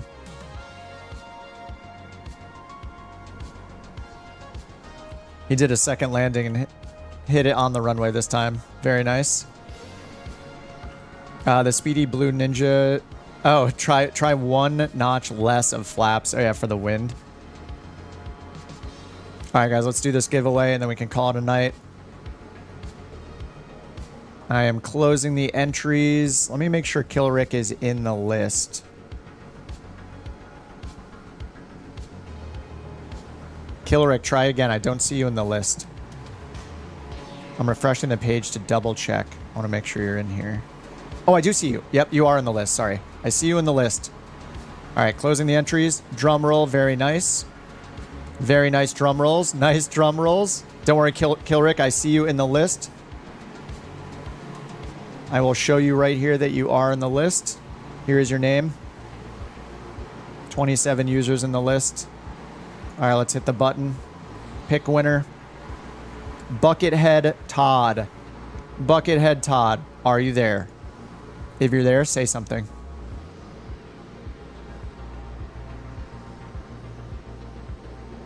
Buckethead Todd. Type something in the chat so I know you're here. And we can coordinate. I can coordinate with you and give you your key. Yes! You never win? Wrong. You win, sir. All right, Todd, I need you to either email me at kipontheground@gmail.com. I'll type that in the chat right now. Or if you're on Discord and you prefer that, here's the link to the Discord. Or if you're just on Discord and you don't want to join my Discord, you can just get me at kip.otg on Discord. Direct message me. Once you do that, just tell me in the YouTube chat that you've messaged me. Just so I can confirm the timing. Someone other than a name that starts with letter J. Yeah, exactly. BeyondATC was here to watch. Captain, thanks so much again for the more additional keys. So we've given away 5 keys now. Yeah, so our winners up until now have all started. Okay, an email. All right, I will wait for your email. Because I won't be able to be like in touch with you in real time and after right now, I'm going to make sure that I send it off to you and that you confirm you got it, and then we can then I'll end the stream for the night. Captain says, very welcome. Hope everybody enjoys the program. It's been so fun showing it on the stream. Really appreciate the permission to show it on the stream, and everybody is super excited for it to come out, so I think the hype is very obvious. I'm just going to chill here and wait for your email, Buckethead, so I can make sure you have it and we're all squared away before I end the stream.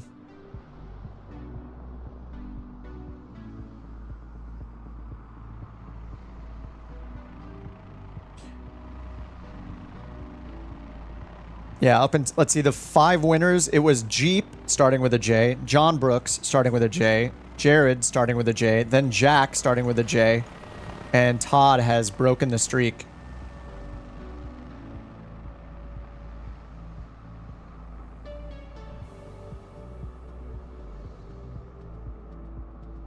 Those are some hard landings. I don't know if the PC-12 is always that difficult to land or not, but I think I just happened to pick. I just got, lucky or unlucky with the wins.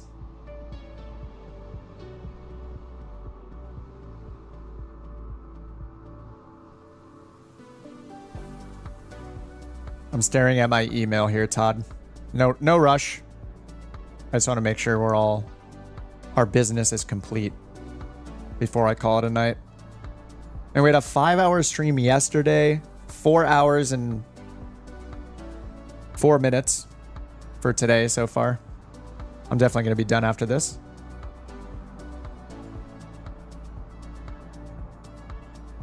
Oh, on Twitch. Sorry, Spundot. I just saw your message on Twitch. The one viewer on Twitch, Spundot, is clapping. Big group. Yeah, we usually have a really good turnout. I'm primarily on YouTube, but I've been multi-streaming to Twitch lately. Ninja says I'll text you to parking. Rockwolf says the BATC guys are likely to have a full bank account the day it releases. There are so many people excited about it.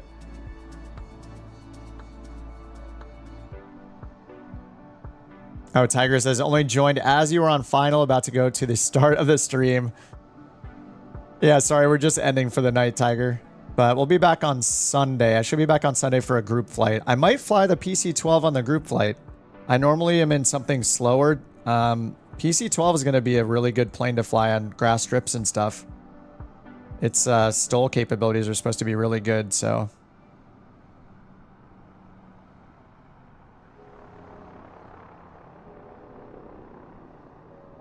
Todd, are you still here, sir?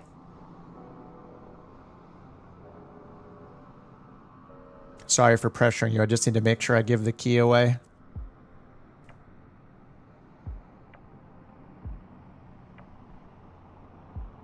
You can do a butter landing in the TBM. As soon as I'm done with my business, I'll be ending the stream, but if you happen to land in the meantime. Oh, you're right here. Oh, let me get the targeting. Oh no, I'm locked in. Oh, I got it. Yes. Good timing. Sierra says I'll move the airliner flight to tomorrow afternoon. Oh yeah, if you want to, yeah. Yeah, I'll be gone all day tomorrow. Got some obligations. I have a friend in town from out of the country, so we're gonna hang out all day and go see some comedy at night, and yeah, it'll be fun. And hopefully, if I'm not too tired after a night out on Saturday, I'll do the group flight on Sunday. A lot of responsibility.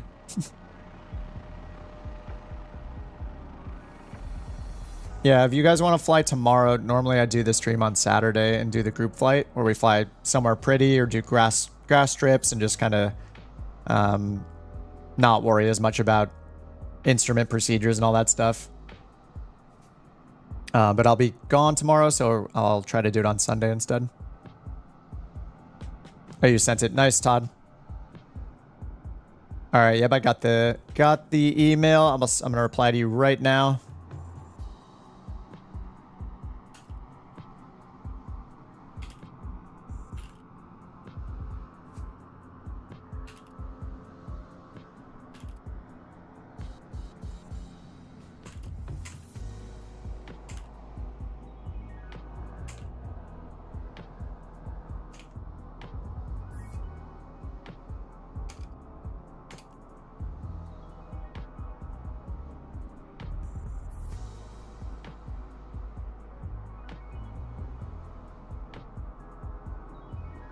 All right, Todd, our business is done. I replied to you.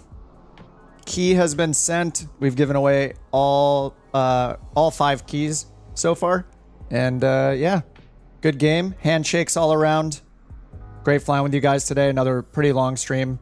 The PC-12 is, yeah, it's a little intimidating to learn. It's I've been in with like G1000 so long. This, just looking at this is a bit scary. After not being in something like the 850 for a while, or even like even the analog Grand Caravan I haven't been in for a while. So nice change of pace. This thing is really nice. Like I want to keep flying it, and I feel like extra challenged by being in more of an analog cockpit again. All right, dudes. Thank you guys so much for hanging out. As always, I'll see you guys on the Discord. I'll go ahead and put the link in the chat one more time if you guys want to hop on Discord and hang out there. And I'll see you guys on the next stream, probably on Saturday or on Sunday. Sorry, not tomorrow, but on Sunday for a group flight. I'll see you guys then. Have a good rest of the night. Thanks for flying along. Congrats to the key winners, and thanks again to BeyondATC for providing those. All right, guys, have a good one. See ya.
He's just teasing us. He's never going to land, is he?